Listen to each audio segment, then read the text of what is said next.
You already know what time it is, right? It's your boy Eclipse Darkness. I do this for my people. How I like that. I'm a black, strong man, they can't tell me nothing. What I represent, they try to keep it from me. I done turn a lot of nothing into something. And I'm still out here pushing all they buttons. They can't hold me down, yeah, for nothing. So I'ma stand up. They can't hold me down, yeah, for nothing. I'ma stand up, yeah, for something. Cause they can't hold me down. I done seen it all. Came up from the gutter, baby, now I'm here to ball. I've been talking, yeah, my ish, so now they wanna call. They got my line tap, oh yeah, they tryna take it off. Oh no, here we go again. Pull me over, let me guess, it's cause my melanin. Asking questions, me and you both know irrelevant. But I stay cool and collected cause I'm heaven sent. They hate it, I love it, they know that there's no one above it except for God. Steady be coming with negative energy, I gotta move and die. Give me that back, can't touch my crown, I'm a king and yeah, you know that. Talk about giving it back, I'ma come and take that, yeah, I'm a black, strong man, they can't tell me nothing. What I represent, they try to keep it from me. I done turn a lot of nothing into something. And I'm still out here pushing all they buttons. They can't hold me down, yeah, for nothing. So I'ma stand up. They can't hold me down, yeah, for nothing. I'ma stand up, yeah, for something. Cause they can't hold me down. Yeah, they know I be about it. I don't do a lot of talking, come and see about it. They gon' try to keep it from you so you don't know about it. I'm a young pharaoh, pick it up and read about it. Here's your opportunity. Telling stories, yeah, to make sure they remember me. Can't hold me down, cause I leave behind a legacy. And don't believe them when they say they who they claim to be. They can't hold me down, yeah, for nothing. Stand tall. They can't hold me down, yeah, for nothing. Stand tall. I'm a black, strong man, they can't tell me nothing. What I represent, they try to keep it from me. I done turn a lot of nothing into something. And I'm still out here pushing all they buttons. They can't hold me down, yeah, for nothing. So I'ma stand up. They can't hold me down, yeah, for nothing. I'ma stand up, yeah, for something. Cause they can't hold me down. Few will rise and many shall fall, but a real conqueror will stand tall amongst them all.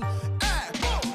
Put your lighters up, represent it where you're from. If you're a child of Zion, marching forward till thy kingdom come. To all the old and the youngster, if nobody can put you under, stand up then if he's a fighter, show them you're ready to conquer. Make them know that you're a conqueror.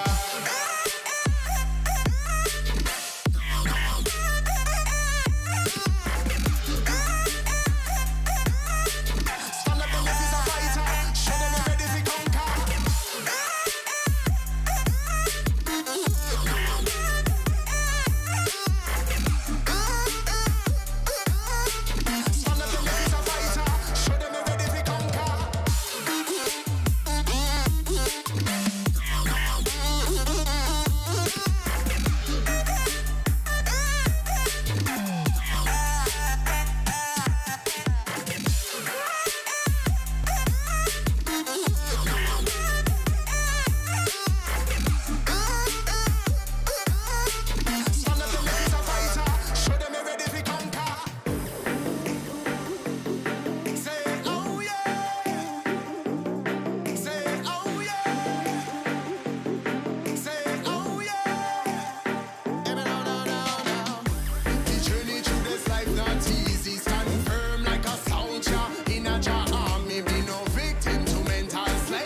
Yeah.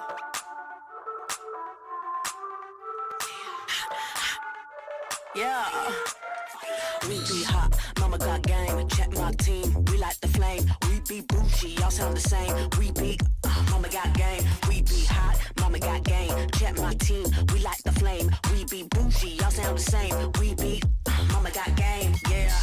We be cooking something new. Hear us knocking, coming through. Push the limit on them rolls, cause we don't do it like you do. We be cooking something new. Hear us knocking, coming through. Push the limit on them rolls. Yeah, mama got game. Mama got game. Yeah, mama got game. Yes. Yeah, mama got game.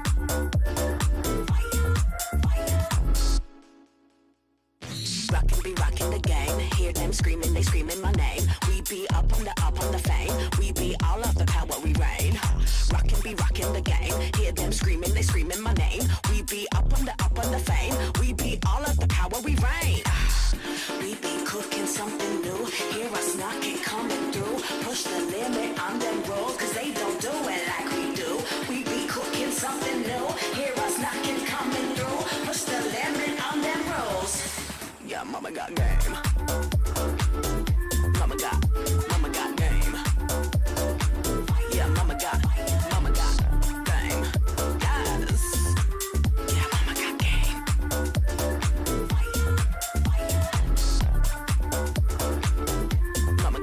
Mama got game.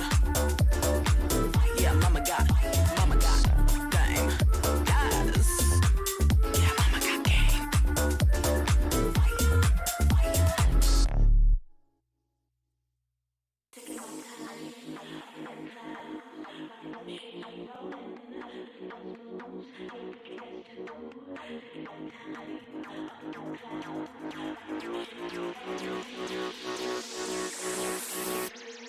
Taking my time, up in them clouds, rocking them shades, we rollin'. Look at them moves, yeah, we can dance too. Yeah, we be tick-tocking, body rocking. Check my clock, we ain't stopping till the sun comes up, till the sun comes up. Taking my time, up in them clouds, rocking them shades, we rollin'. Look at them moves, yeah, we can dance too. Yeah, we be tick-tocking, body rocking. Check my clock, we ain't stopping till the sun comes up, till the sun comes up. Hey, hey, hey, hey, hey, hey. High class, up in stacks. We be changing systems, we be Gen Z flash. High class, face with masks. We be changing systems, we got Gen Z cash. Taking my time, up in them clouds, rocking them shades, we rollin'. Look at them moves, look at us too. Taking my time, up in them clouds, rocking them shades, we rollin'. Look at them moves, look at us too. Taking my time, up in them clouds, rocking them shades, we rollin'.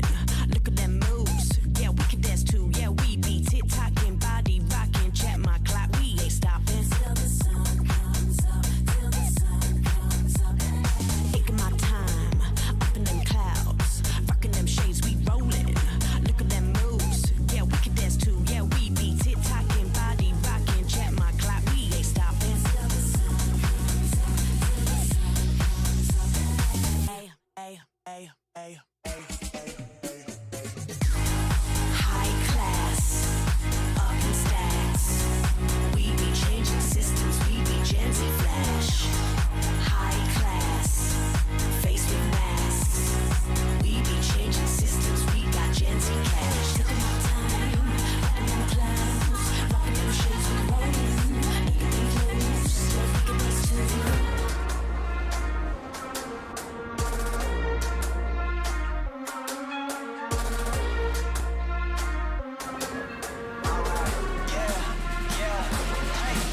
Yeah, can't stop, won't stop going till a player on top, know it. Rooftop, penthouse suite. If you really want it, gotta own it. Fight through it, we was at the lowest. Blood, sweat, tears, the components. Riding all year, now's the moment. We are not friends, we are opponents. Yeah, I'm coming for mine. Yeah, I'm making a play, the game on the line. Yeah, I've been on the grind. Yeah, I jump in the spot, I made it my time. Yeah, look in the sky. Yeah, the stars align, no shade to shine. Can't stop it already, emotional, working devotion. We put in this time, look.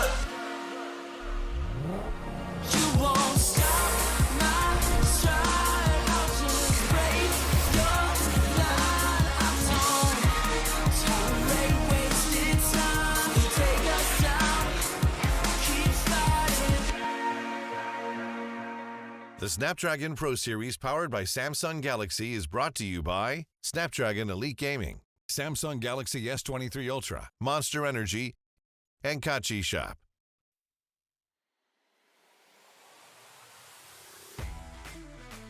Welcome everybody. MLBB has been going across the world, but most importantly, Tier 2 teams have looking for an opportunity to take out some of the best names here in the MLBB League itself. My name is Gideon Q. This is Sir Cloud. You're watching the Snapdragon Pro Series here. This time, we're going to be covering MLBB. Oh man, I cannot wait for this because I'm used to watching MPL level teams, and here at the Tier 2, we've got a lot of promising talent. Well, I've been watching the series throughout Snapdragon, and I can tell you they're as good. And they can sometimes surprise you. Well, I hope they do surprise me here today. I've been looking for a different angle to look at the MLBB scene.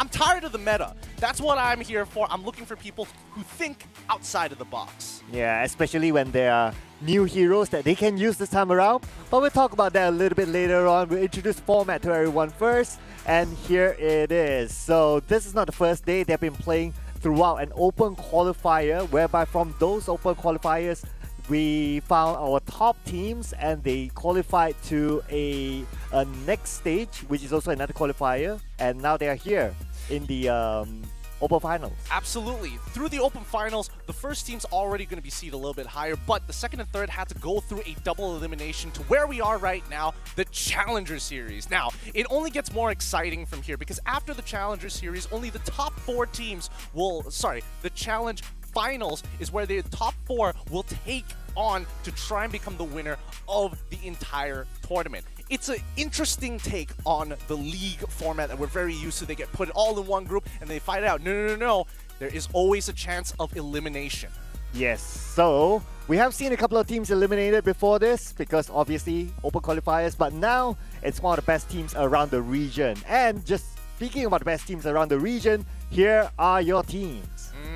All the way advanced from the open qualifiers we have on the left, starting with A8 Esports, GPX, Egoist, Tupai Esports, Euphoria Esports, MHRLK Esports, See You Soon, and The Drift. And followed by ALVA 8, PBN Strike, Tiger WONG Esports, Miracle Gaming, GameLab, Sway Esports, Arrow 404, and Evo Esports. Now, out of the two groups, personally for me, the advanced teams from the open qualifiers are a little scary here. They are top their group every single time. We actually have 2 Malaysian representatives here this time round. We're already considered to be the weakest, especially since, take a look at the number of Indonesian and Filipino teams. Yes, and these teams, they are of course eyeing a prize pool, and that's the whole reason of joining tournaments, right? And here it is, the first place from the challenge season will receive $20,000 US, second place $10,000 US, third place $7,500, fourth place $5,000,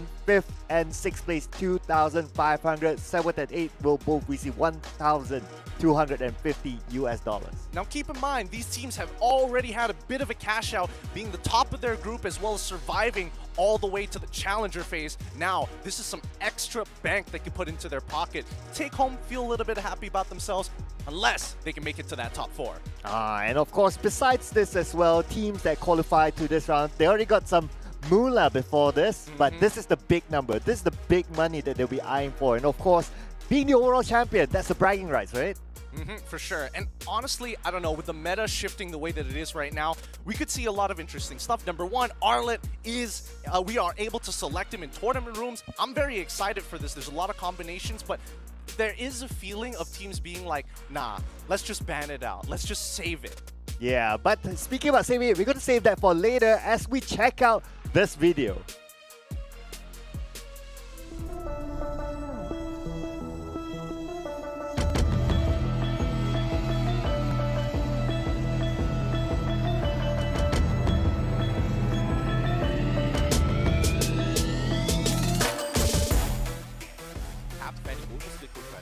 And then have the Croc do his job. And look at this, wall charge connects until it's huge, but the instant re-engagement with the Black Dragon repaired by 3 men as well, and it's gonna be huge. Arrow 4-4 will try and turn the tide, but they do trade a 1 more as well. But finally, when all the dust settles, this is where the Google comes in. He's gonna try and finish him off. He only gets 1.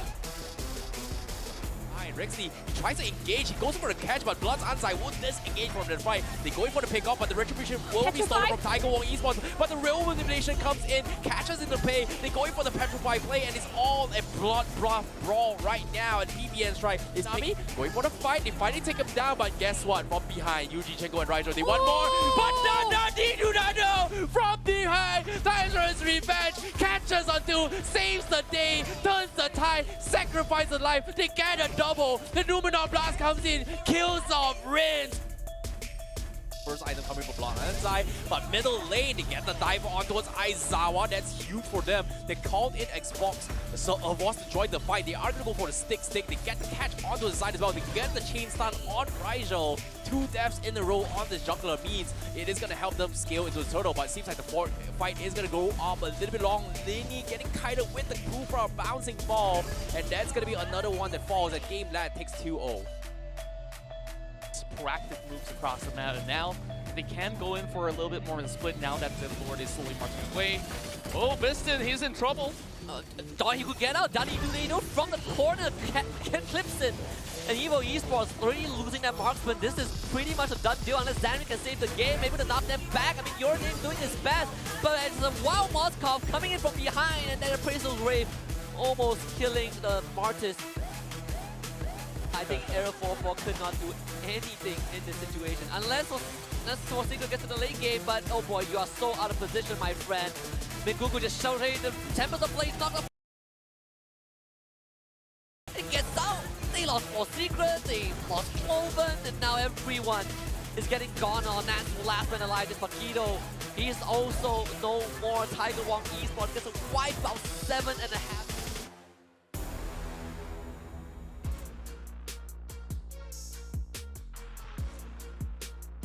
And there you have it. These are the teams that have qualified from first place to battling second and third just to make it to the very next stage of the Snapdragon Pro Series. And so far, we've seen some really good plays all across the board. We're expecting the best of the best to eventually show themselves, but for the most part of it, I will say it is not going to be an easy journey. Yes, it is not, especially looking at how stacked the lineup is. But we are going to broadcast only 3 matches out of the 4. One of the matches will not be broadcasted, but we'll let you know the results later on. Of course, we're going to start it off with MHRLK versus PBN. Oh, again, MHRLK. I don't know. It's not going to be a very easy matchup. But if you look at our next set of best of 3s, unfortunately, we won't be able to see TD up against AES in our match number 6, just to keep you guys up to date. But with already today's schedule kind of listed out for us, we know what to expect here today. First round is going to be MHRLK up against PBN. Second match is going to be TE up against Tiger Wong Esports, Euphoria versus Miracle Gaming, and that's going to be the entire lineup of today. As these matches go by, we will update you guys on the scores of previous matches that are not being broadcasted, so don't worry, you'll be kept up to date. So this is going to be the interesting point, right? Because some of the teams, they qualified directly into the Challenger season. Some of the teams had to play more games to get here. So those teams that had to play more games, we might say that they're a little bit at a disadvantage because they would reveal their strats at some point. Obviously. I mean, I think it's a good and bad thing in 2 different ways. Number one, yes, a lot of teams can look at you and be like, we know exactly what your strategies are, but it gets even harder when you start thinking about adaptations and now just multiple layers of depth in the game, and not to mention just the drafting alone can be difficult. Yes, so, well, we wouldn't know if they're going to change anything next, but speaking about changing, we're going to change over to a video content, so don't go anywhere, check this out.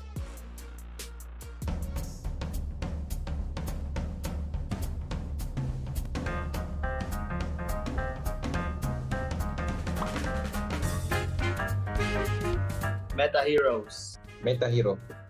I would prefer to choose my favorite hero because when you have confidence, there's nothing that can stop you. I prefer meta hero. Favorite hero. Favorite hero. Meta hero. Favorite hero? Five mage. Five mage. I make is my team. 5 mage in a team. 5 mage. 5 mage. I think no kill but win the game because in the current meta, the kill doesn't really matter now, and it's discipline that wins the game. No kill but win the game. No kill, but win the game. No kill but win the game. No kill but win the game. Of course, we will pick no kill, but win the game. Get carried to mythic rank.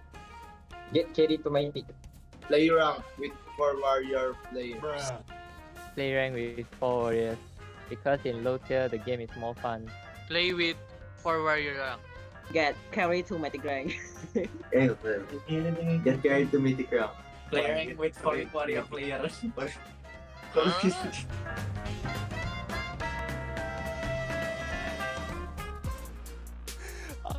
Just a little bit of fun here with our piece of content. Thank you to the ESL content team for making that happen. At least now we know who are the leaders and who are the followers for sure with that last question.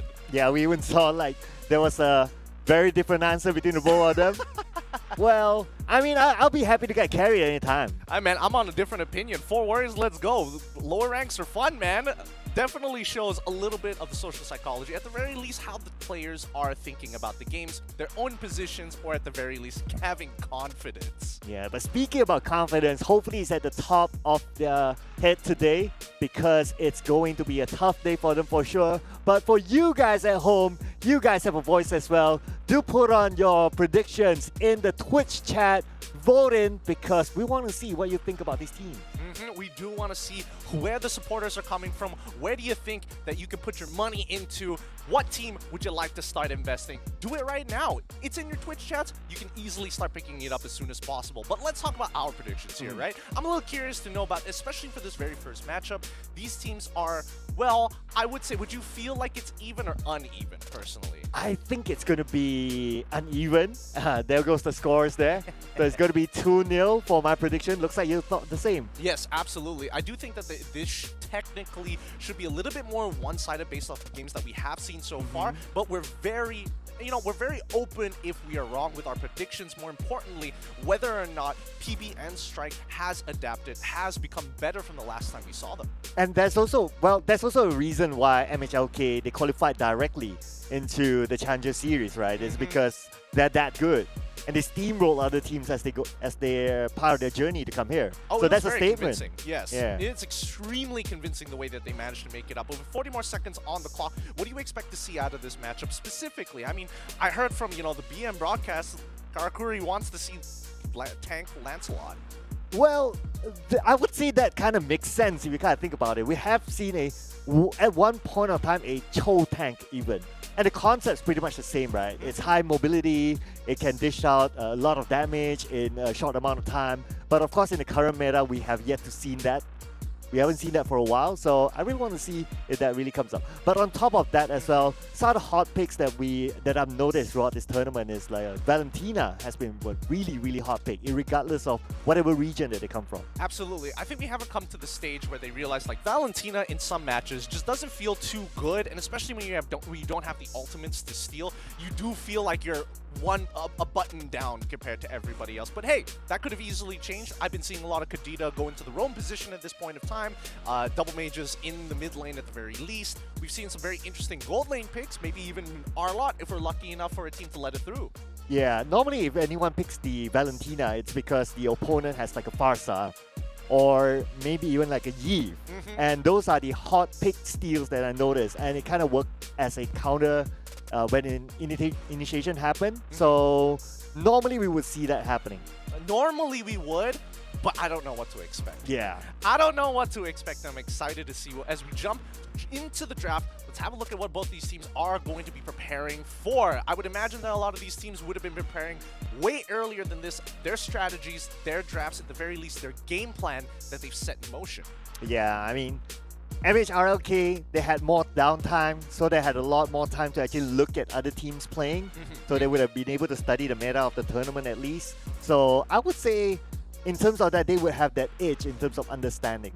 I feel like we haven't gotten to that point, especially with tier 2 teams, right? They're thinking about making it into the MPL, making it into some big tournaments out there internationally, and this is only the very first step. So I feel like, really identify yourself, play to your own strategies, play to your own win conditions, and as long as they do that solidly, then once you reach like that top 4, that's when the counter picking really matters. Right. So For their opponent, on the other hand, obviously they played more matches. Yep. But sometimes for players, it's also to maintain their momentum and also really to try out stuff inside the game rather than try out in scrims, because the situation is very different.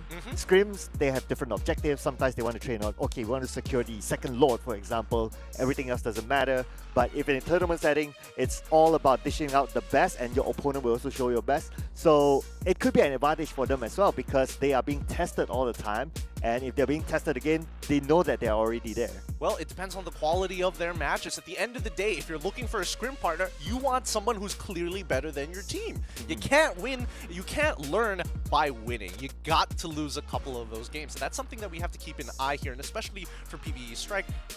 Couple of weak games, a little inconsistent here and there, but overall, they definitely have a recipe for disaster. All right, the draft is up. It's going to be MHRLK Esports on the blue side with PBN Strike on the red side. All right, so here we go. So we're going to start with the ban, obviously.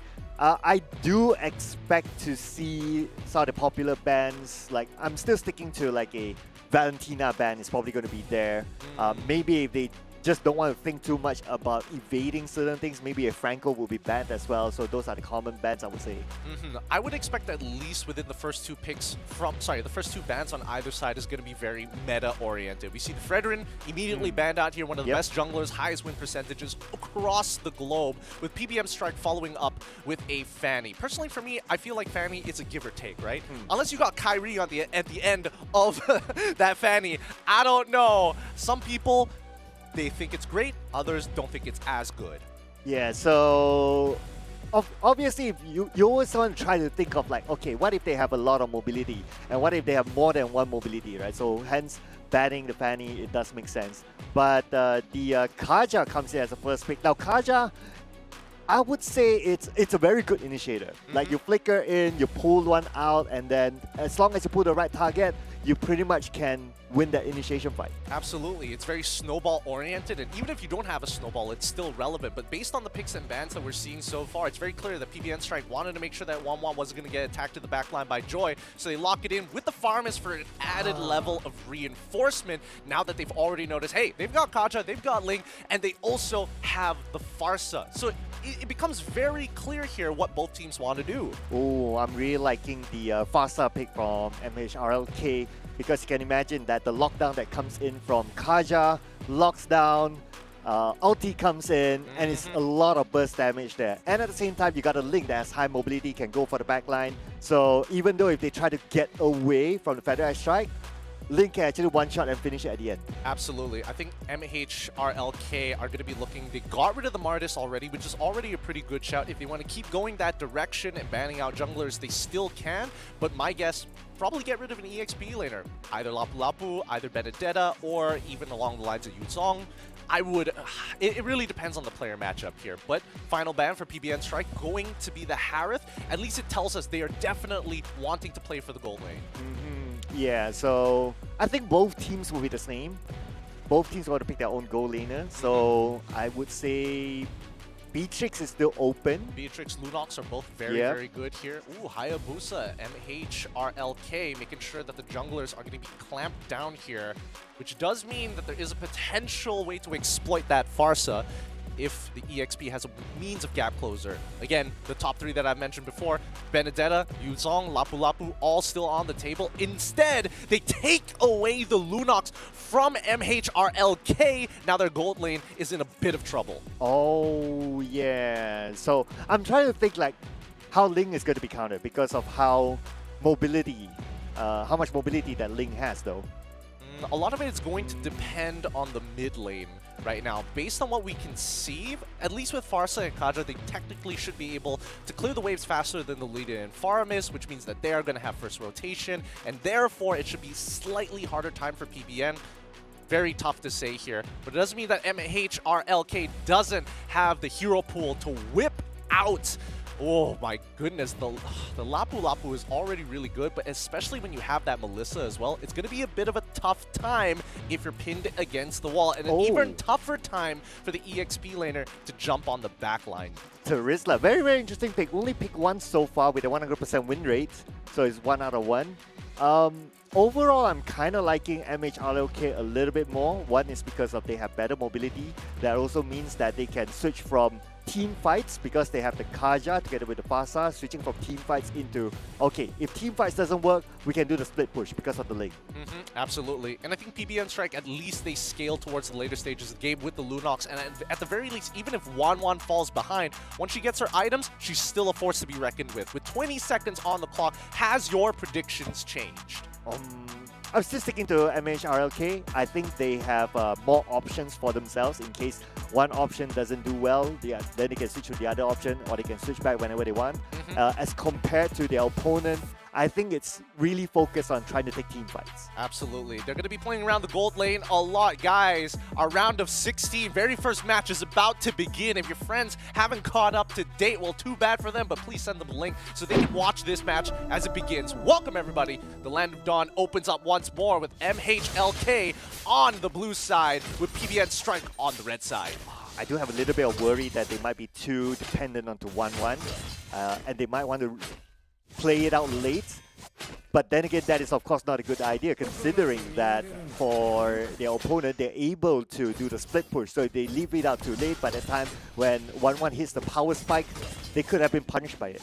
Absolutely. I think for the most part, red side is going to struggle a little bit, but as long as they don't fight to hit the level 4s, they should be good. Nothing should occur from this, but we see that Nami is going to back them up and push the entire team out, allowing Lunox. Lunox in the jungle. I like it. I like it a lot. Okay, that's a good one. Hopefully be able to scale as fast because they definitely need Lunox activated as well. Probably going to go in. Oh! All right. Moments before disaster, you might actually get a kill. Nope.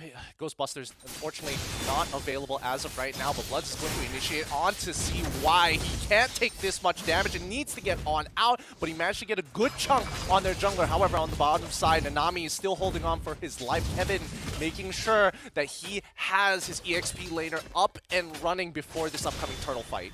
Ooh, I'm really impressed to see like how these teams they are playing just by the age of their life. Like they know how much they can take before they fall back, and that kind of pulls out a lot of skills from their opponent. So their opponent cannot continue. Plus, they're like what, level 3 by now.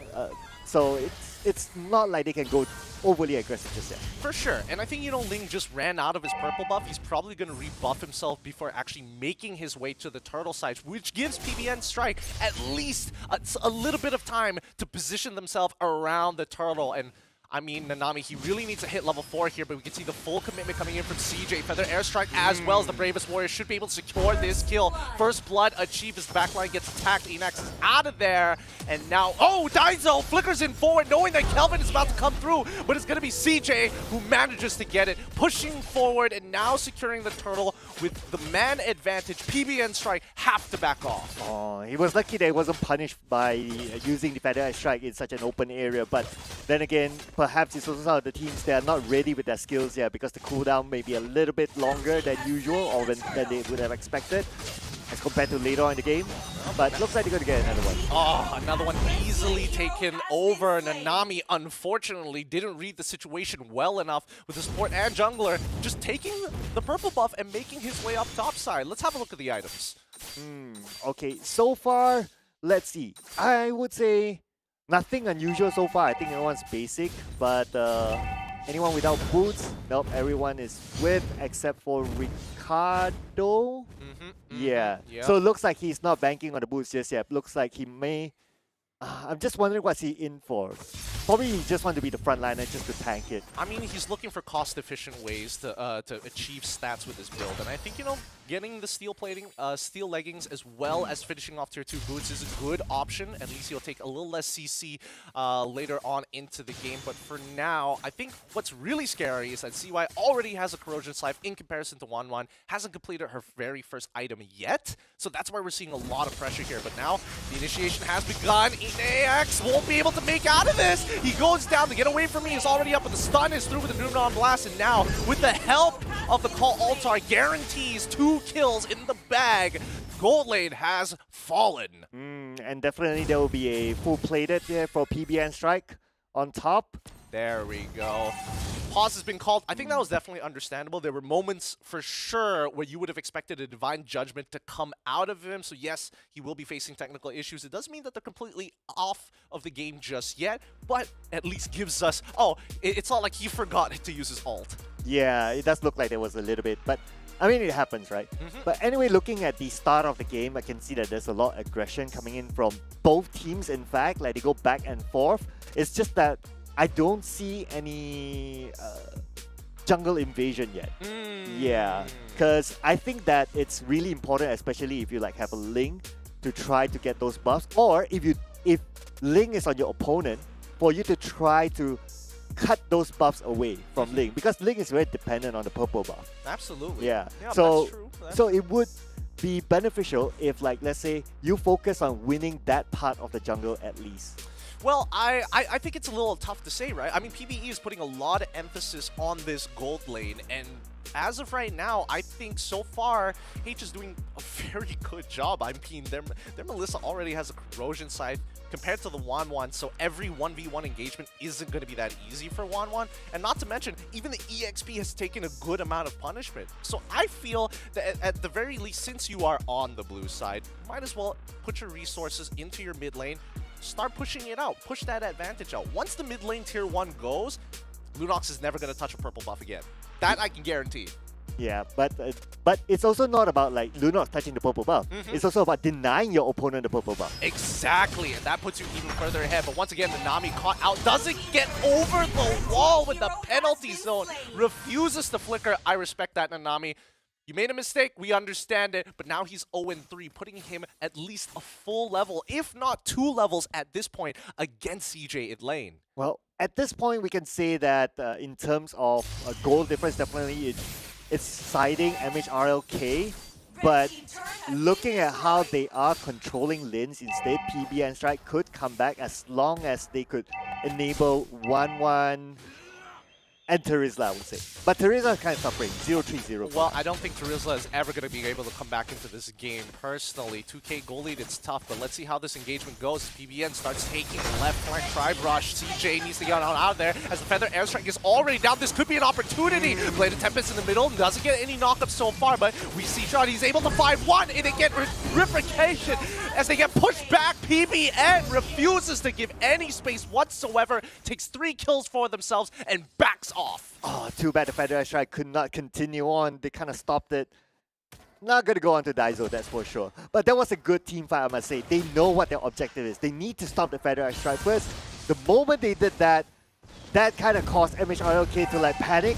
And when they got together, they got punished back. Yeah, I think a lot of this just came down to Ricardo, right? MHRLK cannot be putting so many resources into a support, but now, Ricardo actually having to run away. The backline is dead. Nanami's willing to give up his life for a hire, but Ricardo still managing to live. Ling finally secures the kill with a Blade Tempest. Unfortunately, the Call Altar doesn't come out in time. Yu has to back off, and now we see the turn tabled as MHRLK now 2 kills up 6 minutes into the game. Oh, that was really fast, but I was also kind of wondering like what everyone was doing up there, because I thought that once you secure the objective, it's best that you kind of spread around. Either you try to take control of your enemy's jungle, or you farm into other lanes to make it a little bit more efficient.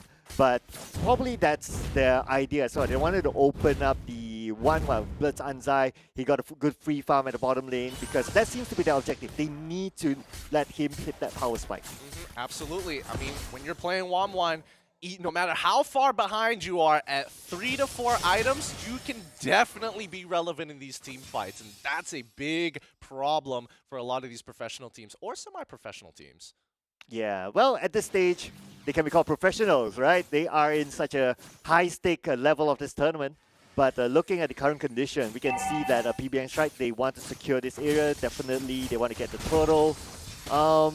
Looking at the current scenario, they will be challenged by MHRLK, but MHRLK a little bit spread out, looking for the backline. Good flicker, feathered airstrike. Oh, into the save by the call Altar. The turtle is gone, but now Anex is trying to get on out of here. He trades 1-for-1 against Bloods, but the backline is getting attacked by Lapu, right? So he should be able to secure this kill, but the front line now slowly starting to crumble. The EXP deficit is too much. A CY is going to start farming the members of PBN one by one, and that's going to be a team wipe here from MHRLK. They secure the objective, and they secure 5 kills. Looking at their positioning earlier on, PBN's right didn't check their corners. Right, just look at this. Calvin from behind came in, and no one knew he was there. He was waiting on bushes at all time. Whereas when they're in that area, when they want to secure that turtle, they should be checking like, okay, let's check a little bit of the bushes. Let's check like a little bit inside just to know like where our enemies are at least, so they know how to position themselves. But because they did not do that, Calvin caught them by surprise, and that's how everything just falters. Well, I think, you know, PBN at this point in time, and especially during that fight, like a lot of resources were blown as soon as they saw the Ling. I think they should respect Ling, of course, but they need to be able to hold on to their ultimates. It is such a key resource that they can't afford to let go of so early on, similarly to the Feathered Airstrike. Yeah, so unfortunately that had to happen. I think they kind of underestimated the position of their enemies. They thought like they saw 2 people coming, and that's it. But then again, here's the thing about MOBAs, right? If you see 2 people but you don't see the rest, you gotta think that they're somewhere in the bushes. Right? You gotta think a worst case scenario as quickly as possible. That's understandable here, but with 22 seconds left on this next neutral objective, conceal play already coming on through. Ricardo has been revealed. Does he know what he's about to walk into? His 4 members patiently wait, revealing 3 so far. And now PBN Strike gonna fall back to their tier 2s, knowing that the ground has been taken. Oh, interestingly, Terizla at the bottom lane. Looks like he's all alone. Terizla better get to his teammates, because we can see that MHRLK, they are ready to take this fight. They know that the Lord is kind of like a bait, because they know PBN Strike needs to get the Lord. If not, they will be in big trouble. Oh, they're stalling here. MHRLK know for certain that they can get their Ling to rebuff, so they're going to slowly start this to try and bait PBN out into open combat on the field. And Nami, he's opening the map slowly, little by little, waiting for the right opportunity. They don't see the commitment yet, and I think PBN Strike is doing a very good job at identifying, hey, we don't see Ling just yet, therefore, we don't need to really fully commit on this. They see him mid lane, and now they reposition time and time again. This is the Lord dance that you should expect. Oh, wow. Started. Oh, yep, but the Ricardo, he technically should be gone here. Do they chase the kills or do they play for the objectives? And very good decision making. MHRLK continues to take it, but also wants to kill. Kelvin, don't do it, buddy. You don't have to. You can walk away from the situation. They play disciplined. Yes, discipline is the key word here. If he went for it, definitely he'll be gone.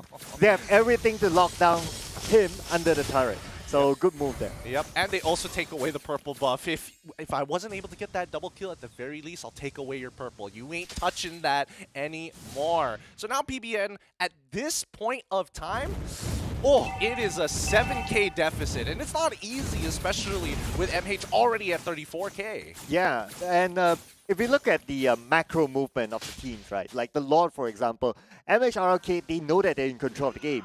Everything's on their side for now, like in terms of goal, in terms of securing the map and all that. So PBN Strike, they know that they cannot let the Lord go. So MHRLK, they know that they're going to come towards them. They're always prepared. That's why they didn't finish up the Lord quickly.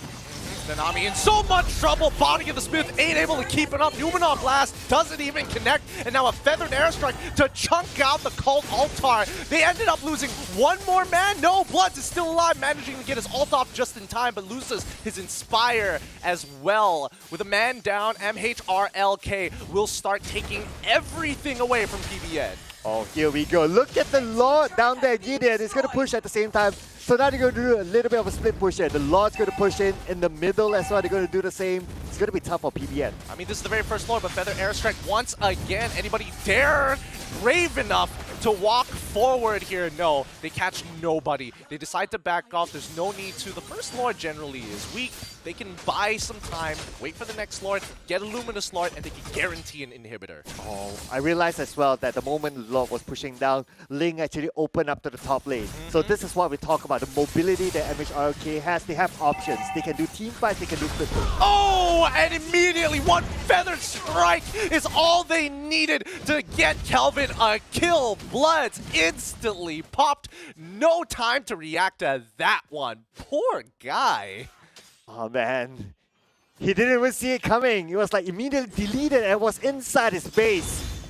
They know the damage that they have to do. Ricardo walks up with the shield. Guardian's Bulwark isn't enough. He dies at Kaja anyways. And now Kelvin, knowing that he's so far ahead, cuts through the call altar, willing to manhandle all five. And then Nanami tries his best with a penalty zone to lock him away. But CY is going to make sure that PBN doesn't get back on their feet. Well, the good news is that it's not over yet for PBN. We did see a comeback in this tournament before, so anything can happen. Definitely MHRLK cannot let their guard down. 10 more seconds before the next slot comes out, and we can see that they're starting to gather around there with Ling being at the Lord area. Lord Enhance already secured, and now the rest of honestly, I don't know about you. I'm not going to joke around, but I don't think PBN is coming back from a 12K goal lead at this stage of the I'm game. being positive, man. Being positive. I love your positivity, but this is a pretty dire situation. Like PBN, if they win the next upcoming team fight, it doesn't matter what MHRLK did in the past. Doing so, trying to 50-50 this somehow, that ain't easy. Looks like they're not getting any buff at all, not even an orange buff. Okay, this is going to be the last draw here for PBN, not going to lie now. Yeah, they're going to synchronize the waves here. Now PBN, they have to really think about this. If they can take out Daizo, or at the very least take out CY before the Lord crashes into their base and manage to get out with 0 deaths, they have an opportunity. But here we go. They find the first damage. Airstrike is counter-engagement, as well as the doll. And the doll is dealing so much damage. Somebody stop him. Nanami is already gone. Kelvin is going to clean up that mess with Lord pushing into the crystal. This game is done and dusted. MHRLK Esports take game 1. You know what? The moment I saw 5 of them gathering at the bush and everyone else from MHRLK like kind of spread out, I know, okay, that's pretty much it. Because they will over-focus onto one hero and they will spend all the skills there and they'll immediately be countered upon, especially if you're Link. Link came in a little bit later. Calvin, as usual, being the typical assassin, went in for the backline, and everything was done. You could see, I mean, PB, they were really desperate to get something back. They were willing to go for a support and not a priority target at that point in time. So kudos to this team. They did a phenomenal job this round, especially knowing how to press their lead, get an advantage back, get their advantages back, but most importantly, just maintaining a strong tempo. Yeah, and overall, like what we discussed as well, they did utilize their options very, very well. They can do team fights, they can do split pushing, and that's exactly what MHRLK did. They sent Kelvin to another lane, and when the fight's happening, Kelvin with his mobility immediately appears and just takes out the backline. So that's number one. Number two, what I really like about MHRLK's playstyle is that they're very well coordinated. They know that, okay, if someone's going to get hit, everyone else jumps in. Or, you know, if you're Farsa in this position, just one strike, send in Kelvin. Don't worry, bounty secured. Absolutely. Just look at Kelvin's movement. Like, there's no way for them to catch him. So they don't have an answer to Ling. Well, I mean, they technically do have an answer to Ling, but a lot of it comes down to somebody has to put them low, and in this case, it's Daizo. He absolutely crushed it this game, making sure that majority of the members of PBN Strike, he's not just targeting one member. Sometimes he is, but he is getting massive value out of that Feathered Airstrike, which comes down to the draft, right? I think Turizla, unfortunately, just was not the play this time round, but MHRLK, give it up to them. They've got their first point in the series. By the time the game ended, I noticed that it was about a 20k goal difference. Yeah, it was not huge. close. It was not close at all. My main issues here is that CY won his lane pretty handedly, and I mean, it's Melissa. She is lane bully, you know. You can't really do too much, and I feel bad for Bloods because no matter how much support he needed, he never really got ahead, and I think that was the biggest issue with the composition here so far, other than the Turizla. Yeah, despite game-wise, giving Kelvin the MVP. Well, I think yes, because of his amount of kills. But I think that as a team, they really executed it well. And Kelvin pretty much came in and mop up the rest. Yep. So I would say, if you ask me, it's kind of hard to pick an actual MVP. I think they did very well as a team. I would say MVP of this game for me either goes down to like Daiso or CY. I feel like Kelvin, a lot of these kills are handed to him pretty easily. It's just like, here comes the airplane. And he just, so delicious. Free kills. Look at me.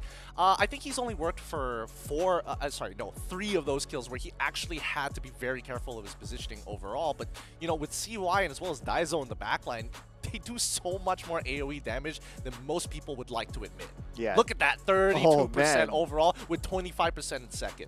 Wow, wow, wow, look at that. Okay, so but what I do like about the PBI Strike is that they are 1-1 pick and how 1-1 is used. It's just that unfortunately they faced an opponent that played so fast, so aggressive that we know, and you talked about it, 1-1 needs her items. If you don't get items out of 1-1, then it's going to be hard. But if you get everything onto 1-1, then that's where 1-1 can really show us stuff. Here's the unfortunate part. I think, you know, even though I think Kelvin, he played a solid game, he was a very big cog in the machine from early to mid, especially. Early game, especially. Those side lane opportunities where he was able to punish Terizla, when he was able to go up and at least change the life difference and forcing some recalls out of the 1-1 made all the difference. MVP worthy, getting very close, but not just yet.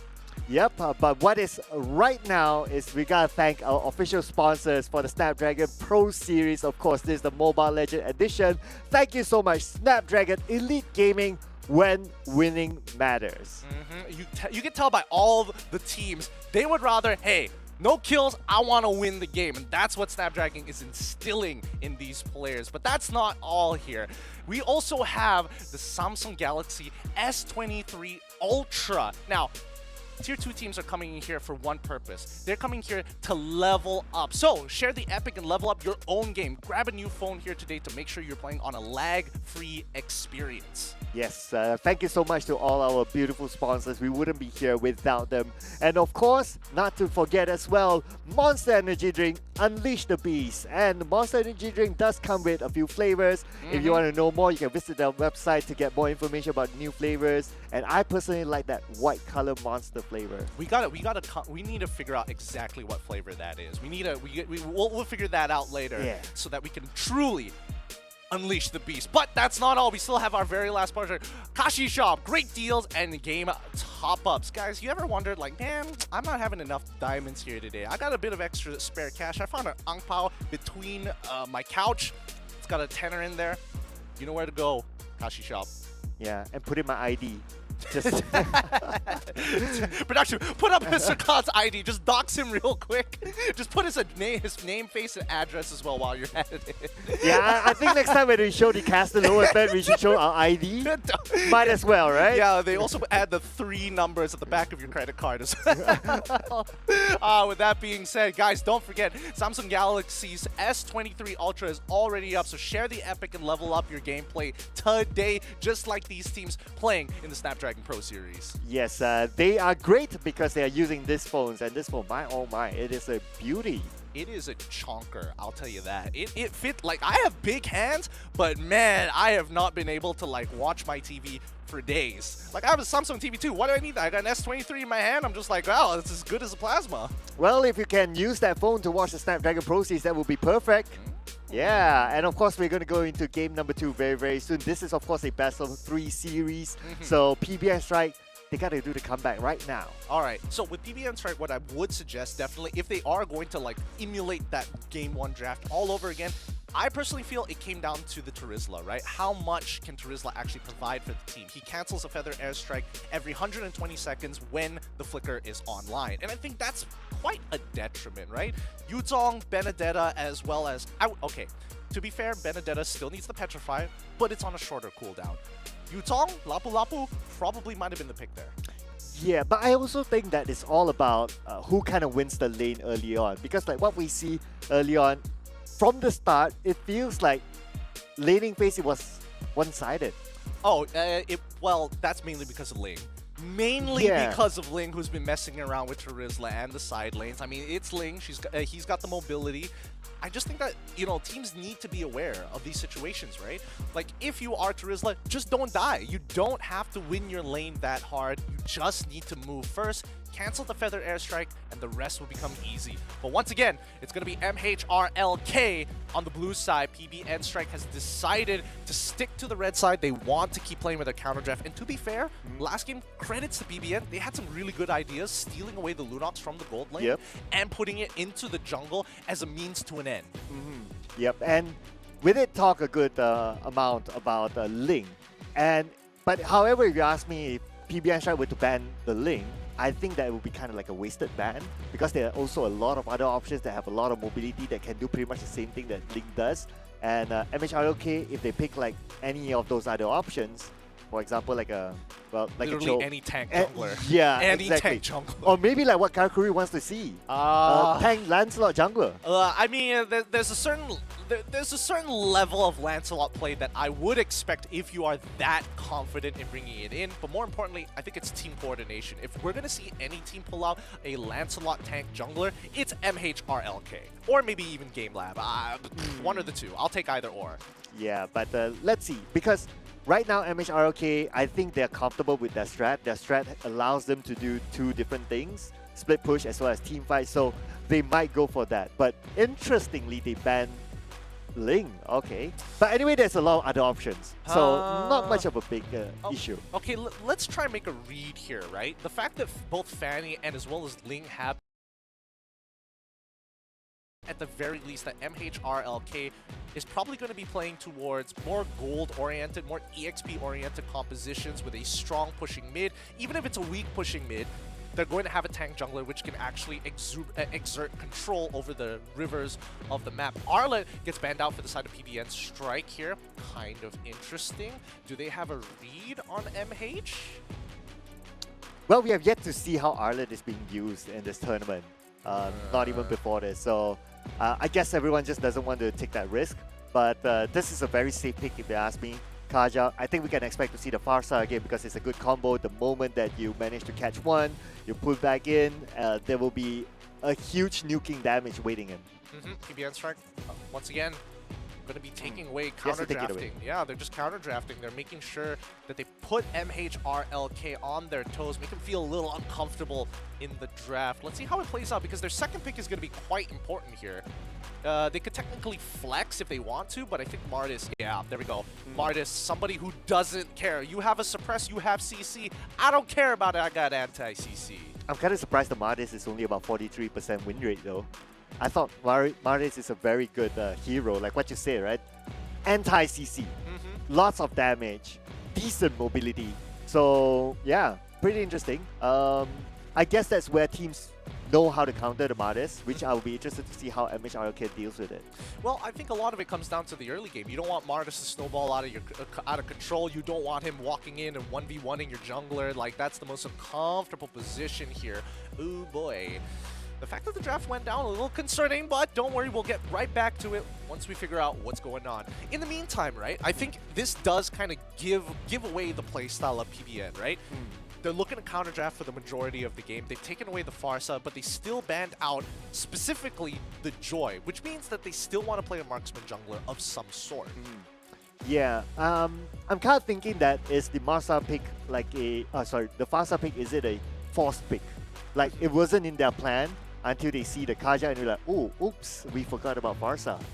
Because I thought that Farsa would be a good ban because of how the combination happened. For sure, for sure. I think the awkward position, it just shows that PBN isn't very comfortable putting Valentina into the support position or a flex position in these scenarios. And to be fair, I agree with them. I feel like Valentina, other than the middle position of the map, it's really awkward here. But there we go. Okay, a little bit of a difference here. So it's going to be PBN Strike on the blue side. They've decided to actually take, this is a very different narrative now, but the bans still stay true. MHRLK is going to go for an early game composition for the time being. Level 4s are going to be really strong. They ban out the Hayabusa, but they lock in the Edith. Could be support, could go into the EXP lane. Oh, I'm loving the Valentina pick here by PBN. So this is the answer to Farsa.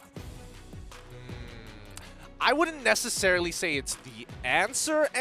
I think it's a good way to handle it, right? I still think, you know, Yves might have been a pretty good pick here. But the question is, when you lock in Valentina, for MHRLK, what ultimates do you want to give her, right? I mean, Feathered Airstrike, it's kind of a no-brainer. She's going to take that. But what else do you want to put in her arsenal? Do you want to give her a Franco Bite, for an example? Like, you want to minimize that sort of damage. Yeah, you definitely want to get all those, like, AoE nukers. Or even whatever kind of CC. So looking at the current pick of MHRLK, definitely is only Farsa for now. The only Farsa for now. We do see Kufra get banned out for PBN. What are they planning? They have a very clear plan in mind. They're getting rid of Assassins. They're making sure that they get rid of Wan specifically, even though they're on the blue side, right? So I would imagine they want to have somebody who dashes. Who else is very dashy at this point? Lancelot technically is pretty dashy. You might get your wish here coming in from PBN Strike. They might have heard us. Brody gets banned and Hayabusa gets banned for the side of MHRLK. So one lane bully is gone. Melissa is still technically available. Yep, there we go. The Melissa ban comes in from PBN Strike. Okay, I'm thinking big, right? I'm thinking crazy. Alright, let's think crazy. How about Cho? Cho. Yeah. Gold lane? Maybe. Or maybe jungle. Or maybe jungle. Oh, Yeah. actually, jungle doesn't sound... Jungle Cho.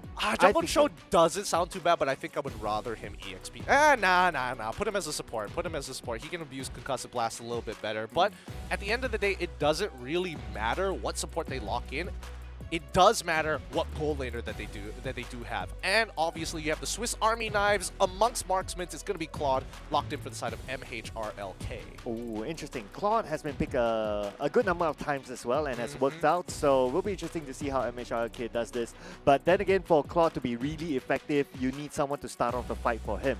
And then he will jump in later on, puts the ult in, and deals as much damage as possible. But if you can't think about it, now PBN Strike, two tanky heroes. Got Glue, we got the Arkai. And Arkai might be the one to try to stop Barca, maybe? It's probably going to be Glue. I would imagine that Glue is going to be the one going to be on duty to stop the Feathered Airstrike here. I think Akai, yes, if he's in position, but I think his bigger problem is to make sure that Martis is not even close to the Lord Pit. Martis has a couple of options at the very least. His anti-CC allows him to get in on the pit, but it doesn't guarantee him to secure the Lord or Turtle. But very interesting draft coming out for PBN Strike. I really like the direction that they were going with. MHRLK, though, need to top this off with, there we go, a Franco. They are willing to give the bite over to the Valentina. Low win rate, but to me it doesn't matter because Franco is very versatile. You can use him as a roamer, or you can just use it as a genuine tank to just go front and protect Claude even. And can you imagine this? One hook, one bike, Farsa comes in, boom. Insta-kill. Guaranteed insta-kill with the Blazing Duet or the Feathered Airstrike as long as they are not behind. But that's the thing about Franco, right? His presence is only felt when his Iron Hook is off of cooldown. We're just going to have to wait and see how this is going to be played out here. It feels like PBN Strike came in with a very solid game plan with their draft. Thoughts on this? Do you think PBN Strike is going to be able to even up the score 1-1? Honestly, I'm still liking MHRLK for now because I feel that the Franco pick at the end, they don't really have an answer for it because they have very low mobility. So I think Franco will be able to take advantage of that. And plus, he doesn't need to overthink like, oh, who's going to hook? Because all of them can be pretty much easily hooked by him. All of them have value in certain situations. Now to remind you guys, this is the upper bracket round of 16 match number 1. And the score's already 1-0 in favor of MHLK playing on the red side. Iron Hook already done. Ricardo forced the flicker out of there. Woo! PBN on the blue side. Wipe swept off of Brow. Okay, first minute flicker use, that's still okay because where he wants to use the flicker the most is when he gets his ult. Then that's where he must ensure that his flicker is on point. If not, it's going to be difficult to execute. Yeah, it's going to be quite difficult here. Now, unfortunately, Anzai is not having the best of times. The support has rotated inside, but Little Wanderer is secured. Wait a minute. No, MHRLK still secure the Little Wanderer as well. Sorry, for junglers out there, it's slightly annoying not winning that with a man advantage. That was such a good idea. If CJ was able to get that combination of dashing forward, getting the knockup, but flickering on the last frame, he would have teleported Glue underneath his turret. I'm waiting to see when will he land the next hook, because so far from what we see the first one, it just shows that you just need to hook. You can just hook anyone, and anyone is fine. It's a Cold War. Look at Franco. He basically just wants to show his presence and threaten them with the hook. He doesn't necessarily have to throw him. His presence alone is going to force PBN to rethink about situations. But look at the junglers. Both sides currently, even despite the fact that Little Wanderer went into the wrong hands, PBN still is trying to keep up to speed with Kelvin. They cannot afford Ryzel to actually fall behind and start losing retribution battles. True enough. I really like the thought that the presence of Franco is not only about dealing damage, but also the psychological damage to the opponent as well. Like the moment you see one, you're always thinking, when will he throw the hook? Well, here we go. Turtle is in trouble. Eden already pushing Nanami out, but Martis is going to be the one that wins it out. Split comes on through with a guaranteed on the heavy spin. His heavy spin held for too long. He ends up dying, and they still don't kill the target that they were looking for. It's a 1-for-1 trade on both sides. Unfortunately, nobody really benefits from this situation except for MHRLK. Now that the fact that we can see that PBN Strike, they don't really have a hero that has high mobility, we can see that they're struggling.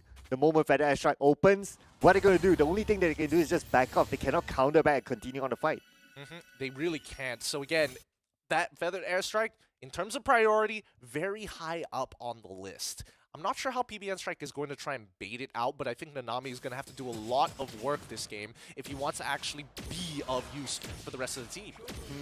Yeah, so I'm feeling that PBN Strike, they are struggling in terms of mobility, and this will be the thing as we go along the game, because we must think that during the later stage of the game, we might see some level of split pushing from MHRLK, and PBN Strike, they have no answer for that.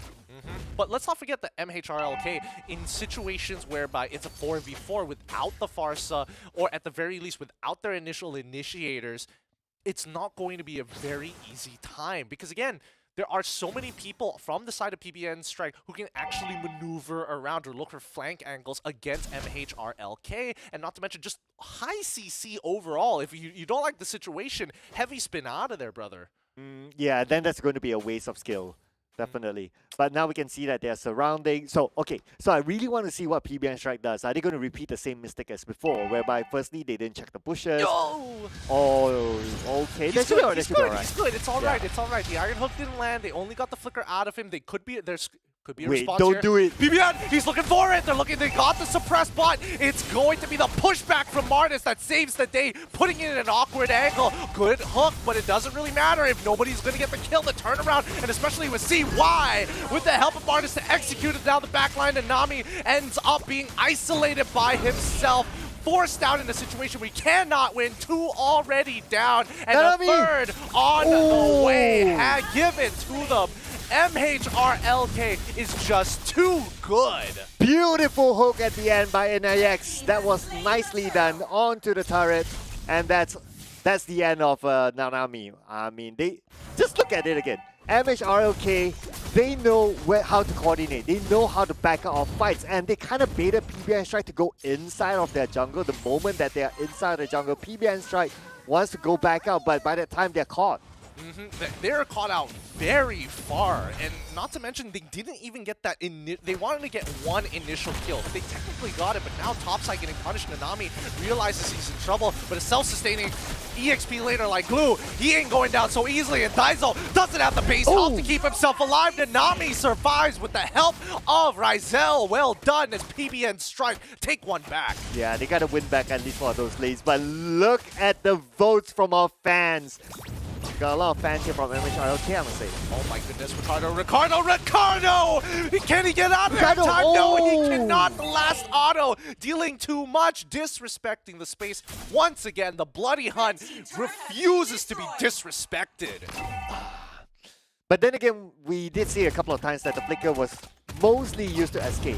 So if you use flicker to escape, especially if you're a Kaja, then that means your execution for your ult is not going to be as what you expect. Yeah, and in situations like that, just let me die. Just take it. It doesn't matter. His flicker is coming back up in 3 seconds, which is very important for the upcoming turtle fight. So I want to see how they want to play this out, right? If you look at the goal, we look at the items. First items are starting to roll on through. Pharsa, huge right now. Pharsa is huge. She already has her Clock of Destinies very relatively early into the game, and the longer the game progresses, the stronger she becomes. Okay, so here we go. Oh, Ricardo, he finds the catch, but it really doesn't matter. Right. He gets locked on backwards by Anex, and now the rest of the team is taking position to move forward. Kelvin has already found one. Can he get a second one? He should be. Bloods is in trouble, but he gets the knockback with the help of Ryzel. He pulls through. Bloody Hunt on the first target in front. Glue ends up dying, but at least the backline feels a little safer until Ryzel walks into 4, and now it's all up to Bloods to leave him.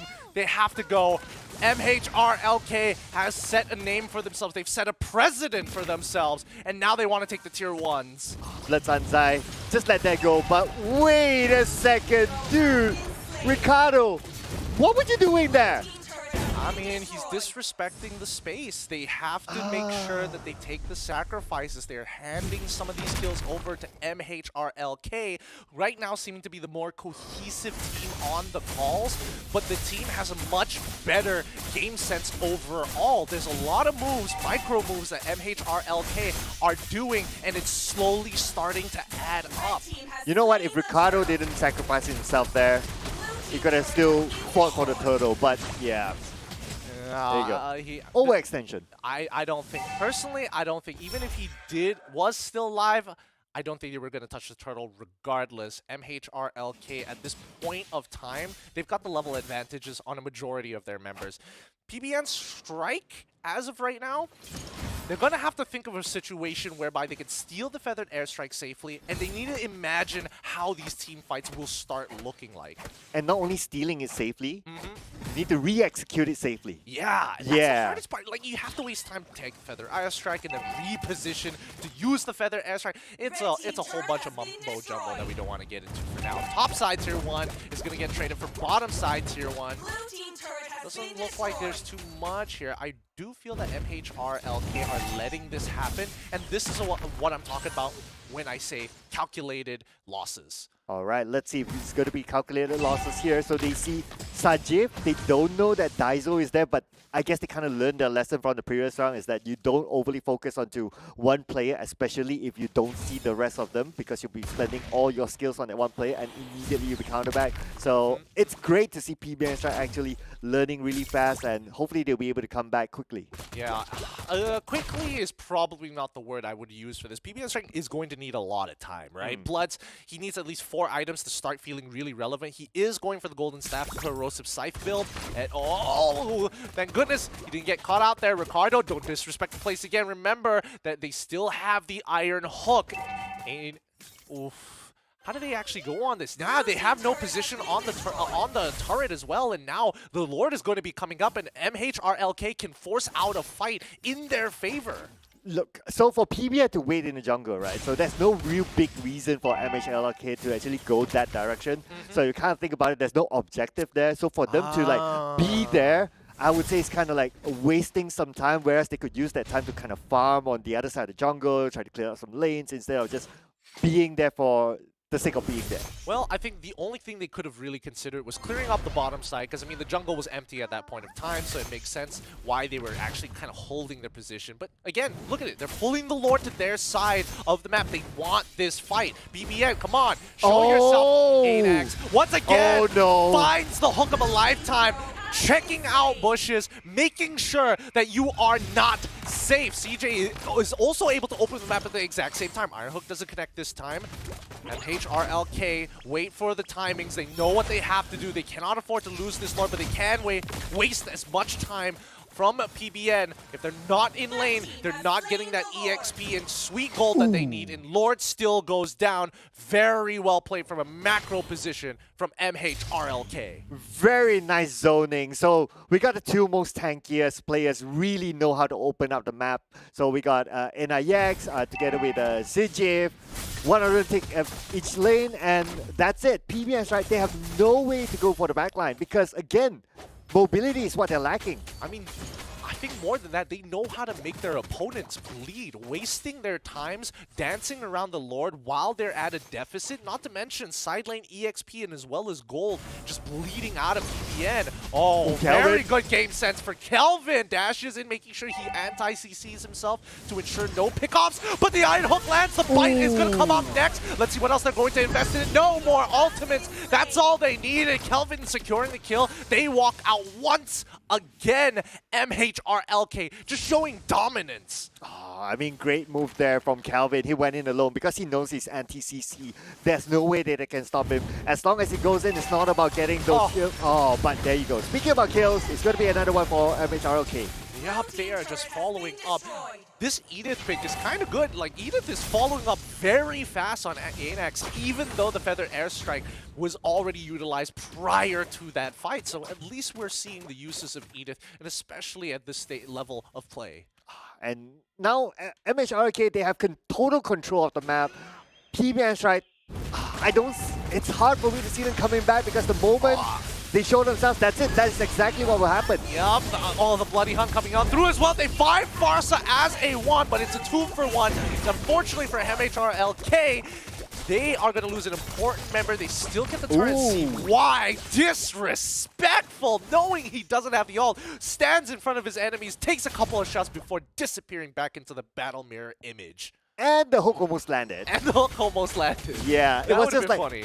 By a single speck of dust. Oh, man. Right now, man, teams from the Philippines, they're playing a little disrespectful. They know that they have the lead. They're really confident at pressing their lead as well. Like, with an 8K goal lead at this stage of the game, it is, they're not playing around. Yeah, but I'm really liking the discipline. Oh, look at that. That almost landed again onto Ricardo. But I'm really liking the discipline from MHRLK. It's like, yes, you have control of the map. Like, all three lanes are pushed out, but you don't stay there. You're just like, okay, everything has been cleared out. Let's fall back. Let's continue to farm around us. And let's still open up that part of the map, especially the top side, because the objective is coming. Yep, with purple buff up as well. Kaja is going to face check it first. Make sure that, MHRLK aren't around. They don't know just yet, but they need to learn from the common hook spots. Iron Hook comes out. Nanami knows for sure where he is. He should warn the rest of the team and start pulling this purple buff towards their side of the map. They're going to start Lord as well from the side of Kevin. BBN on the timer here. They have to make a choice. Do they take this fight or do they back off? It looks like they are going to back off here. They don't need to do anything crazy. Let this Lord fall into the hands of their opponents. I mean, Ricardo at the forefront, I know what he's trying to do. He's trying to find a way to grab one, but we can see the positioning of his teammates. They're just not ready for it. They're just too far away. So even if he managed to do so, immediately he will be countered upon. Oh, what a standoff face to face. 3 members versus 5 members. 4 members actually on the opposite side. Nobody is willing to break the silence. Good job from MHLK. They just walk away from that. They're like, no, we have bottom jungle. We just need to clear up the map one by one. They spot us, but at the end of the day, they aren't here, and therefore, we can take these buffs. We can actually have this Lord pushing from mid as well as bottom side to finish off this fight. Let's see how this is going to play out. Tier 3 is already falling down. They find the heavy spin, but it doesn't really matter here. Feather Airstrike is going to make sure that Nami's already out of that fight with 1 man down. It allows MHRLK to continue their onslaught. Heavy spin to push in Edith underneath the fountain. Iron Hook lands on you, but unable to finish that kill. This is a good defense for the side of PBN, right? The second wave coming. If they can hold off this second wave, they have an opportunity to come back into this game. MH got to make a choice here. It's a 4v4, and Feathered Airstrike is already back up. Do they go for the crystal? They need to clear out the minions. Just wait a little bit longer for this, but their time has passed and they have to back away. Still very, very disciplined here coming in from MHRLK. if you kind of think about it, right, the idea of Ricardo being the initiator with a divine judgment, he has failed to land a single one. And I kind of understand as well. It's because the frontliners for MHRLK, they position themselves really well. NIEX, Sage, they know how to open up space. And it's very difficult to even reach onto Daiso. Personally, I got to give it to Kelvin this game. He's stepping up big time, right? His teammates, especially with Ricardo, looking to catch one of the backline members. Kelvin's doing a good job at using his abilities to push away the opponents, to slow down the follow-up, to open up angles that the heavy spin won't pin you against the wall. These simple micro mechanics makes all the difference for somebody's life, and especially a life as valuable as Daiso's or CY. Oh, Kelvin all alone, but he has the immortality, not going to be an issue there. Oh, I mean, Fatal, it really isn't going to be much here. They weren't able to kill him instantly, and that's the problem. Kelvin can disrespect the time and space that PBN allow him to take. Oh, look at this. So Kelvin has immortality, and we know that he's anti-CC. How are you going to stop this guy? Well, for now, I think PBN Strike just have to wait a little bit longer. They're about to hit full build in just a bit. But this Lord is going to be a make it or break it for them. They can't lose. They can't afford to lose it. And MHRLK need to end this game so that they don't coin toss the ultra late stages against PBN Strike. Once again, Anax just making sure that he is standing close, trying to get that back line. Rizel, he's not confident. He's backing up. He's making the call. We're not taking this. We're not taking this. I do not have the angle, and it just isn't worth it. And that's also because looking at the bottom lane, the minions have pushed in. So even if they choose to go for it, the minions could overtake the entire bottom lane, and that's going to be a devastating moment for them as well. So that's why for them to let the Lord go is the best choice. They just want to hold on to their guns for now. As Lord starts pushing in, they're synchronizing the waves, and once again, the Iron Hook as well as the Bloody Hunt onto Nanami and a Feathered Airstrike to guarantee that we don't have a glue to cut us off. 4v5, same as every Lord push we've seen so far. MHRLK look to end the game. Finally, they get the Iron Hook of a lifetime, but Edith is pushed out of position, locked in by two ults. Edith trying to get out with the ult as well. Doesn't survive, and even with the Winds of Nature, Bloods is trying to get on out of there. Immortality is up, but it's too late. The Crystal is down, and that's going to be a 2-0 from MH. But that was pretty much the only time that I can clearly see the Divine Judgment being used. The rest of it is like maybe for like a second and you got punished. So to me, I feel that it is just how MHRLK, they position themselves. Again, they're very disciplined and they know how to come in at the right timing together. So if any one of them gets picked out, they immediately come in as a team. Absolutely. I think they're very in sync with each other. Very. And their communication is really, really good. Like, look at moments like this. Ricardo actually gets a good pick, but then the follow-up backline gets pushed away by Kelvin, and he's able to swing the momentum in that favor. That's what Martis is the best at. And they pretty much don't really have an answer for Kelvin, especially at some point where he got the immortality, anti-CC, immortality, you name it. And of course, he probably has some lifesteal as well, and that's a natural build. But overall, another hero that they don't have an answer to is Farsa as well. Daiso, he's pretty much untouched throughout the entire game. Yeah, Daiso pretty much untouched, but you can see that PBN, they identified Daiso being a problem and actually changed their strategy to look for Daiso more than CY, because CY refuses to show himself. I think for the most part, like, everybody who tried to make a play onto MHRLK has been punished indefinitely. Ooh, and of course, when it reaches towards the end, we can see that they start to be really confident. The goal difference is just too big at some point. NIX is just too tanky. He always sits at the front. In fact, the entire game, I don't think he died even a single time. No, he's just an absolute beast here. He knows how to maintain his pressure. He knows how to hit those iron hooks. And it made Nanami's life so difficult. He keeps getting hooked, keeps getting bloody hunted. And the whole team of MHRLK is just looking down at him, and there's nothing he can do. Yeah, so that is pretty much the thing, right? So very different approach for MHRLK this time. They don't really utilize the options of like, okay, we do the split push, but this time around, what they do is that they take the fight towards PBN Strike by especially sending out the Franco just to open up a lot of space. And like what we talk about, like Franco's presence is good enough. Like the moment you see a Franco, in your mind you'll be thinking of like, okay, he's going to land the hook. Hence, that kind of breaks out your positioning. And when that happens, you tend to group together, waiting for the counter. But that never happened because all he has to do is just to be there. Yeah, his existence alone already has an aura to him, as they say. But honestly, I have to kind of give it to CJ here. I think he's been able to buffer wherever the team is lacking, technically, right? Need somebody to follow up? CJ's here to take care of you. Side lane getting push them? CJ's there to clean up the side lanes. Oh no, somebody's on top of CY or somebody's on top of Daizo. CJ is the one who makes that difference. So any weak positions, CJ is going to be the guardian of that dam. Yeah, so in overall, I can say that it's more of like their coordination. And when they draft, they know how to coordinate around that as well. So we have seen 2 games from MHRLK. To me, they are very different play styles, but yet they're still able to adapt accordingly.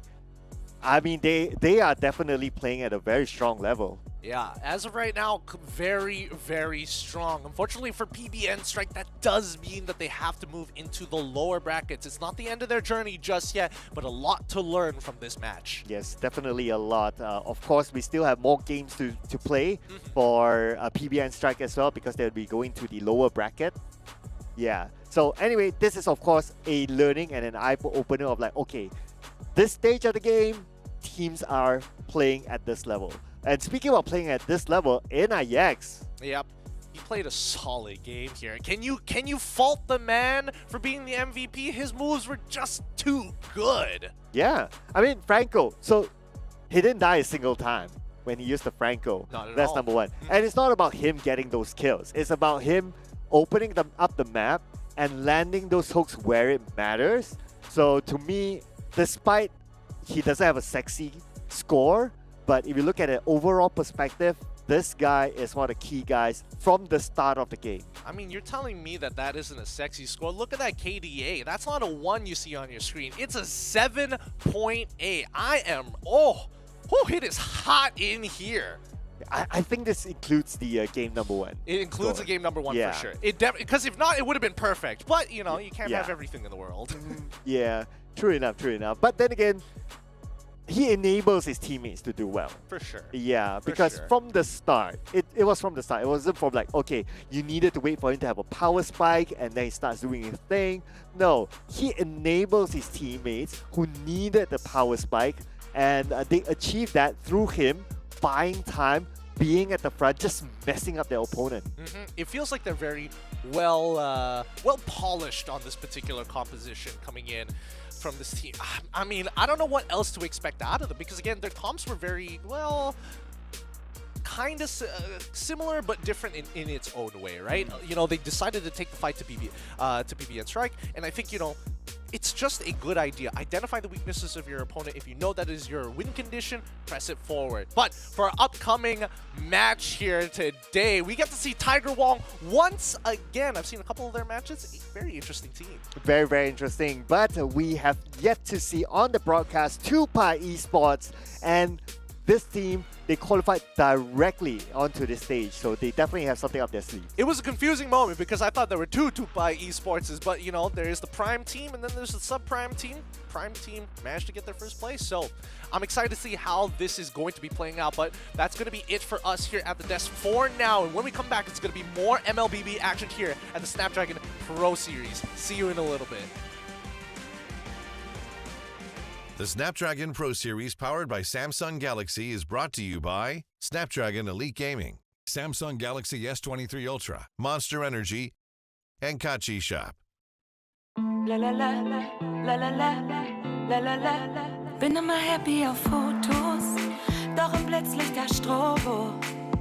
Frag ich mich schon, wo du jetzt bist und vermiss dich so. 1000 Augen auf mir und ich schein immer zu lächeln und glücklich zu sein. Doch ohne dich fühle ich mich zwischen tausenden Leuten allein. Nur mit dir kann ich sein, wie ich bin. Nur mit dir. Wir tanzen so, als ob keiner zusieht. Ganz egal wo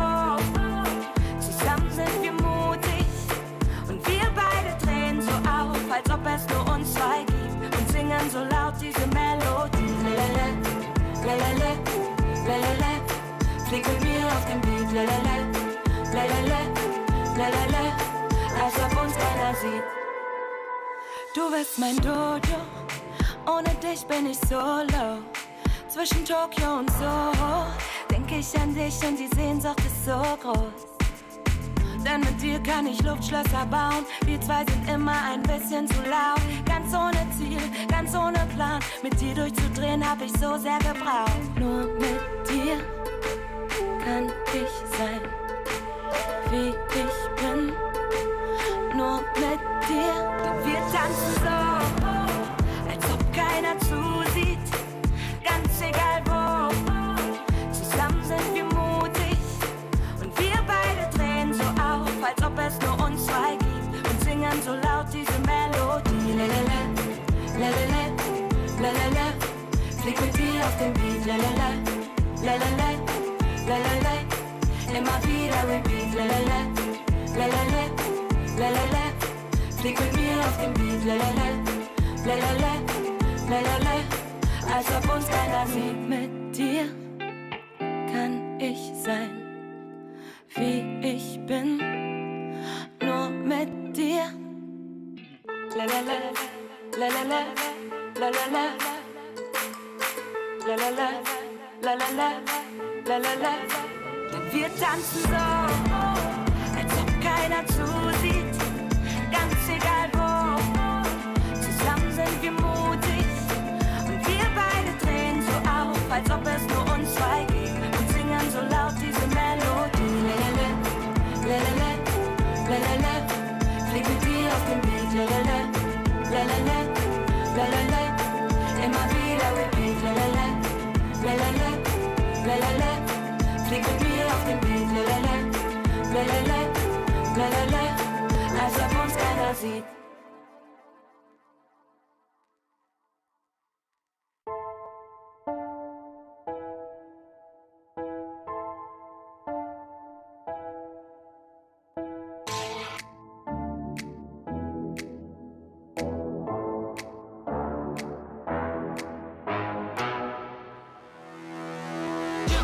And I'm on the beat, with it on lock, everything on fleek. Word in the street, got my sound on repeat. Do it all day, every day of the week. Getting turned up, we feeling lively. On the dance floor, where you gonna find me? Here comes the drop, it's time to party. Here comes the drop, it's time to party.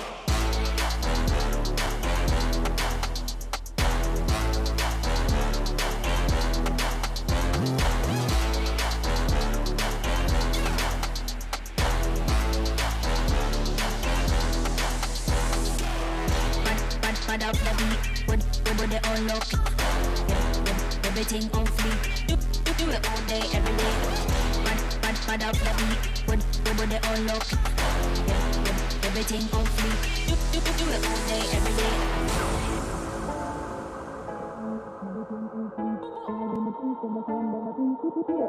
Every day of the week, getting time out, we feeling lively. On the dance floor, where you gonna find me? Here comes the drop, it's time to party. Here comes the drop, it's time to party.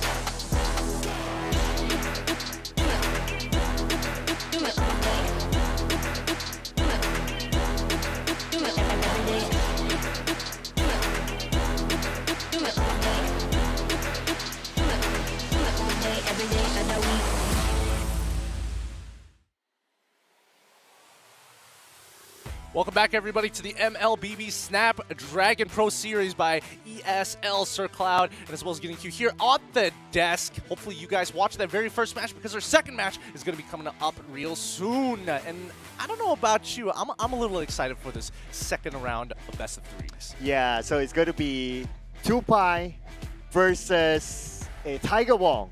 So I'm kind of excited for Tiger Wong as well. So for two reasons. One is that they have a very interesting branding because Tiger Wong is a celebrities team.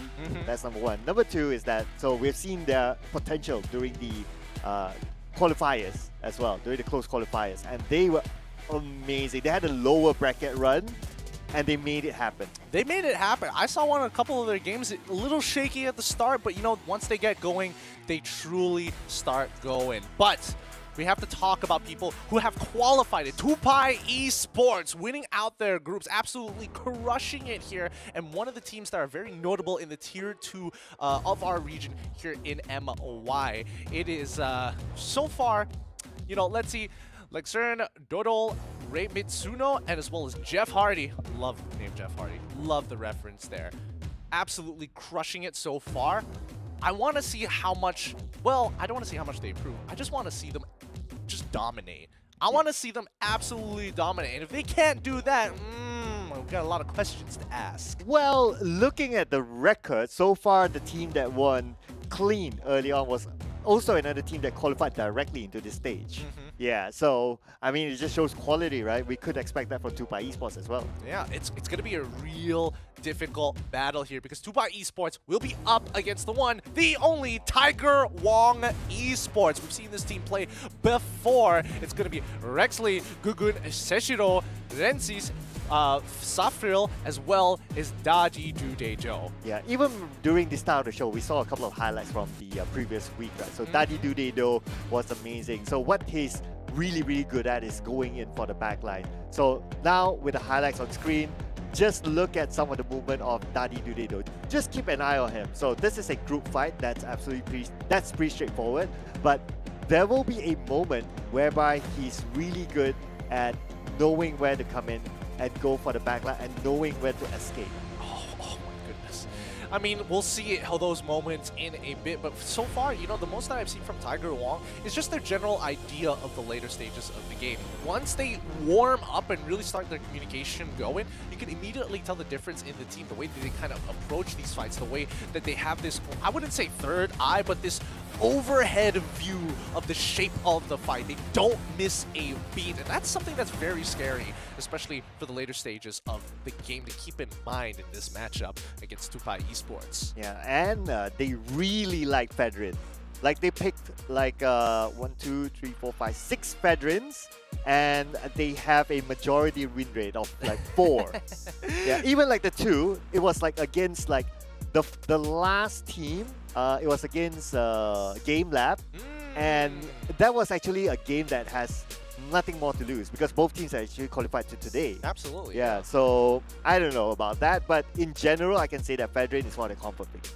Well, okay, so let's keep in mind, Fredrin is something to watch out for, but knowing people play Fredrin, do they play the Akai? Are we starting to think about Marats even, these tank junglers? Or are they versatile? Are we still expected to see a Link? Are we still expected to see an Assassin? Okay, speaking about versatility and those kind of tanky sort of heroes, right? So they love one of the hottest heroes in this meta at this moment, and if it's that thing. Oh. Well, you were thinking something else. I was thinking like Arlen. Well, to my surprise as well, no one picked that so far. Oh, well, wonder why. For the most part of it, guys, make sure you start casting your votes in the Twitch chat right now because the Snapdragon match predictions are already going. You saw the graph earlier in game number 1. That's exactly how it's going to look like in game number 2. So make sure, if you haven't done it yet, go call your friend, send a sub for free. That'd be just to get them enticed into the game and then help out your favorite team. Yeah, sometimes it's about take my energy, right? Yeah, you send your energy to your team through that. I don't have my wallet here right now. That'd be great. And if I had my wallet here, I could solve all my problems. But let's have a look at our predictions here at the desk. And it looks like we are... both leaning towards Tiger WONG in this particular matchup against Tupai. Well, also to be fair, because Tiger WONG's game was broadcasted, so I get to see a lot more of their action, and I was impressed, not gonna lie, and they had a lower bracket run. That's also a good point. Yeah, so... Alright, that's fair. That's fair. Yep. I think there is a good argument that can be made for Tiger WONG. I do hope that, you know, Tupai, you know, for Malaysian representatives, whoop whoop. Hopefully they might be able to pull out a win. Maybe they can make it a close game. We're just gonna have to wait and see once we start delving into the draft. Yeah, honestly I have no expectation for Tupai because yeah, we didn't really get to see much of them, at least in the current meta or the current patch. So yeah, I mean, just show us why they directly qualified themselves into this round. Honestly, I just can't. I want to see an Arlen game. I want to see Arlen. Me too. Somebody. I want to see a team be disrespectful, to really show us the difference, to show us the monster inside of us, to unleash the full beast in all of its glory. I wish they had like a collab with like the Monster Energy drink with Arlet on top of it, because this is a perfect moment to bring it up. Unleash the beast. Thank you, Monster Energy Drink, for supporting us here and sponsoring the Snapdragon Pro Series. But yes, hopefully we might get to see some team let it go. Yeah, hopefully we get to see like a Monster Energy keyboard and a mouse as well, because that image kind of came out right behind us. I mean, they'll make a cool merch, right? Not gonna lie. Honestly, I think the phone case would do pretty well. Probably also the ones with the Ethernet cable to connect it to your phone. Oh, I yeah. don't know what the name of it is. Until now, I've still been cracking my brain on it. What, the one that it's like a You connector? connect it to the phone, and then you have like an Ethernet cable port. Oh, right. Yeah, I've seen. Right? Yeah, It's I've cool. seen it before. It is. It's so cool. Look, I don't know. I would highly suggest if you're playing at the top of your level and you don't want to have a lag-free experience, especially if you're having internet issues, one quick fix around. But for the most part, I don't know. The last time we heard about Tupai, right? Tupai, they had multiple teams. They didn't just have one team actually enter the qualifiers. One making it at least to the first place, the other, unfortunately, second and third. I think based off of their second team, we might be able to get a little bit of an idea, or at least the direction for what they want to do in draft, because I would assume, you know, like brother, like sister, twin energy, you know, they'll be kind of similar. I'm sure they would have discussed something behind the scenes as well among these two teams. But then again, well, one of them made it, so maybe that one that made it is like kind of dominant in terms of like... Or just like the older brother. Oh yeah, maybe as well. Every time they're screaming, step aside, little bro. I got this. Give me that. Give me that. Halfway through your game, you're losing. No worries. I got you, little bro. now we're just being cruel at this point. But honestly, hopefully, Tupai actually shows up to expectation and shows us why they were able to dominate. Yeah, and speaking about like trying to show up to expectation, right? So I'm pretty sure they would expect their opponent to kind of pick the Fedrin, Valentina, even the Moskov. These are some of the really hot picks from their previous rounds. But then again, sometimes it's a double-edged sword, kind of think about it. Like you spend your bans onto this, and then your opponent will be like, haha, gotcha, we actually got plan B, so just spend the bans on something that we kind of expected you to. Well, I mean, it's a double-edged sword, right? Whenever you're banning something, it's something that you could utilize, but what else are you... Typical bans that we've seen all over the world. Joy picked her ban situationally. Fanny, if a team can play Fanny. Fredrin, if they're like, I'm just sick of efficient tank junglers, get rid of the Fedrin.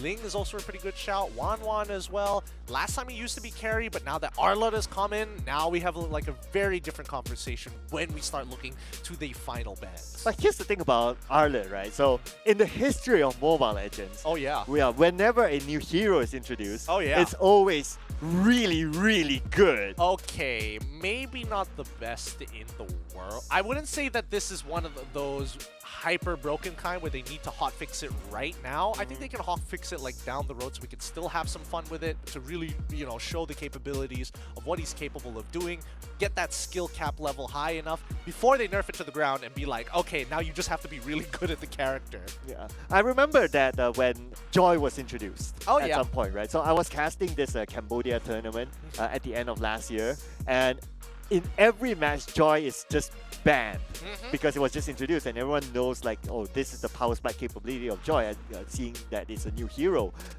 And whenever it's, whether it's accidentally let go or it's tactically let go, Joy has a 100% win rate from there.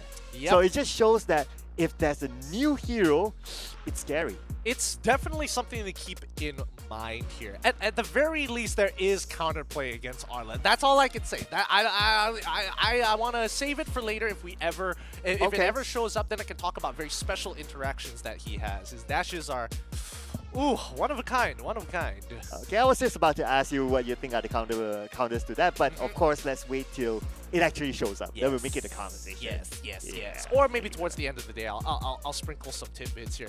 Teams are going to be taking some time here. You know, they need their time to prepare. They need to make sure that they have their game plan set. You don't want to be going into a situation not knowing what your own game plan is going to be, let alone trying to figure out the opposing team's game plan too. Yeah, but speaking about game plans, right? So what we learned from the previous round is that if you want to be successful, you need to be really versatile. Like what we saw earlier on, like Game 1 was a very different game plan as compared to Game 2.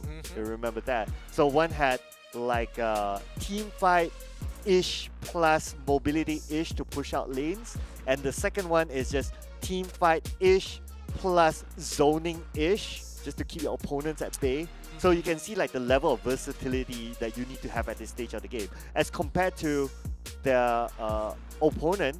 I remember like they were pretty direct and straightforward. Like they didn't really have a plan B. So I think at this stage of the game is that since you're going to play multiple rounds anyway, you got to be prepared with from plan A, B, C, D, E, and everything else. Well, I mean, there is a certain degree of like, oh, let's feel it out. Let's feel it out. Let's feel how good these teams actually are. And you might end up like our previous matchup. I mean, unfortunately for PBN, their team fights are just not as good as their opponents in that matchup. And no matter how many different types of matchups you had, even in losing matchups, probably they'd still lose it at the end of the day. Sometimes people are just better. Yeah, and that's where I observe, right? It feels like, you know, like you're just trying to do the same thing, expecting different results. Smacking your head against the wall, hoping that something would change. Yeah, so it felt that was their only plan.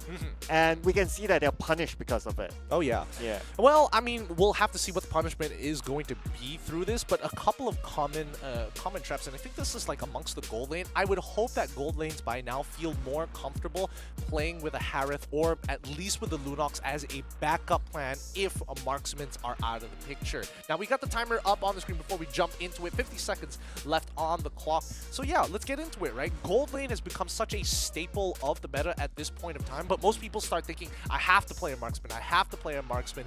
But that's not the way it works. There are other options. True enough, but however, from what we're seeing, at least from Tiger Wong, because they had a broadcast, pretty standard gold laners for them. So your Moskov is the top pick, they're comfortable with the Claude, they like their Beatrix as well, so pretty standard, I must say. Pretty standard. But if they were to switch it up, right, like in your mind, like if it's not a marksman, what would it be? It's between Lunox and Harith. Those are the only two gold laners that I would say, if you want a hyper defensive gold laner, Lunox for sure. If you want something to win a lane just barely, but if you win it, it's a complete snowball, Harith for sure. Right, yeah, and Harith has mobility as well, can dish out a lot of damage. A lot of quote-unquote single target damage.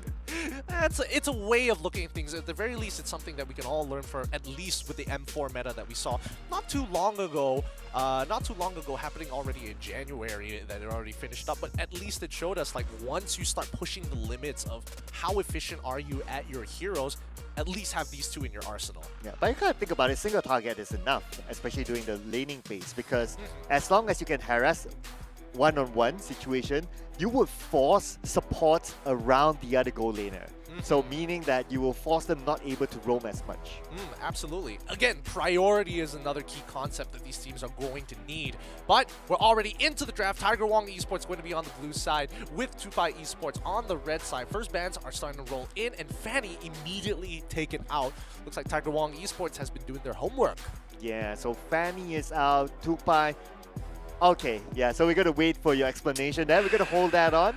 Disappointment. I expect Fedrin to be out. I expect Valentina probably to be out, but I think priority is definitely on the Fedrin just because of how comfortable Tiger Wong is with the Fedrin, and not only Tiger Wong, even in the previous game as well, like Fedrin is banned all the way. Yeah, I believe that Fredrin is a little too good at what he does as of right now, but it doesn't mean there isn't counterplay to it just yet. Joy gets banned out, which means Tupai Esports are a little bit more worried about dealing with somebody who can really harass the backline and zone them off. But it does tell us that they want to play a marksman. Tiger Wong Esports, on the other hand, the fact that they banned out the Faramis, I'm assuming they want to pick up lane. Okay, if they were to pick up Ling, right? So what do you think will be the best counter against that? Well, I think, there's plenty of counters out there. Kufra is a really good option. Franco Kaja, any hard lockdown is good. But the main reason why I think Ling is going to be implemented in this game, or at the very least something a little bit more team fight oriented, is that Farmis, he is so good at team fighting. Oh, you're in a bad position? Call Altar. Oh, are we all 5 of us getting locked against a wall? Call Altar. There's a lot of answers that they have in their playbooks. If Tiger Wong wants to make sure that, hey, let's make sure that Tupai is split up as much as we can, get strong laners, and a mobile assassin to kind of punish those sides of the lanes. It looks good. From Tupai Esports, on the other hand, if I was in their position, I'm looking at it, it's like, okay, yes, they want to get strong laners. I want to make sure that my mid lane is strong. My mid lane can push out, and I can respond to each side of the map. And speaking about mid laners, right? So the fact that Tiger Wong, they ban out Glue, meaning that there's a possibility for them to pick Farsa as well. And they do have a good record with Farsa. So, and even we saw that in the highlights. And Farsa, so far in this tournament, is one of the hot picks too. So with that being said, probably Tupai Esports may want to be ready with the Valentina. Possibly. They banned out the Kaja. I think, honestly, Yves isn't too bad here. At the very least, you can force out an early cleanse from the 1-1, lock her down with the box. You have some decent push overall. But, I mean, if they want to give it up for Valentina, that's also totally fine. Valentina can basically two-shot 1-1 once she's full build. Yep, and this kind of gives Tiger Wong like the thought, like, okay, do we want to still go for the Farsa or not? But if you ask me, I'll say, yeah, go for it. Because at the end of the day, we did talk about this earlier on, that Valentina, yes, you steal the feather and strike. Yeah. And then you need to position yourself. And then you need to execute it again. By that time, do you have enough health to tank whatever damage that's coming to you? Do you have enough teammates left to be your front liner? So this will, of course, still be the question mark. So if you were to ask me, yeah, Tiger Wong, just go for it faster. This might be a little tougher. Now, from the previous matchup to what we're looking at right now, at least we have a gap closer. With Lapu Lapu, having a feathered airstrike may not necessarily be the answer. Yeah. I guess Tupai Esports is telling Tiger Wong, I want you to play Yves. Give us the Yves. At least we have extra versatility with the Valentina, but at least we don't have to hold on to the Yves for ourselves. Yeah, Yves, real world manipulation, definitely one of those good skills that Valentina can take. Yeah, there you go. Farsa pick. Yeah, you still got to pick the Farsa. Now, the question is for Tupai Esports is that how are they going to counter the Farsa? So for them to do so, I believe that they need to pick something that is that's quick, that's high mobility. From what we can see right now, Ling is still open and could still be one of the options.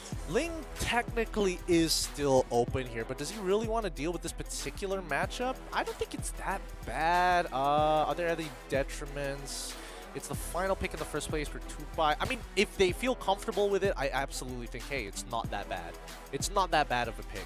But Claude, instead, they want to lock in, make sure that they have a secure gold laner, somebody who is able to burst down the 1-1 before she can even really react with the Winds of Nature, if she has the item built at the time. Okay, if not Ling, then probably a Cho. As long as it's something versatile enough to go for the backline. Because for sure, they will, after this, Tiger Wong will pick something that's tanky enough, like to be the frontliner.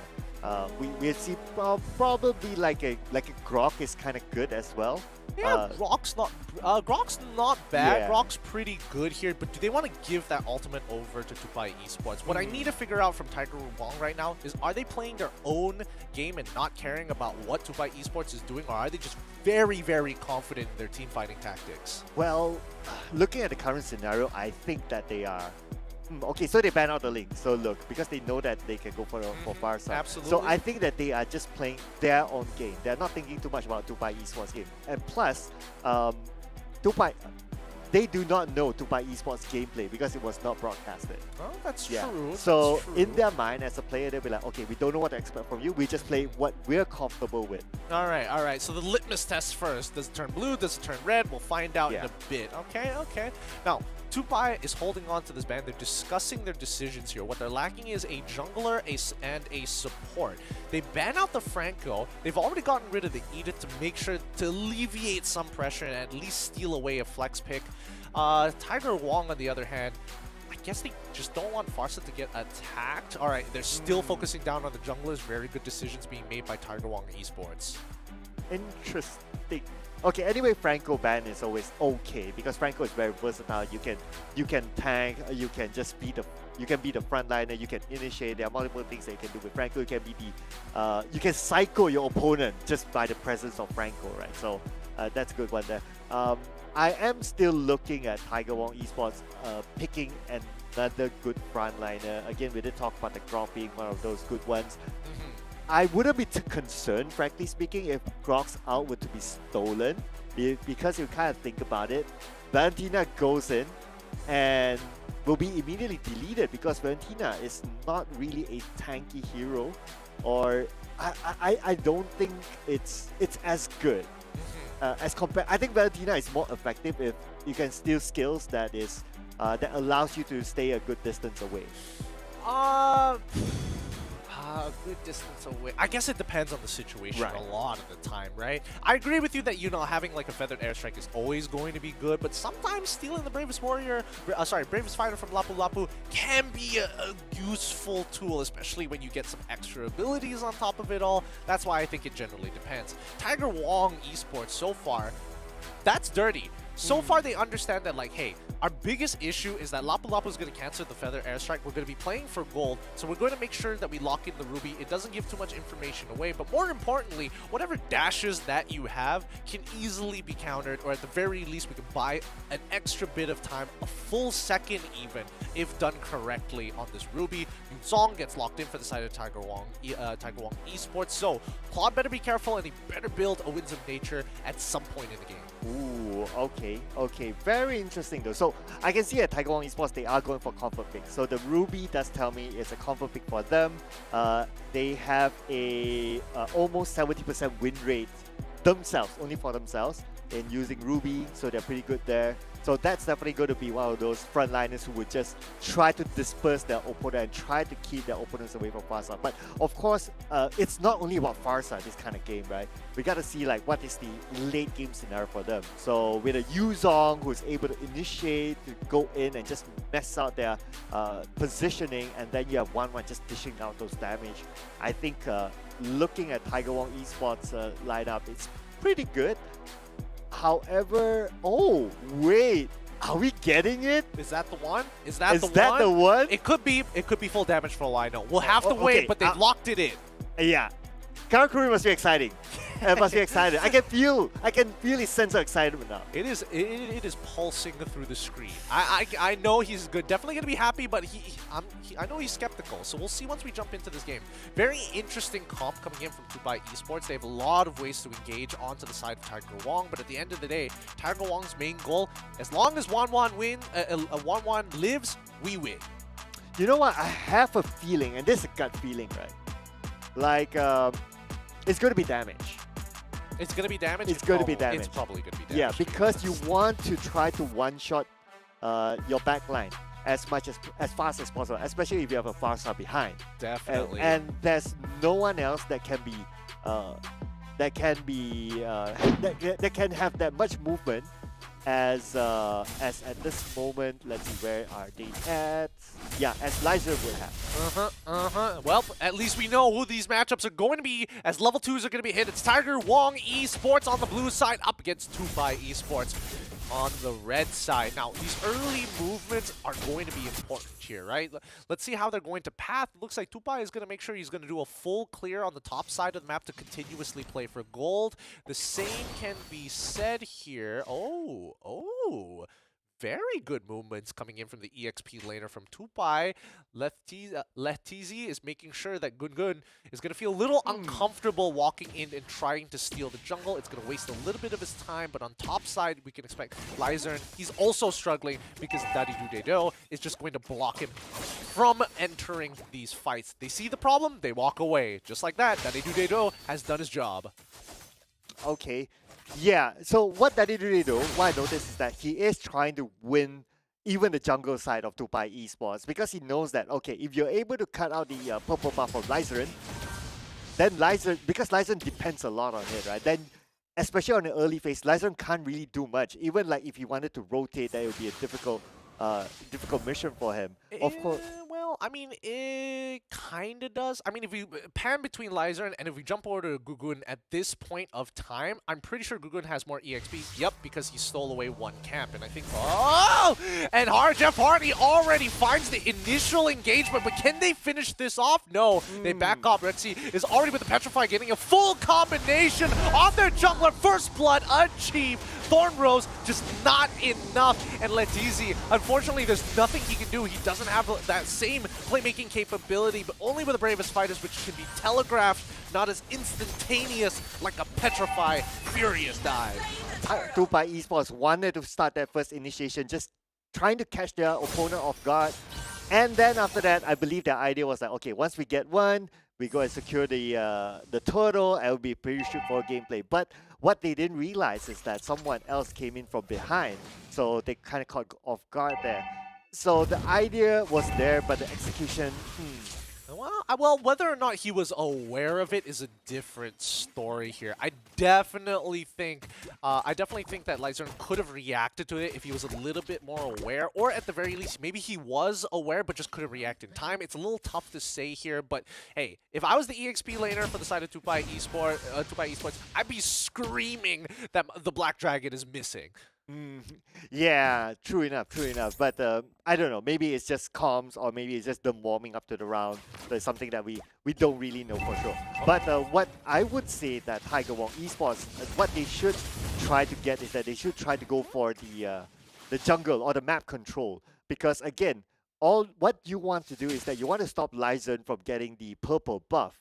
Because if you're able to do so, then it's hard for him to scale. When it's hard for him to scale, then basically Tiger Wong Esports will always have that advantage, whether it's gold, whether it's level, or whether it's just mentality. Yeah, they honestly can basically walk around without a threat, really. As long as Lyzern isn't there to secure, it can be a little tough. Here comes the Feather Airstrike into an immediate combo. Daddy Dudedo is trying to buy that little bit of time we were talking about, and even with the I'm Offended, is able to turn things around. Jeff Hardy ends up dying on the counter engage. Nicely played by Zephril, able to get his marks, able to get his ult off. Crossbow of Tank connects. Wow, okay. That was really fast turnaround there by Tiger Wong Esports. Tupai Esports, they clearly weren't ready for it. Like, they were just gathering, and then I believe what they're trying to do is just to gather information, just to see where exactly the opponents are at. But by the time they do that, they were immediately punished. I mean, again, this is Tiger Wong Esports just showing that how fast they are in terms of decision making, and the moment they did that, then the turtle is open. I mean, honestly, this is just so well played. Daddy Dudedo, like, just canceling out Lancelot, and even the backline getting attacked really quick. Like, Tiger Wong was in very good position here, and with now the turtle falling into their hands, they're going to get another kill once again with a Petrify on to the Valentina. Nicely played by Rexley. Ooh, okay. Very confident play for them. Right now we can see that Tiger Wong is starting to show some control, at least on the mid lane. So I would expect that the moment we get this first turret on top, Tiger Wong is going to just take over the entire top map, top jungle. Absolutely, and I think they need to now, rather than later. They're already 3k ahead. They're going to break this tier 1, and now this is where the bleeding really begins for Tupai Esports. I'm expecting to see a lane swap at some point or another. Rexy, he's doing a phenomenal job just out-rotating Letizi, and Letizi needs to win this fight, but Farsa is going to show up real soon, so Rexy, he wants to turn this around whenever he can. He knows Lyzern is going to be joining that fight, but with the man advantage and the full team behind his back. Ooh, boy! Lyzern, he gets pulled back in instantly. Thorn Rose to try and dodge one, but he can't dodge them all. And we also see Jeff Hardy trying to salvage the situation. Ends up giving his life. Gugun does not care, does not show respect. If you're low in front of him, he will decimate you. So, from what I see, right, this is where Tupai Esports, they need to realize that, okay, we are kind of behind in terms of goal, we need to farm. So instead of continuing on that fight, they should just disengage from the entire thing. Because when the moment Lyzern went down, I was surprised that they still continued the fight. They still tried to go in, and they got punished for it. To me, how I see it is that it would be great if they could just disengage, just continue on farming. Cut their losses, basically. They really needed to cut their losses, and I think Tupai need to start talking to each other about map movements here. Letizi just sitting there for far too long. The initial rotation coming in from Lyzern, he should have been more aware of where the members of Tiger Wong is, because the mid lane was already missing. They had no idea where the support was at the same time. And if they're rotating to the EXP side, you would imagine that more members would show up. So again, Lyzern very confident in himself, but so far getting punished for his mistakes. Okay. So this is going to be a 50-50 moment. It's very important for Tupai Esports to secure this Turtle because they're way behind. But oh, he actually gets it, but somebody else has to pay the price. Valentina ends up dying. Lethizi as well as he tries to jump in. Misuo finds the kill onto Farsa. That's already one, but Jeff Hardy has no help whatsoever. Lyzern just mirroring behind him, but there's so little he can do. 2 levels down on the Martis. Has to watch Jeff Hardy take the fall, just like in real life. Claude is out, and Lyzern, unfortunately, has to give this up. No, he refuses to give it up. He's trying to clear. Phantom Execution canceled twice. His life is for hire, but no price is worth that type of cost. Speaking about cost, that cost him a lot. I mean, this is all about discipline, right? Like, you know that, okay, you're 1v4, you're like 5,000 gold behind. It's a self-realization of like, okay, let's not take it. Let them take the turret. I'll retreat. At least I don't feed that amount of experience and go to the opponent. So that is a little bit questionable for me. And Tiger Wong Esports, obviously they took advantage of all that. They really did. They're taking all the tier 2s here. All the tier 1s. They take it to tier 2 on bottom side. Next is probably going to be the mid lane or probably the top side of the map, just because Lord is going to be spawning in about 43 seconds. This is, yep, 43 more seconds. And I think this should be game in a bit. 6k gold lead unless Tupai are able to either steal the Lord back to buy in 5 minutes extra into the game, or at the very least, even out the gold lead. Yeah, so look at this, Gideon. The moment they got the top turret, map control on top. The moment after they got that, they get the middle turret, map control. Bottom turret gone, map control. That is just what they needed to do. The moment they got that map control, Lyzern cannot get the buffs. That's it. They locked them down.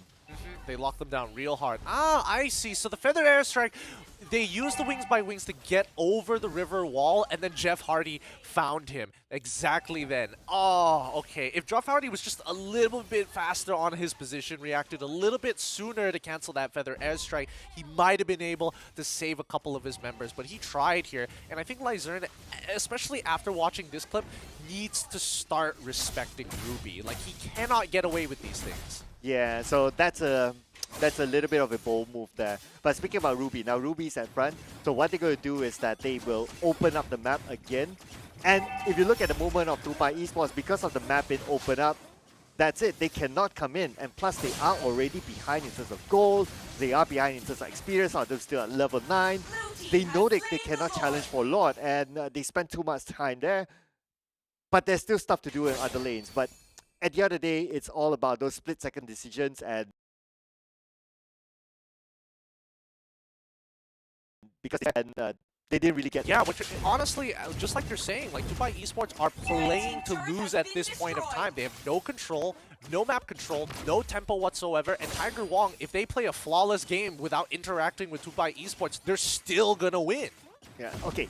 So I'm really trying to think of what's the winning factor for them. I'd like to think that, okay, if the game could hold on long enough, maybe they will hit that power spike for Tupai Esports, and then they will be able to counter back. But if I kind of think about it, right, like, it's the same for Tiger Wong Esports. They can hit their power spike at the same time. Therefore, Tupai Esports, pretty much at this point, it's hard to come back. Yeah, it's difficult. It's really difficult. 10 minutes of the game going on to the 11th, and Tiger Wong is still 8k ahead. Basically, honestly, I give it to them that they're basically at an 8k goal lead. It's really hard to throw this, especially when you have an item and when you're an item and a half in front of your opponent. Feather Airstrike, even if one connects, Lyzern is losing 50% of his HP. They've already cracked down on 1 inhibitor turret, 2 inhibitor turrets, with Lord still pushing in. They could look to end this game if they want to, but we're not seeing any commitment just yet. Tupai, let's see. Are they going to go for it? No, they are not.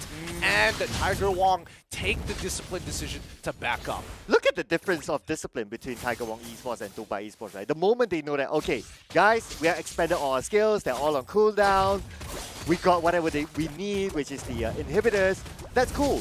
And then they immediately back off, reset, and they come back for the top. Whereas Tupai Esports, they know that they lost the plot, but they still went in. Yeah. That's the big difference. Now with a very solid 10k gold lead for Tiger Wong, exploiting the fact, hey, there's a second wave coming in, we don't have to commit to anything, we're still going to get all the inhibitor turrets. Tupai are in critical condition. A breath of fresh air might even kill them at this point. Ooh, okay. So they are starting to come out of their base, but the moment they come out, obviously nothing is there. But this is their best case scenario, right? They need to win back their half of the jungle. They got to touch grass. They They have to touch grass.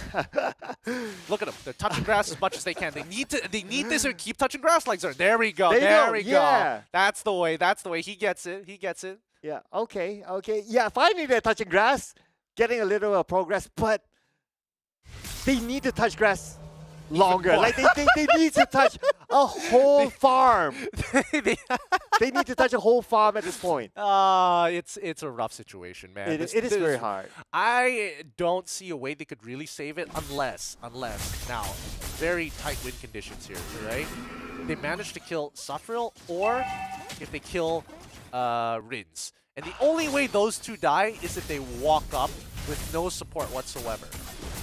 Or if they're able to force out a 2v5. It's tough, but Tupai slowly gaining the space. Ruby is in a great position. Lizer, all by himself. Wait, he's got to outplay this. That's all he's got. He's trying to run away. The feathered airstrike doesn't kill him, but that means the backline unfortunately goes down. Gugun has already found the Lord, and now Jeff Hardy might have to pay the price again for the mistakes of his jungler. He ends up dying. No immortality is going to save him from that situation. And another one, Valentina. Doodle, where are you going? He's touching the grass too much, overloaded on that vitamin D. The outside world has changed him. Is Dade Dudedo still in this game, still with the mindset of a champion? Brackline getting attacked coming in from Rio, but it's not enough. He doesn't have the items, and the rest of his teammates bite the dust, with only Rins having to take the fall. Dade Dudedo continuing to disrespect the space, and now the final note is here. Lord to crash in, Luminous as well. Jeff Hardy's back is over. I mean, looking at that last fight, right? Realistically, there was no way for Tupai Esports to actually challenge for the Lord. Oh, absolutely. Yeah. So again, if you can't challenge for the Lord, you might as well let go of the objective. You go farm somewhere else. I noticed that when that was happening, like the top lane was kind of open. There was some minions to farm. Like at least they could have still done that. Some of the buffs were active, they could have still done that. Or even better, if they could go and take over, I wouldn't say take over, but at least they could go into the jungle of the opponent's side on the top side. That would at least be some form of progress. And then you kind of wait it out until the Lord comes up, because definitely Tiger Wong, they will push together with the Lord. That's the likely case. And then at least you would have had some items that you might be able to fight. Right? That would be the best case scenario. I mean, yes, that would be the best case scenario, but just look at the build up until that moment here. Like the only person who's really caring about his position more than anybody else's is going to be Real Mitsuno. Like, he's doing a very good job going in and out of these fights. But there are times where the rest of his team, yes, they are communicating to each other in a macro sense, but nobody is making a decision. And I think that's the biggest problem right here for Tupai Esports. Another one, Lyzern, he's got to control himself, right? He needs to understand that he is trying to do something that's basically impossible. He needs to recognize he needs help to get into that back line. He cannot hard carry this game by himself. Yeah, I understand sometimes, right? Like if you play a ranked game, sometimes you get that one player that can really one-shot everyone by just doing exactly what he did. Oh yeah. But if in a very well-coordinated scenario, which is a tournament setting, like something like that would definitely be punished. So I think that there needs to be a differentiator and understanding of like, okay, what sort of situation we are in at this point, rather than, okay, whatever scenario, I can still carry the team all by myself. But in this case, it's clearly that the gap is just too far. I think, you know, that kind of mentality is totally fine. I mean, the man made sure he bought 2 shoes, one for each side of his feet, making sure he's extra fast, trying to make sure that, you know, don't need the Blade of Despair just yet. I'm really far behind. It's not really going to change anything, and that's totally understandable. I mean, it's 15-3. Winners are Tiger Wong Esports, and the overall builds don't seem too out of the ordinary. Let me just do one more quick check.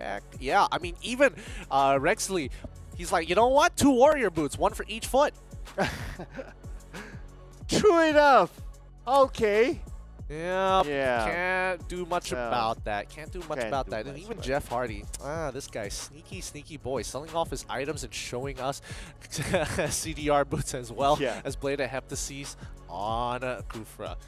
But I was actually wondering, like, is that all that he would have gotten? But, Oh, absolutely. He's trying to, be an outstanding citizen to the rest of the pub players. If you're playing Kufra, boys and girls, CDR boots, plus Blade of Heptases. He wants to have those free games in Mythic Glory, I'm just saying.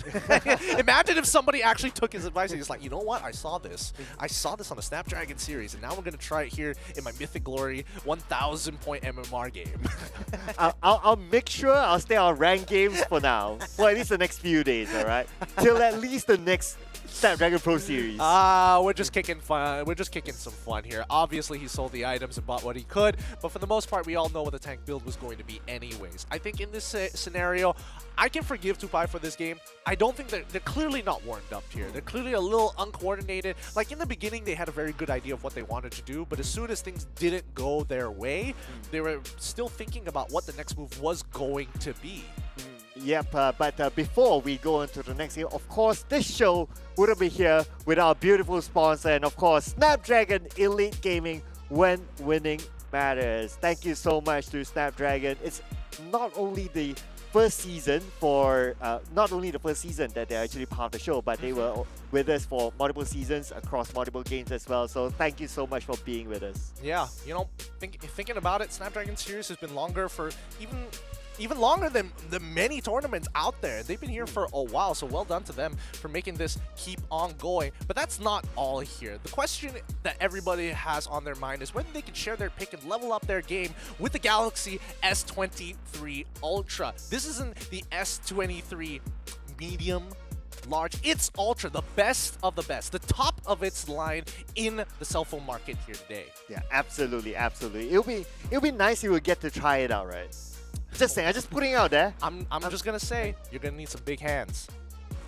It's not easy holding it with one hand, I'll tell you that. All right, okay. Think about it. But hey, honestly, with Samsung, you gotta pair it up with Monster Energy, making sure that you are truly unleashing the beast. You've got peripherals that make you good. You gotta make sure you're caffeinated. You make sure you're energized to make sure that you play good. Hey man, if you can't change your tools, at least you can change the mental. MonsterEnergy.com/gaming is the website for you to refer all sorts of Monster Energy flavors. Comes in multiple flavors, by the way. Comes multiple colors as well. Don't forget about Kachi Shop as well. If you guys are looking to get some extra diamonds, maybe on a bit of a discount, you can go check out KachiShop.com with great deals and game top-ups that you will definitely love.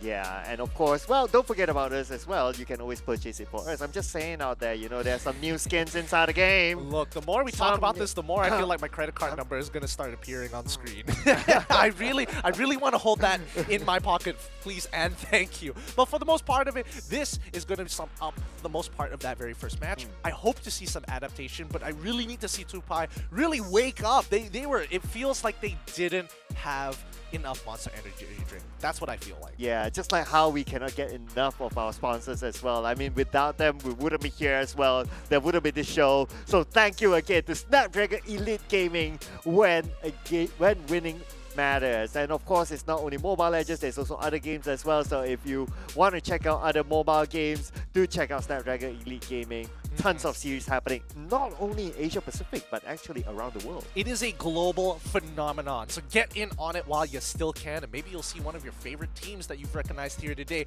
up on the big stage. But the upcoming match is going to be Game 2, Tiger Wong versus Tupai Esports. And yes, about those adaptations here, I think, Tiger Wong, I feel like they have a very clear idea. Once they have the lead, it feels good. But I'm curious to see what happens when they don't have that lead, and especially with the that lower bracket run that they had.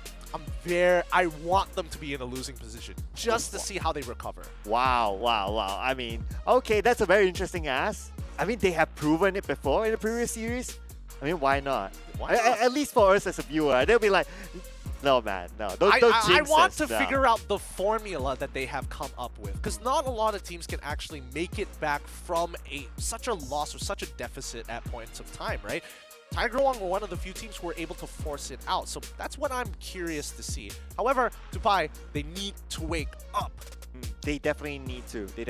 They are going up a team that is, I would say, consistent. So as far as I watched the broadcast from the previous series, it's not like they're really, really versatile in terms of their picks, or they don't come up with super duper big wins. They just do something that they know that they are comfortable in, and they know that they can execute well, and that's just it. So in order for you to do that, you don't need to be overly creative as well.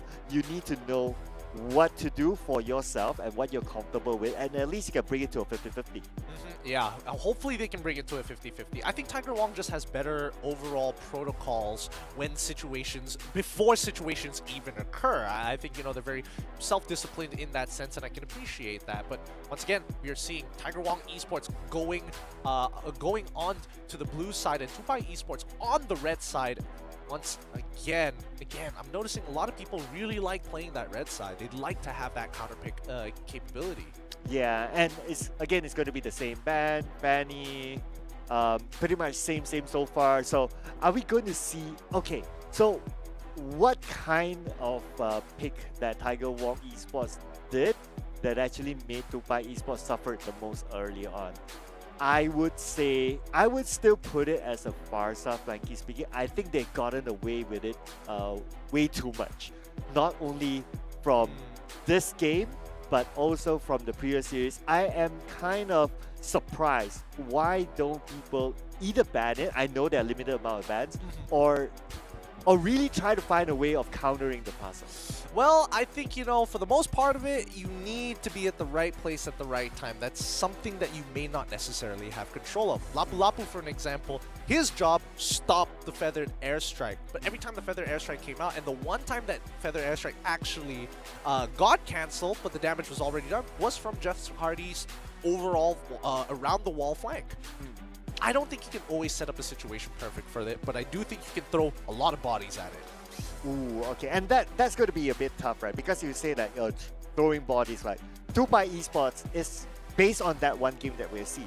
They're not good at throwing bodies because they go in individually for the most part. Okay, that one comes down to that comes down to communication more than it does about the style of which they throw their bodies at them, right? I think with some better communications, a little bit sharper on what's actually important in the game, Tupai can have some really good positions there to punish. So that's what I want to see in this upcoming game. I don't think the bans are really changing. I'm seeing a lot of familiar bans here. I'm seeing the Joy. I'm also seeing the Wan. I'm seeing the Farmers get banned out here. Okay. Again, we haven't seen Predator just yet. Yeah, oh yeah, that's another one. Fedrin is a comfort pick for Tiger Wong. So this will be the dilemma if you were to buy esports, right? Like, do you ban out something that you have seen in previous series that's comfortable to your opponent? Or do you want to ban out something that punish you hardly in that game one? Compared to giving away Arlot, I think you just ban out the Arlot here, right? I think you just kind of have to. Yeah.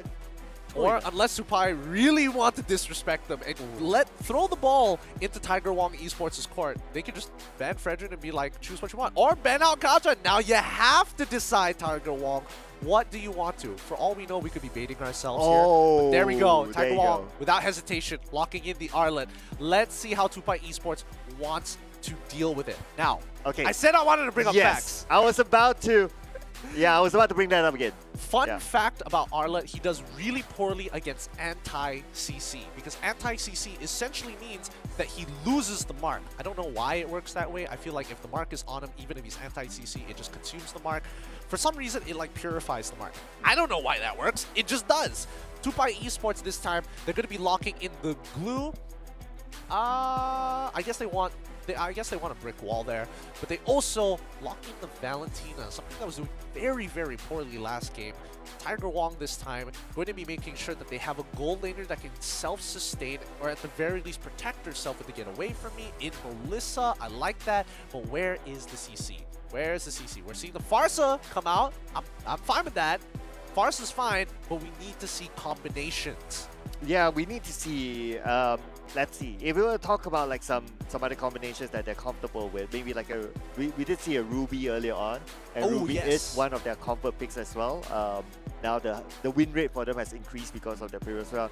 Other than that, Glue is taken, so Edith is one of their comfort picks, and I would say Edith is an overall in this tournament a hot pick?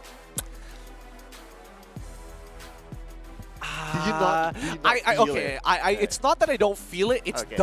doesn't work well with Tiger Wong. I'm thinking, okay, 2 forms of CC, and then when you get out of it, you also have technically 3 ways to CC people, but mostly single target.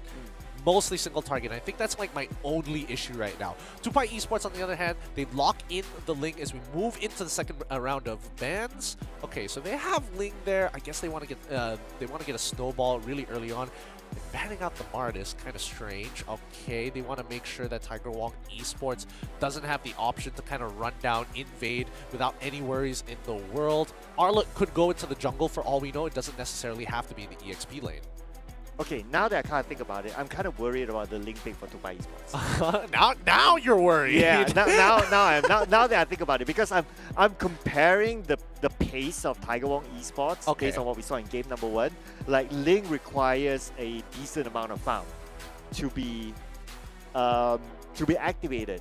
So if they are able to play with that kind of pace again, like, look at how quickly they took it out the top turret, and the moment they did that, then you take over the jungle, you take over those buffs.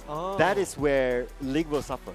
So That's a good point. That's a really good point. So that means the side lanes are going to be extremely important here, right? Correct. Because at least you're able to like gain some control back over the lane, and you have that extra man to push out the enemy jungler. All right, all right. So Brody gets banned out here, which is a pretty good shout because we're talking about lane bullies here. Melissa is very good at just outranging her opponents outright, right? You throw the doll in the middle of the lane. If somebody happens to be in there, that's good. You start auto-attacking, boom, you get free damage without really suffering anything.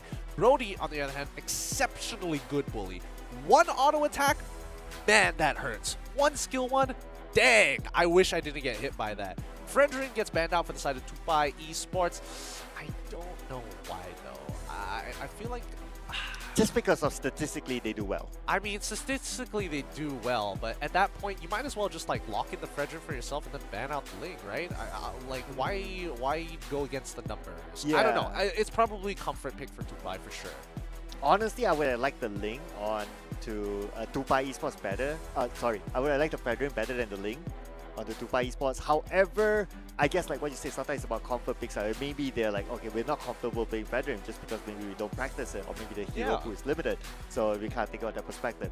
Now, for Tiger Esports, their next few picks, it has to be like a tanky-ish hero, right? Oh, Lolita, that's really good. Lolita, Ruby could make a return again.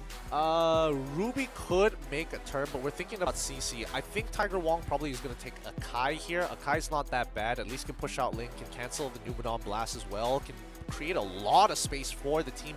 Most importantly, enable somebody like ALVA. We need peelers here. I'm expecting Grok Akai. I'm expecting... Ideally, it would have been Lolita, but, you know, you can't win everything here. What else is there? Is Kaja available? No, Kaja's banned out. Franco... I mentioned Grok earlier. Franco...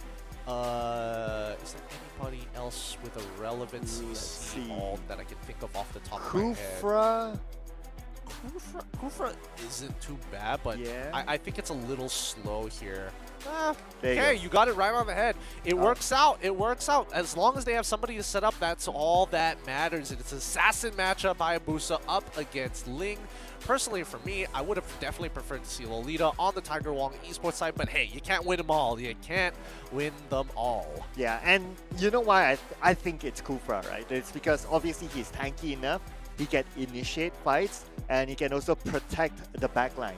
So it's very multi ways you can kind of use the Kufra for them. So looking at how they are currently set up is that they don't really have like an initiator per se, so they can use Kufra. Or if they get attacked and then Feather Extract starts to come in, at least you have Kufra to also protect. So you got like an offensive and defensive way of playing Kufra for Tiger Wong Esports, because that is pretty much their only option, I would say.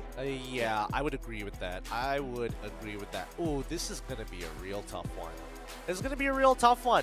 Tupai understands, hey, gold lane can't do anything about this. You know, let's just play for the later stages of the game. Ling, Valentina, and as well as Jeff Hardy, we got to try our best to make sure we get over the first lap of the race. This is where I'm worried, because they are focusing on the late game.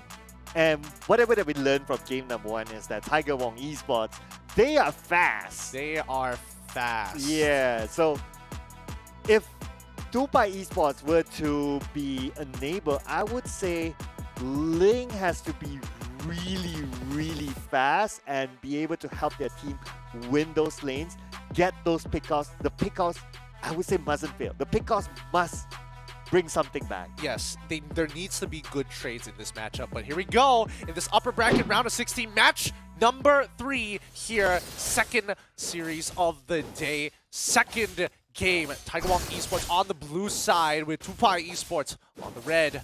Let's see how this plays out, and I think it's, again, these first early levels are so important.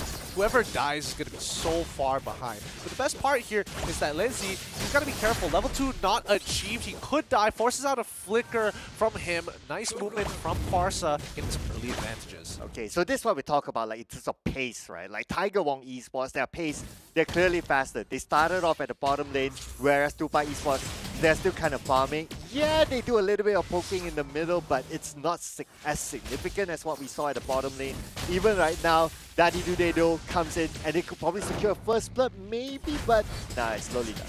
No, it's not, but a good amount of damage coming in from Dodol. Letty, unfortunately, because of that trade and because he doesn't have Flicker, he's in some trouble here, but manages to catch Rexy, which means that Lizard has an opportunity to actually kill. No, first blood going over to the side of Tiger Wong. The trades, where is it? Finally, Arlon ends up dying, but this is so bad for Letzi. He ends up dying at the worst time. He didn't hit his level 3 either. Yeah, so it was a trade there, but so far what we can see is that, well, looks like it's not stopping yet. Nope, not just yet, but no commitment. Okay, cool. No commitment, and I think that's an important fact because both sides, purple buff is coming up from Hayabusa, and nobody has the damage right now to actually capitalize on it, so good decision making from both sides. Just get your buffs, get on out of there. Farsa making sure that she is, oh my gosh. Rexy, who's the gold laner right now? Is it Melissa or is it the EXP laner? I've never seen this much babysitting for any EXP laner in my life. Oh yeah, okay, that's really interesting. But we'll see. Maybe their objective is like, okay, let's just try to shove up the lanes and let's try to get the total objective as soon as possible. Because we did talk about like how fast Tupai Esports needs to play. If not, Tiger Wong Esports will punish them. Yeah, let's see how this plays out here. Nobody's really getting much here. The split is out. Feather Airstrike is going to be landing, but it's going to be a full commitment onto the fight. Who wins the retribution? It's going to be Tiger Wong, and now they're trying to back out. Did they see the opportunity? His glue stuns up 3, and that's what you want to see. Tupai Esports now seeing the advantage. They see the light to try and turn this around, but no, they trade one back. Can they get the kill? Arlon is doing a phenomenal job, but Letty wants to take his revenge. They end up trading up, and Tupai Esports walks away, no turtle, but 1 kill extra in hand. Oh, that was sweaty. That was sweaty. So, if you were to be in that fight, would you rather get the turtle or would you rather get the extra kill? I would say based on rough mathematics, getting turtle will be a little bit more worthwhile. Especially if like you're at this stage of the game. Let me think about this. Yeah. I'm not seeing any level differences between anybody just yet. So yeah, I think the kills were definitely a little bit more important there. Dodol, even Dodol was able to recover his EXP deficit. Same goes for the EXP lane down on bot side. So that turtle didn't change too much. Most likely it changed for Saffril, but they're on their own little island here. Like Saffril is winning with or without that turtle. Okay, but we're coming back to the point where Tupai Esports, they know that they must win D lanes fast because if not, Tiger Wong Esports can punish them. Because they're now very dependent on their late gamer, Mitsuno, going to scale. At this point, we can see that Tiger Wong Esports, they know that Mitsuno is also important. That's why they're focusing on the top lane. Oh, yeah, but now the fight is already breaking out. Link wants to get to the middle of the mix.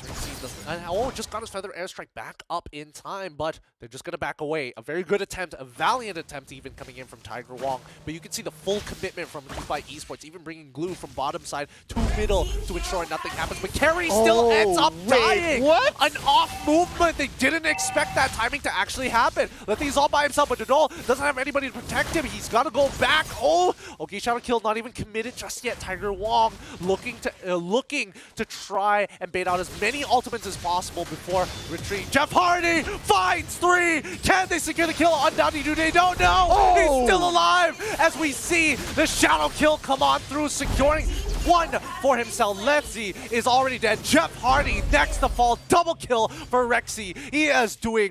Rexley. He is doing a phenomenal job on this Arlet and continues to snowball. Wow, amazing play indeed. I believe that whatever happened to Mitsuno at the top lane where he was killed, that kind of shattered Tupai Esports' plan, because I think his plan was like, okay, we start the fight, they use their skills, you try to come in and try to get some pickoffs from the back line, but because of that kill, they were like, okay, we have 1 man short, we don't have that extra ability to slow down opponents, so it became very difficult.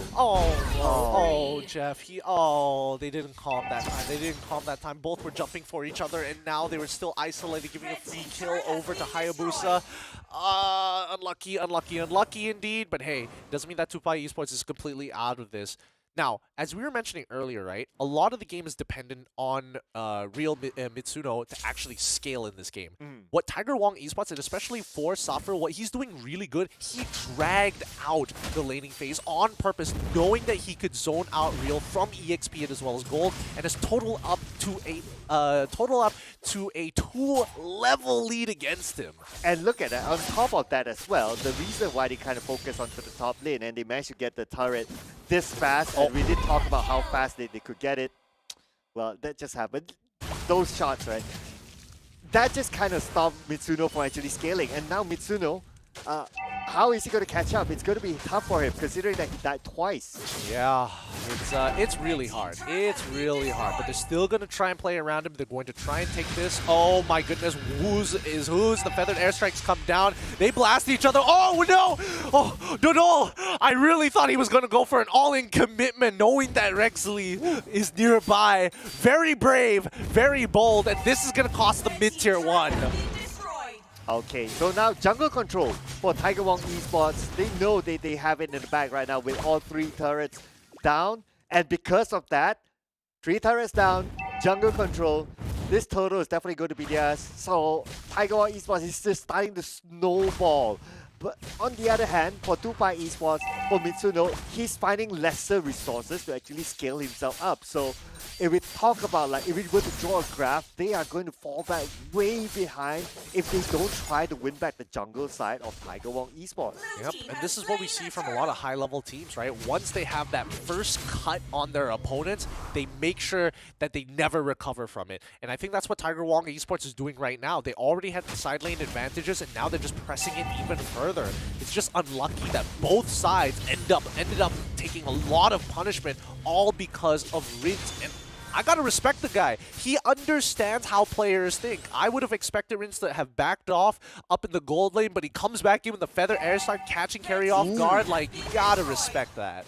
Oh, okay, that was a close one there in the middle, but everyone from Tupai Esports was around anyway. So looking at, in comparison, the level of discipline, Tiger Wong Esports, he knows, okay, he goes in, to what extent can he stay there? Okay, I go in, I poke a little bit, so sometimes the objective is not about getting those kills. The objective is about, okay, your opponent is too low, he's forced to retreat, therefore you open up some room to actually secure some objective. Oh, let's see, he's already gone. Doesn't even stand a chance. Dies to the Shuriken, not even to the Oki Shadow kill. Gogan is just too far ahead, and even Glue can't tank the amount of damage. Tiger Wong Esports, it's not like they are making very, very good plays. It's that Tupai is unfortunately feeling desperate, following their urges, and Tiger Wong just lets them have it. Just, yes, please fall into despair, fall into our traps. We don't have to do much.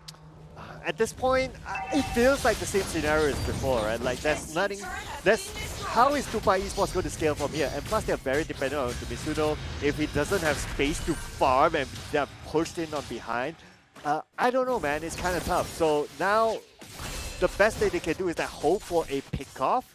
But the problem is Tiger Wong Esports, the discipline is just good. Like, they know not to overextend. Yeah, but let's not just their discipline. Look at the positions that they're taking onto the map. They are hiding in very common spots that we see for just, engages, but more importantly, they've adjusted it, right? They're not all in one place. They're making sure that they are locking down Lyzern. No matter what wall he finch poises to, Tiger Wong Esports will know about it. They are making sure that Lyzern cannot play this game.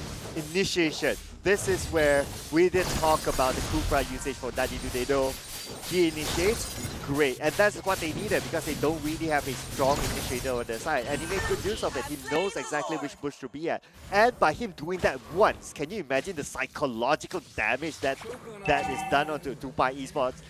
It's hard for them to come out after that. I mean, I can understand why Tupai Esports is like, you know what, maybe touching grass isn't such a good idea anymore, man. It is a scary position to do, and especially if you're Jeff Hardy, it's your job to do it, and sometimes it's like, I kind of don't want to die anymore. Yeah, because if you do that again, then your teammates or you yourself will reflect, like, oh yeah, you did the same mistake again and again. So that kind of like forces him to like play really safe behind.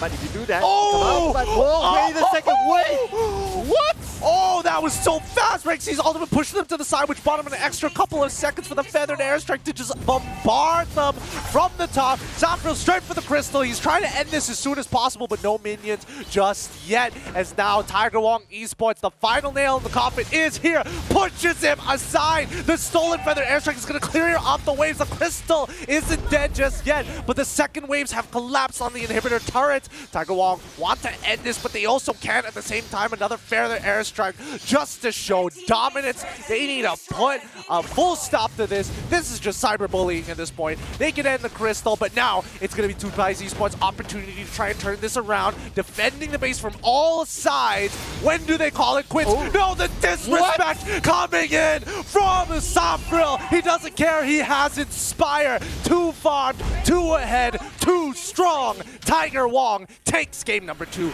as well as the series. It's almost a 13,000 gold difference when the series ended. Ooh! So it kind of makes sense why they were confident enough to like, oh, okay, despite we're low, despite some of our skills are on cooldown, but we don't really need to back up because just by auto hitting, even that damage is enough for them by the point. Look, Tiger Wong, they knew for a fact that they were way ahead of their opponents. I mean, look at these early engages, right? When we start looking about these early engages, we immediately see where the ideas are coming from. This is really good initiation coming in from Tupai Esports, but where is the coordination? Where is everybody going? Jeff Hardy and as well as Glue in these positions didn't know who they were focusing on. The damage dealers weren't even there. So the question becomes, whose fault is it, right? I think it's just bad communication overall. I think when, this could be between Lyzern and the rest of the team, but when you are in this position, when you're losing this hard, and it feels like you can't do anything right without getting punished, communications start dying, and that's just the very first step that Tiger Wong attacks you from. I'm going to have a different opinion there. So, the bad communication for Tupai Esports, but I think it's great coordination, communication by Tiger Wong Esports because they know exactly when to initiate and where to be at and how much they can take.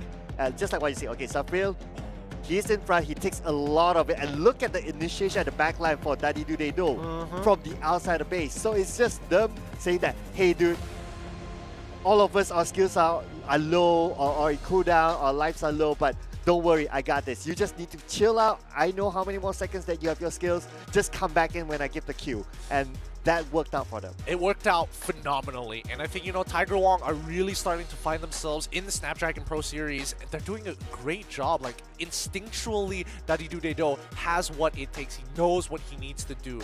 Rexley, I mean, I would have liked to see him play an even stronger game, but hey, he's just an Arlot. How much could you possibly do in a situation where there's so much focus and you're winning all across the board and you're only contributing to 2/3 of the total deaths this game?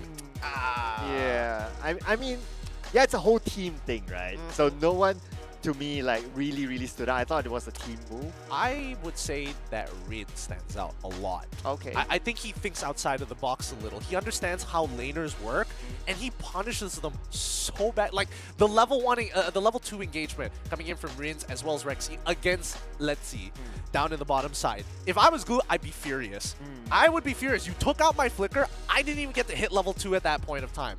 What's worse is that Rinzi goes up to the top side to get a free kill onto Real Mitsuo. They expected the first time. What he didn't expect is that Rinzi decided to sit in the lane until Feather Airstrike came back up and then got the kill. Like, come on. Any pub player would be frustrated with this sort of style. You know, in every story or in any class, we have to have the moral of the story, right? So I think that the moral of the story is that if any team were to go up against Tiger Wong Esports, don't pick a hyper carry. Because it will take too long and you'll be punished. Just look at how fast their pace is for the 2 rounds. I would say pick a winning mid lane. Pick a mid lane that pushes. Because right now, a lot of what I am seeing is a lot of like, oh, I clear the lane, I'm just going to sit under my turret and do nothing.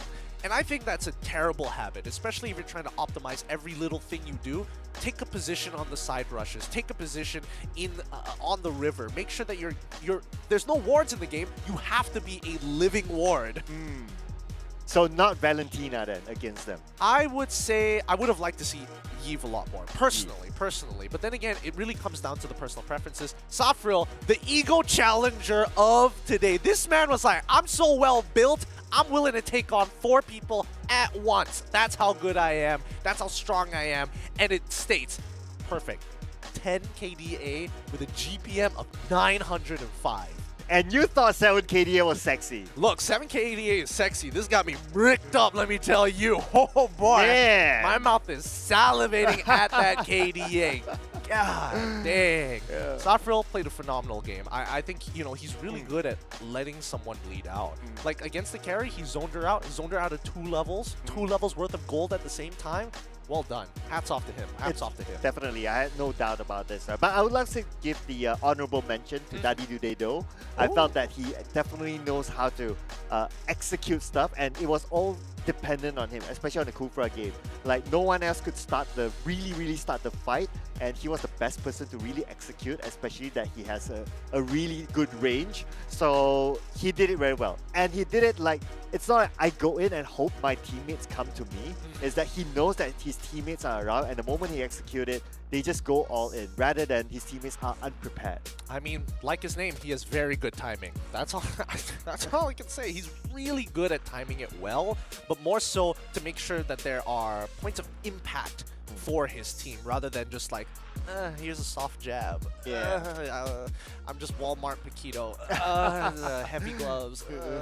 He really does make the difference here. But with that being said, that's going to be our second series already done. These best of 3s are blowing by, and I don't know about you. Some of these teams coming out from the open qualifiers, rather than finishing first, second, and third, is just like we wanted to go on this longer journey. Yeah. And I'm pretty sure as you guys at home would have wanted, we wanted a game 3, you know, or we wanted a lower bracket run for Tiger Wong Esports. But hey, I guess we gotta hold on to that first. Maybe in the next round. I don't know. Well, you gotta be careful of putting Tiger Wong's mouth here in this particular situation. But for the most part, I do think that this does show that the level of, you know, semi-professional teams has definitely increased. And I think, you know, even from the open qualifiers till now, we still are seeing that progression. But for our next upcoming match here, it's going to be the final one of today. It's Euphoria versus Miracle Gaming. Let's see which one of these teams are going to be knocked down to the lower bracket. Yeah, so of course, do stay tuned, ladies and gentlemen. Don't forget to also say thank you as well in the comment section to our beautiful sponsors, of course, Snapdragon Pro Series. Without them, we wouldn't be here as well. And to Monster Energy Drink, amazing. Thank you for the support. Thank you so much for the support. And not to mention the Samsung Galaxy as well. With that being said, we'll catch you guys the next time for this upcoming MLBB match. Local Euphoria, check it out, stick around. The Snapdragon Pro Series powered by Samsung Galaxy is brought to you by Snapdragon Elite Gaming, Samsung Galaxy S23 Ultra, Monster Energy, and Kachi Shop.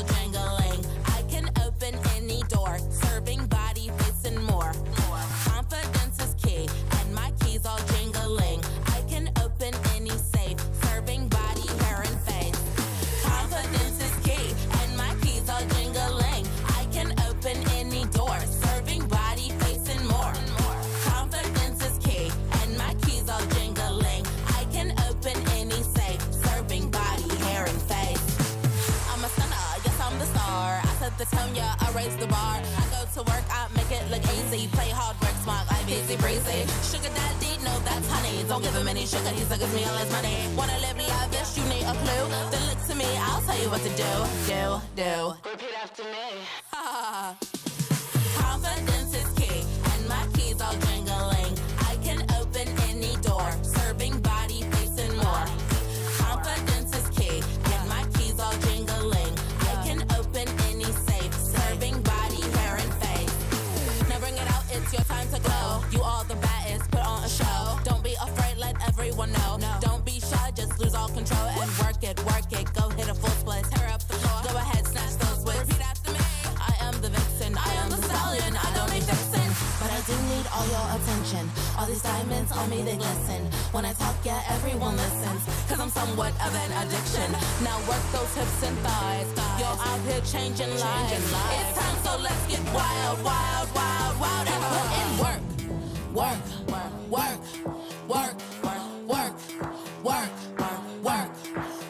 Put in work.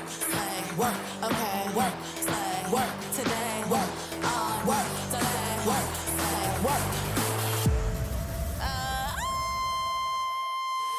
Confidence is key, and my keys all jingling. I can open any door, serving body, face, and more. Confidence is key, and my keys all jingling. I can open any safe, serving body, hair, and face. Confidence is key, and my keys all jingling. I can open any door, serving body, face, and more. Confidence is key, and my keys all jingling. I can open any safe, serving body, hair, and face.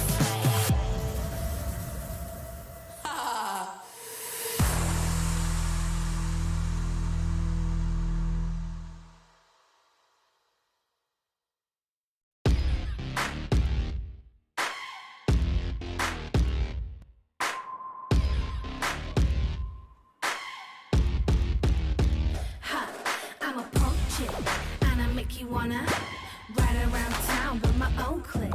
I'm a bad girl, and I make you wanna see you in the club when I'm getting lit. What's your number? I'ma call you. Brand new whip, I'm a baller. Got my own money, I don't need you. I'm out here with my girls, that's how we do. That's how we do. That's how we do. Yeah, that's how we do. That's how we do. That's how we do. Yeah, with my new clip. That's how we do. That's how we do. Yeah, that's how we do. That's how we do. That's how we do. Yeah, with my new clip. That's how we do. That's how we do. That's how we do. That's how we do. That's how we do. How do you do? You can't do it like us, 'cause that's how we do. I run this, and I'm gonna do it harder. You ain't my sugar daddy, I don't need no father. Figure it out, that's what we do.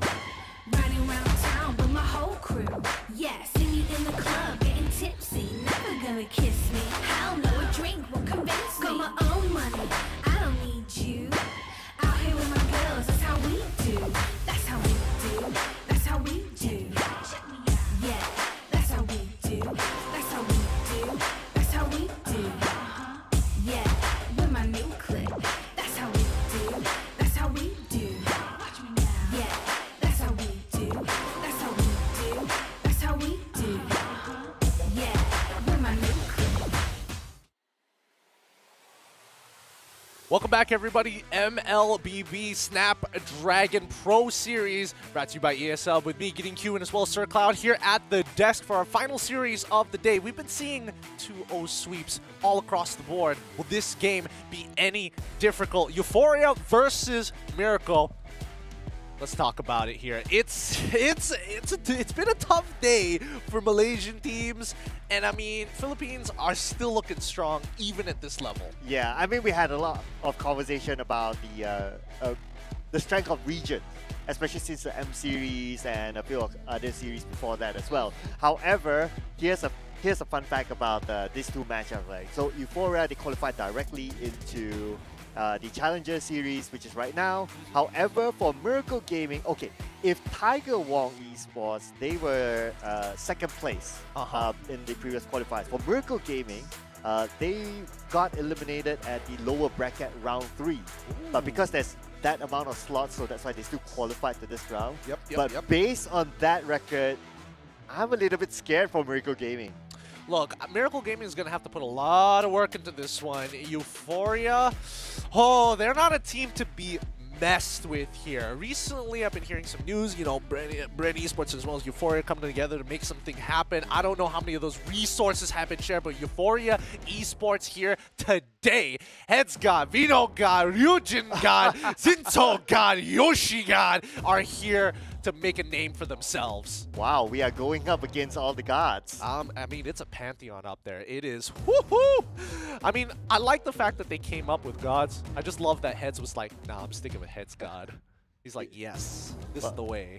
Well, let's see if Miracle Gaming is able to become the God Slayer in this round. So we have Miracle Gaming introducing Prime, Hashi, Zolkar9, Shiro, Sosatoru, as well as, well, Miracle Gaming Mai. Yep, the man himself, the literal embodiment of this organization, accumulated into one team. Zul Karian, I'm excited to see how he's going to be performing this time around. I do think he is one of the better players in the team. Well, it's something to keep an eye out for as we check out some of these team highlights as they were playing through their previous Open qualifiers stages. And a lot of the time you have to take into consideration that, you know, not only does the team have to be individually well structured, but more importantly, have the general game sense, or at least the game IQ, to make moves like this one. Crazy moves coming in from ALVA, but Miracle Gaming responds very quickly to it, understanding what they need to do, and hopefully that's something we see in this game. Yeah, so from what we saw throughout today, right, it's not, yes, the draft does play a role, but it's also about team coordination, how do you go in, how do you follow up, and good communication and all that. So those are the things to be considered as well. Looking at the current meta as of this tournament, it does benefit teams who like to play a little bit faster as compared to teams who like to take that slow pace, play that hyper carry-ish sort of meta. Oh, I would like to agree with you, but I think a lot of it just comes down to priority. I think it's like, it's this one concept that I feel that everybody struggles to understand. And the main idea is that basically when you push faster than your opponent, you have first move. That's the baseline of it. And a lot of these drafts can be predetermined when you have priority. What can you do? Just like how we can predict that the Snapdragon match happening right now can be voted on. Down by the Twitch chat, all you guys have to do, look at your Twitch chat, scout out for it real quick, and select which team do you think is going to win this round. Well, not gonna lie, based on the votes so far, our viewers have been on point for the 2 rounds. So, yeah. I mean, we're curious to know what you think, right? So put it in the votes because it'll come out later inside the game. So we really want to see what's on your mind as well. But, well, for me, looking at the overall achievements, I would say it does favor onto Euphoria. Euphoria? Yeah. Okay. I think that's understandable considering their performance here. So the performance thus far, for the most part, the minute left on the clock. Oh, no. The minute left on the clock Yeah. here. 2 O's across the board that we are predicting for this game, leaning towards Euphoria. I get it now. Okay. Yeah. I get it now. Yeah. So, for the most part of it, Miracle Gaming. Yep. They're in a situation where it's like, okay, if they can beat at least Euphoria, there's a lot of hope for them for the rest of the bracket. Because I think Euphoria is just technically one of the few favorites in the series itself. Yeah, I mean, everything cites towards them, right? Like what you mentioned, of course, them having a potential collaboration with Brand Esports, and they're from a region that we know are multiple world champions. Yeah, it's a Filipino dynasty, just in case you live under a rock, yeah. It is. And also, if we zoom in onto the Snapdragon Pro Series, like what we mentioned earlier on, like Miracle Gaming barely made it into this stage. They were at that final slot into this. Anyone earlier, they would have been out entirely. So the stats don't really favor Miracle Gaming. Absolutely, but I'm ready for upsets here. This is what I came here to see during these, during these types of tournaments, especially when you don't have MPL names involved. Oh, it's refreshing. It's very clear the power levels of some teams compared to others, but it'll get closer and closer and closer with each passing day. Just like how you guys can be closer to your favorite professionals, all you gotta do, grab yourself a Samsung S23 Ultra and share the epic and level up your own personal game. My oh my, check out the amount of cameras there. It can definitely take good pictures, basically leveling up your picture taking, doing those selfies. Yeah, selfies. Can you imagine what your Mobile Legends gallery will look like with an S23 Ultra? I'm just saying, you'll have the most fire profile. Yeah, that's where you can get ready for any, sometimes when it comes to the pro leagues, they would have like those giveaways. Take a creative picture with doing this and doing that and stand a chance to win something. And this could be your moment. Use it together with the Samsung Galaxy S23 Ultra. I can't wait for the dating game to change all across the world to be like, especially in Southeast Asia where Mobile Legends is popular, it's like, oh, hey, do you have this dating app? No, I got a Mobile Legends profile. And they check it out and it's like fire photos. Yeah. That should be the new standard. Just saying. Yeah. We'll find out. But for the most part, the meta. What do you feel about the meta as of right? Are you bored of these tanks? Are you waiting for this change? Is Arlott going to be enough for you here? Frankly speaking, we have not seen much of Arlott yet. I mean, it was just one round and it was kind of one-sided. Oh yeah. Yeah. So we haven't seen like the best of it, so I can't really tell. So what you're saying is that we need another Arlott game. Teams who are listening, I'm pretty sure you guys are listening. Get us Arlott. Let it through. Just let it through. Just give us more professional games with it. We need to see how far we can go with it. Yeah, but on top of that, on top of the Arlott game as well, I like to see something different. So far from what we have seen, the play styles are something that we have seen in the qualifiers. So like when we call it, oh, they're going to pick up Asa. Yeah, they pick up Asa. Oh, they're going to pick up Valentina. Yeah, they pick up Valentina. So it's kind of rinse and repeat. And yes, it's true and trusted, because sometimes like they don't know what their opponent's playstyle is like, so they would rather play like, instead of trying to think of the opponent, they rather think of themselves. But hey, I think there'll be at some point where everyone gets familiar with each other, so I like to see more creativity, just like what Karakuri threw out. All right, let's see about it. Let's see whether this creativity is going to be enough. Personally, I want to see more Grok. I'm kind of tired. I'm really tired of people getting away with Farsa. They're like, oh yeah, Farsa is good. Don't get me wrong, she's really good. But in no real world situation, see what I did there, should she be able to get that many shots off uncontested, especially if you have a Lapu Lapu, if you've got a Grok, it should never get more than 2 shots. Okay, so here's the question, right? If Farsa is that good, and it's not only from us, it's from the tournament itself, we can see the success rate. Why do you think that teams just don't ban Farsa? Disrespectful. Mama didn't teach them how to ban Farsa. like they were scrolling to find Farsa, they couldn't find it, and just I'll ban Valentina, yeah, that's what we're gonna go with. No. Okay, let me explain myself. I think that Farsa isn't worth banning for a large majority of these games, because Farsa's ultimate is very easily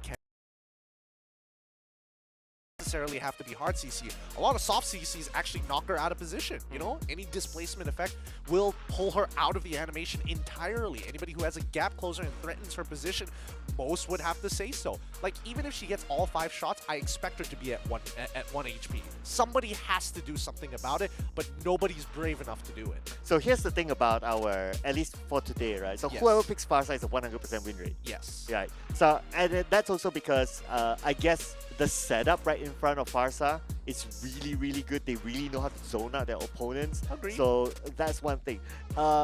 Which comes to the question of like, why don't they find a way to get behind that front line? Like, you get high mobility heroes to try to do that. I see. Okay. So a lot of times getting into these types of positions, getting in towards the back line, and especially when think of the way that you path across the map to get into that position, right? Does your character, number 1, can they hop over walls? And if they do, will it be visible on the map? That's why we're seeing a lot of these teams, Tiger Wong, Tiger Wong, and even in the previous matchup, both teams in PBN Strike were doing this whenever they had the opportunity by spreading out and actually having what we call map coverage. You know, literally living wards, making sure that every movement will be spotted before it even happens. So river control is so much more important, especially at the highest levels of play, compared to where we are right now, where there's a lot of disrespect in the river, right? Which technically shouldn't be happening. It could go even further, right? With 30 seconds on the clock, what are we expecting to see here? We expect to see Euphoria, you know, do a really good job. How are they going to do it? I would expect meta picks. I would expect meta picks as well. I think that we will still see the things that we have seen before. Like people are going to pick the Farsa, maybe like a Valentina somewhere, and maybe as a frontliner. I mean there's like a lot of good picks. Right? Lolita. Thank you. Kufra. What else has been played Fedrin, so far? maybe. Fedrin. Yeah. Melissa. Melissa. Okay, she's not really on front line, Okay, but to be fair, she's really good. But we'll probably see a Grok this time. I have a good gut feeling. I hope somebody just punishes the Farsa right now. Farsa should not be this high of a win rate. She is good, but she's not that good. I mean, that's the thing, right? Like, even like in previous teams, they try to pick the Ling. It's all about execution at the end of the day. Yes, in theory, it works. But at the end of the day, if you're not able to make that right movements, that's going to be a little bit tough. So I really hope that just to have some variety in terms of how we see the game today. Right? If a Farsa at the end of the day is being picked by any of these teams, I'd like to see how the Farsa has been punished. At least we have a, that is how you punish it moment. Oh, I have so many thoughts. You know what? I'm gonna throw him a bone this game. I'm gonna throw him a bone. Let him feel it out. Let him understand the problems that they need to make. Right? Euphoria Esports. They've already banned out the Farmers. They are on the blue side, by the way. They banned out the Farmers as well as the Kaja. Jumping over to Miracle Gaming, they've already banned out the Glue. Interesting that they would ban out the Glue. It means that they don't like the zoning, they don't like how tanky he is, or maybe they're looking for a 50-50 matchup for Prime Hashi. I'm waiting to see if the Fedrin will be banned, because it's also one of the top picks, it's also one of the top bans as well in this tournament. So that will be very interesting. Obviously, I got a feeling that Miracle Gaming wants to go for the Farsa gameplay just because they banned Glue. Just because they banned Glue? Just because they banned Glue. Okay, I can respect that. But let's not forget that Euphoria is going to have first pick, so Miracle Gaming has to let something through. Something that is of worth, if not equal to Farsa. Ooh, the fact that they ban out Valentina and Kaja, it still opens up room for them to pick that, but is it worthwhile for it to be the first pick? I don't think so, because like what you said, there are ways to counter, but okay, you prioritize the Fedrin, of course, yeah. Pick rate, very, very high. Win rate, not so much, but sometimes it's very situational, but at least it's nice to see something different being picked up. Yeah, it is nice to see. But then again, we haven't seen Fredrin being highly prioritized as that first pick, because it has been getting through the first phase of the draft often, but usually gets banned out in the second phase. Miracle Gaming, on the other hand, I'm curious to see what direction they want to go through. Do they want to lock in Farsa straight away, or do they think Eve is going to be a little bit more important? Or at the very least, are they going to even consider playing a tank jungler, Barat maybe? Ooh, Edith as a pick. Miracle and Arlott as well. Okay, I like both of them. They pair well together. They pair very well together. Yep. So right now, I would say that okay. So learning as well from previous games, and we can kind of like have a sense of what the meta of the tournament is, right? Like have a mid lane that can really control and take down the turret fast. But I'm liking the picks from Euphoria Esports. It is, of course, firstly, it's refreshing. Okay. And then, well, I mean, a lot of mobility, a lot of poking, a lot of juking ability for Esports. Man, Miracle Gaming will have a hard time trying to catch them. Yeah, Miracle Gaming is going to have to do a bit of work. But then again, they have an R-Lot, so technically chasing people down is kind of his thing. We'll see. We'll see in this upcoming game. Do they want to continue enabling R-Lot, or do they want to develop a secondary win condition? Because if they want to, they can lock in Farsa right now. But the only issue with like these artillery-type mages is that Kadita is so good at going on, at jumping on top of their stagnant position and just blowing them up. Oh boy, I don't think Xavier's any better in this position, but at least Xavier, he won't be able to push as hard for the first early levels, but his ultimate is going to hit hard and affect the side lanes whenever he has the opportunity. You know what? One thing risky about using a Kadita is that if there is a Franco.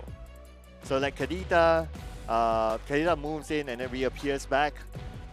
By that time, Franco will kind of know that, okay, that is the spot that you're gonna come back out. If you hook it at the right timing, you'll be able to catch a Kadita. So I've seen that a couple of times during the qualifiers that people pulling her out of the Ocean Oddity. Correct. Yeah. And Kadita was punished for that. So if Miracle Gaming were to pick a Franco, I would say it's a go for me. Yeah, I would agree with that. Euphoria, they need a ban out. They don't really need to ban out too many things at this point. Miracle Gaming is focusing down on the EXP section, banning out the Yuzong. Alright, so I guess they have a really immobile marksman. I mean, Wanwan's already gone. Carry is still a very viable option here. They could even go for Moskov, even Claude, Brody. Like, there's a good number of answers. I don't think Yuzong should be that highly prioritized, but we'll see. We'll know for sure if Lapu Lapu gets banned as well, right? At least then we know, hey, maybe, you know, R-Lot is going to the EXP lane instead of jungle. You know what? I'm trying to think of something like, okay, we talk about like creative drafts, right? What if this Harif is... Mid lane Harif. Mid lane Harif. I would say... Oh, and then Kadita support? Yeah, I can see it happening. I could definitely see it happening because at least Kadita... I mean, I wouldn't say that both these heroes are very good at clearing waves to begin with, but, you know, them together definitely speeds up that process. Yeah, so if they were to go for that, I think that it's also a good strategy for Euphoria Esports to secure the mid tower faster. And we know that Harif is very good at snowballing in case it's a 1v1 situation. And if you put him in the mid lane, of course, he'll get maximum in terms of a goal and also in terms of experience. So that's why he can scale a little bit faster, allowing him to win the lanes better and take down the turret and open up more space in the jungle. Yeah, for sure. And right now, honestly, with Miracle Gaming, we've been making theories, but technically Arlan as well as Edith are both flex picks. This pick right here from Miracle Gaming is going to give us some direction. Unless they lock in gold, then we still have no direction whatsoever. But, you know, I'll take anything at this point. Melissa, ooh, is that actually a really good pick in this position?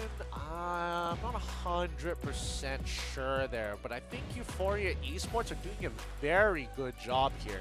Locking in the Cho immediately without hesitation, getting a Benedetta. Oh my goodness, they have 3 heroes that literally do not care about the getaway from me. I am afraid for Miracle Gaming at this point because look at Euphoria Esports, they have a lot of mobility. Like, Miracle Gaming don't have enough to lock them down or even to catch up to them at some point. So it does feel like there will be pulled out stretch by Euphoria's lineup. Okay, yes, Bardis. Okay, I think this is the best case scenario.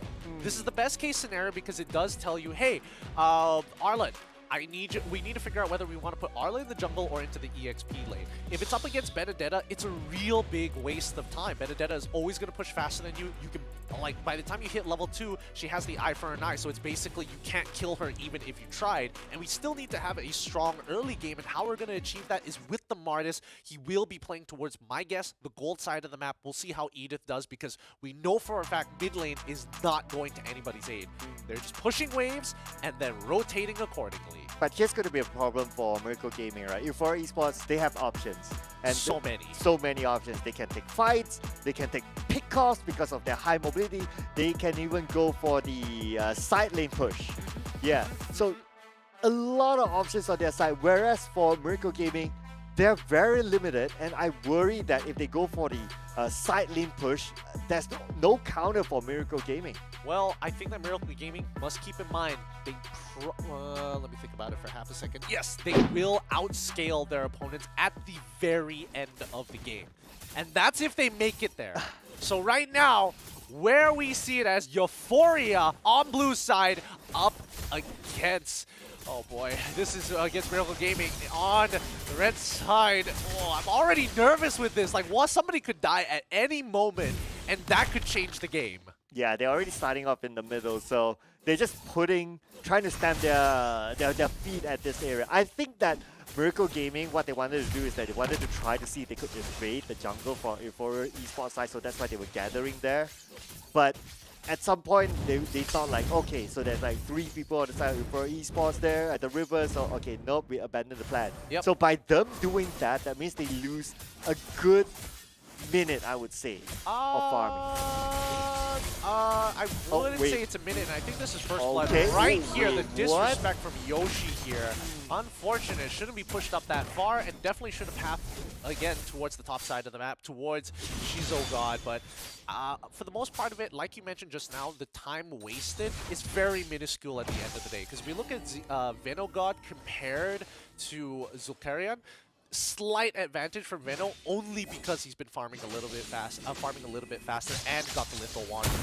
Well, at least the trade is that Yoshi, he got punished by overextending there early on. He was like level 2, so I mean he could have just wait till at least he's level 4 before doing something like that. Yeah, for sure, for sure. Yoshi God's playing with fire here. Both sides, again, really good moves from both Miracle and as well as Euphoria. Miracle is making sure that they mirror. However, down by the bottom side, instantly they find a quick headshot from Headsgod himself. Martis is able to take the turtle for Miracle Gaming, and that's their only consolation prize. There was a close one there, but despite them getting the total, unfortunately, they're still behind in terms of goal by a little. Wait, does Prime Hashi have... Oh, he wants to get the knockback from the flame. He didn't take Petrify, he took Flame Strike. Interesting. Sorry, just an observation. Okay, but however, Miracle Gaming, okay. So I'm looking at like Euphoria Esports. Based on Yoshi's movement, they really want to overtake the jungle. Like he was a little bit hasty by during that level 2 moment. So I would expect them to do that when they hit a level of power spike. However, they must know that in order for them to do that, they either need to take down the turrets mid or top. Oh, they're so bold. Rough waves already come out. Initiation failed by Yoshiga with nothing left. Shiro, backline. Shiro, you better not die here. Venogod is doing a really good job, and Melissa unfortunately can't do much about the situation. Zukaria might get another kill here. He's chasing, but Yoshigod continues to bide his time. Playing with a few moments he has left because Headgod decided to out-rotate Arlen in a quick motion. Eye for an eye to come out, but it's too late. The Decimate secures the kill. Miracle Gaming is able to get one back, and Arlen finally able to get into the fray, has to walk back to lane. Ooh, okay, a little bit of an overextension there by Euphoria Esports. Okay, I get it that they're confident right now and they want to stamp it. But yeah, I mean, there's going to be an easy kill at the top. But at least they got it back. I mean, you were saying easy kill. Oh, okay. All right, what a series of events. Rough Waves comes down, and finally we get the kill. Very bold attempt coming in from Miracle Gaming MY there. Can definitely see the idea. Definitely wasn't expecting to see the Kadida already there. Well played by Euphoria. Wow, I mean, okay, so that movement, looking at Miracle Gaming, the player that is, how he moved is that there's no one else around him and there were like 3 opponents from Euphoria Esports, but he just like moved out his turret, so I'm not sure what he was doing right there, and he got punished for it. So a little bit of a overextend for him. I would say that he's trying to capitalize on maybe getting a kill on Yoshigod, but Yoshigod too fast, man. He's really fast on that one because he has to like CC him under the time. But now you can see the knock of the Evolution Oddity immediately into the Rough Waves, making it a free kill. Miracle Gaming, unfortunately, cannot do much about that situation. And Hashi Prime, you got to figure out what you want to do here. He's gonna take that fight and try and dash out. He's gonna bring it all the way to the end here with the help of the Decimate. They don't find those kills 3 low. But nothing they can do. Zulkarion forced to back away. Oh, wow. Prime Hashi. I get it now. But Headsgod just one step ahead of his opponent and immediately taking out a turret for himself. While all that was happening in the middle, our side lanes are being won by Euphoria. So we can see like what we talk about, like, oh, they have options, they can do the side lanes. And now, They have the advantage of just getting this kill 2v1. Straightforward. You just need a dash, my guy. I just need a dash to get the health back. You just get as many resets as you possibly can. No ult.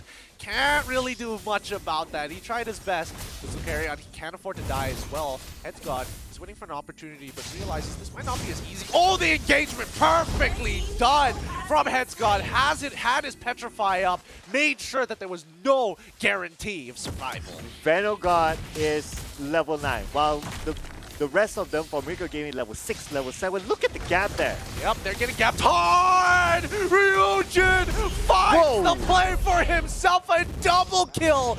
Beautifully executed. And Hashin, Prime Hashin is going to try his best, but he knows that there is no point in fighting unless he's able to get a triple. And that's asking too much from the man himself. Oh, Hashi, he's trying hard, but he's just not getting any leeway. So looks like Euphoria Esports, they are snowballing from that early game, whereby Miracle Gaming, they spend a lot of time trying to go around and control that top, whereby they open up a lot of space at the bottom. And now look at Vanogard, he is in front of everyone else in terms of level.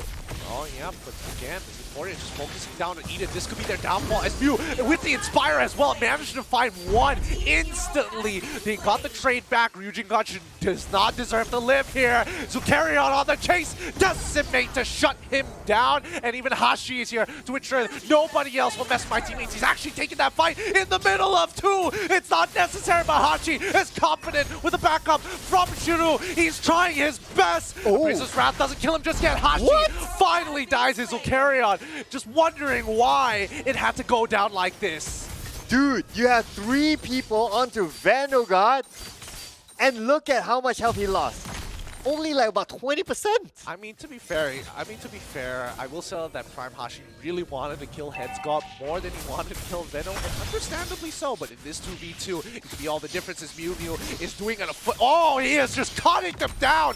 Yoshi trying to get on out of there. Conceal being popped as well, but no commitment whatsoever. Even though Miracle God is in the middle of the fight, Mew make a decision, either take away the wave or deal with the enemy teammates in front of you as they are continuing to moving forward. Harith is just too strong. Petrify, and just with the Ocean Oddity, it is more than enough damage. Breath of the Ocean not even required to secure the kill, but there just for cool looks. Shiru, fortunately, cannot walk up anymore. He is not scaled, and even Headsgod, he disrespects this space. He wants to kill him so bad. Wow, look at this. Euphoria Esports, they are capitalizing on their ability to push out the side lanes. They have never stopped, okay? So when Vanogard moves away, does his own thing in somewhere else, Shizogard takes over the side lane, just pushes it out, takes down the turret, opening up more space for Euphoria. Oh, Yoshi, he's going to kick Hashi away for now, and it looks like Ryujin is going to get away no problem. He's got his health back as well, which is a good little bonus at the end of the day, but with 20 seconds on the clock here, what are we expecting Miracle Gaming to do? Okay, so Miracle Gaming, I mean, they need to be, they need to win back the jungle. That's obviously number one, but they need to win the fight to do that. Oh wait, Yoshi God actually getting pushed in to the gates. Vanogard, like you mentioned, literally only losing like 20% of his HP, and he's going to heal back up to full. Zulkarion is dead as the Savage. Oh my goodness. Oh, I can't wait to see the items. I'm going to need to see the items real soon here, as Shizo is way too far ahead, and that's why he's got 3 items already completed. This is Annihilation, 9K ahead of Miracle Gaming. I mean, as a Harith, we know that high mobility, able to farm, but in the middle. Oh, Hashi is still alive, manages, almost manages to pull it through, but Headsgod with a great electro final blow into Petrify. Eye for an eye to escape, securing 3-4-1. Every single death coming in from Euphoria is paired up with a multitude of kills. Oh my goodness, that not looking good for Miracle. Now, with the second turret in the middle down, they are forced to be only in their base, and while waiting for their teammates to come back out, definitely they'll lose the middle turret. Oh, the inhibitors should be following, but only when Euphoria Esports wants to, yeah, all sides. Unfortunately, not able to punish it now, but Lord is coming soon, and they're synchronizing the waves. Unfortunately, they cleared up the mid wave, so that means this first wave from the mid side of Lord and Power minions will die pretty quickly. However, the side lanes are simultaneous, and Euphoria has a 4-1 structure right now. Parath is a little late to the fight, but 4 people on top side, Benedetta down on bot side. Oh, but the top lane is not done yet though. Now they'll push the top. At the same time, the bottom. Just look at, they are going all 3 waves in. They're trying to crush it as quickly as possible, and there we go, the initial engagement coming in. Venogod continues to never die, and now it means that Shinzo has a firing range, blowing them 1 by 1. Triple kill to end this game here. A maniac even for Euphoria Esports. He's killing people so fast the game can't even keep up with him. Oh man, and that is it, ladies and gentlemen. In essence, what I can say is that they have put so much pressure onto Miracle Gaming that Miracle Gaming don't know how to respond to that. The moment, okay, so you have one player there pushing the bottom lane, everyone else is like somewhere else, cool. But look at how Euphoria, how they swap in, swap out. Okay, so that one player stacked up because he got everything, got all the gold, got the experience from the bottom lane, moved up to his teammates, they swap in someone down there, and then that person does the same process, gets the second turret, gets buffed up, and then moved in, and then swap someone back down. I mean, their coordination of not letting out the lane is just insane. I think better than that, their individual plays alone are really outclassing Miracle, and you can tell by a lot of the decision makings here, right? There's a disconnect between Miracle Gaming MY compared to Mew Mew and as well as Zucarion, which is unfortunate because honestly they probably could have won that. And at the end of the day, it comes down to how do you move and decide as a team. It cannot just be individual decisions, because if it is individual decisions, it'll look a little more like Euphoria's playstyle. Like, look at this. These are off the top of their heads. They're just doing it because they can. They're pushing their limits. There's no need for them to do it, but they continue to push their limits even further. Yeah, and the fact that they play as a 4 because they always send someone else to push on another lane. Miracle Gaming couldn't punish them despite the numbers. Yep. It is because of the coordination, is also the positioning of for esports, is that they know that they don't overextend because in their mind they know that, okay, whatever it is, we are 4v5 at some point because our other dude is busy doing stuff at the bottom lane, and that's how disciplined they are. And Miracle Gaming having the numbers but not able to punish them back. Yeah, but an overwhelming victory coming in from Euphoria, 23-7 in this matchup alone, especially when they have some interesting winning lanes here. I don't know. The more I look at it, the more it's like, man, Miracle Gaming, it's unfortunate. It's really unfortunate. The double flex pick right at the very beginning ended up hurting them, and Prime Hashi wasn't able to get as big of a snowball as he wanted to, and got shut down because of his eagerness to get kills and to hard carry the game. Yeah, and speaking about a hard carry, look at this. Look at Harith. Look at the amount of difference in terms of gold. Yeah, it's way, way above. And when that time when you wanted to check his ID, 4 kills, and that's not that much, but because of his ability to farm fast, he knows the most efficient way around him, and that's why he caught out in terms of the amount of gold as compared to everyone else to get himself stacked up. And the moment he's all well prepared in terms of items, he just goes all the way. I mean, he also has, the majority of the team's damage with 36% overall. Just well done all across the board for the Euphoria members. Definitely labeling themselves as gods amongst men as of right now. However, the second matchup, is this going to be the exact same case? Ooh. I think it's not about the picks. It's not about the hero draft. I think it's about how they know how to play individually and how they know how to coordinate themselves. Like how I explained earlier on. Yes. One person at the bottom lane pushes, farms, gets everything, joins the team, and then maybe their communication is like, hey, you need some farm, dude. Go take the bottom lane. Yes, sir. Moves down, does the same process, gets farmed up, move back onto the team, and it's like, you're next. Okay, and then they move down one person. So they know how to coordinate this, and hence, in terms of farming, they are a lot more efficient. I mean, they're not just more efficient. I mean, honestly, I think they're just over nutritious. Maybe consider cracking yourself a Monster energy drink to unleash the beast, especially for you jungle mains out there, because we need to see the best of the best here today. And honestly, if you want to have that God title behind you, I'm just saying, check out Euphoria. Their junglers, Vanogod, he's kind of not dying ever. Like, not even like remotely close. that's why he's a god, right? That's why he's a god. So let's pull up our match MVP for this series this time around. Let's have a quick look at him to see who it's going to be. I'm very curious to see, because I think, a lot of the members from Euphoria were doing pretty well, but it's going to be Shizogob with his 9-0-5. Man, not only dominated his lane, did 66,000 overall damage and a whopping GPM of 1,008. Okay, now I'm curious to find out from you, right? What's the highest GPM that you've seen? Not 1,008, that's for sure. This is insane, right? This is pretty insane. Yeah. This getting your GPM to 1,000 is difficult enough. But to consistently have it, well done. You got to give it to the guy. He's doing something different. Yeah, absolutely. That is why. So the numbers just prove my theory, right? When the moment you ask, okay, I want to see the items. When you saw the items, he's pretty much there, but he only has 4 kills. Yeah, it's 4 kills. It's like 11 minutes into the game. Man's already completed like 3 items, about to finish his 4th at that point. Yeah, it's insane efficiency. I mean, I wish that if there's like this opportunity to like just follow him around the map.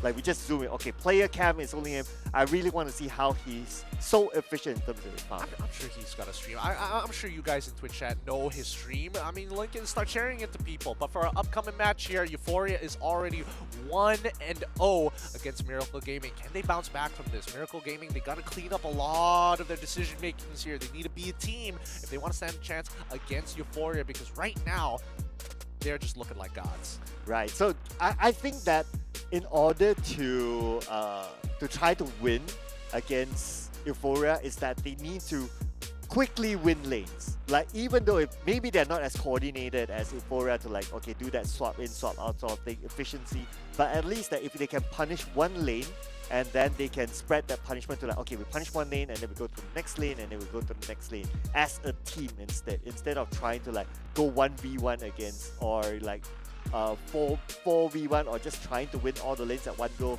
and then you don't succeed in that, your opponent will just snowball onto you. Yeah, it usually comes to that. But the one concept that I think I'm missing from Miracle Gaming is the way that they need to start talking about things, right?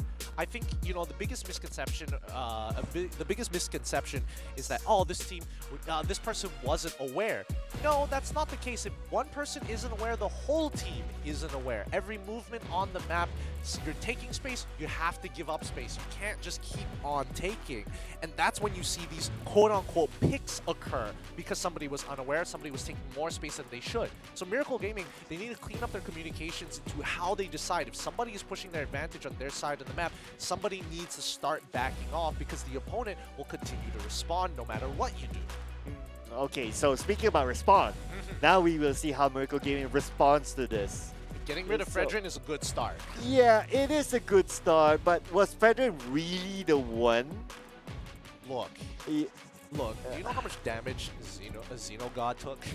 He took an astounding amount of damage here. I don't want to deal with that. I bet that Miracle Gaming are like, yeah, we're done with that. Get rid of it right now. Save us the problem. We'd rather let you play Barat. How about Akai? Wow, Akai. How about Harith then? Harith, whatever. I don't know if they actually have a response to that. I would imagine that Miracle Gaming is probably gonna look to curb the problem, or maybe get a little bit of support in that particular lane. Because as soon as Harith doesn't have his item or dies once, he falls off very, very quickly, and it takes a while before he actually remains relevant in the game, especially towards the ultra late game. Yeah, but looking at that previous game, of course, Harith was really, really good. Oh, he was so far ahead. Yeah, he was so far ahead. But like what you say, right? There's always a way to punish Harith. Like you don't allow him to farm as well. Like maybe you can just try to win his lane. Like on the Harith lane, just send 3 people and make sure you get something out of it. Yeah. But of course, in theory, it's easier said than done. Right? Or just lock not in gonna like Mincetar. Yeah. Just lock in Mincetar, man. Don't feel scared. It's not a troll fake. You don't want him to dash. You want him to sit still. King's calling. I'm just saying. That's a possible answer. Okay. That's a good one. That's an evil one. Got him. All right, based on the ban so far, we're seeing the Wan, the Droid, as well as Valentina coming out from Euphoria Esports, Miracle Gaming, get rid of Fredrin. Melissa, as well as... It's not coming to me. Oh, what's the name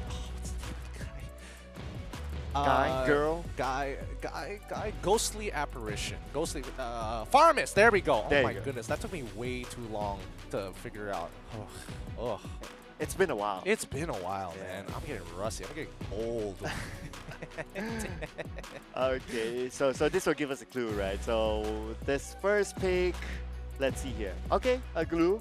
But that's a very safe pick as a start, I would say. It's annoying. Don't get me wrong. It's annoying, but I think I agree with you. It is definitely very safe. Correct, because you don't want to think too much about, oh, how do I want to counter the glue? Because your opponent will get the next two picks. So hence you pick it's okay to pick a safe pick as the first one, and then you pick the heavy hitters later on.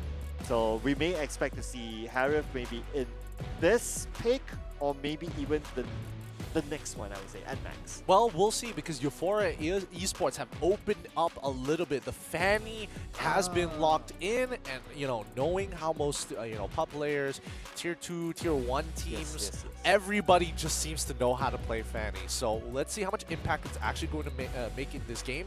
Miracle Gaming have to make a couple of decisions. Number one, how do we deal with the Fanny effectively? They lock in the Brody, at least they have some form of single target. Oh yes, and Cho as well for more single target lockdown. That's going to be very, very helpful against the steel cables. Ooh, okay, so now I'm starting to wonder, is that are those picks over concentrated onto Fanny? I don't think it's that over concentrated. I think Brody is good overall. It's good that they got the Cho. But let's see how Euphoria Esports decides to respond. They do have the Kaja, so they have counterplay. They also lock in the Kadita, so again, marksmen in general struggle against Kadita because as soon as she has Petrify, she can one-tap combo you.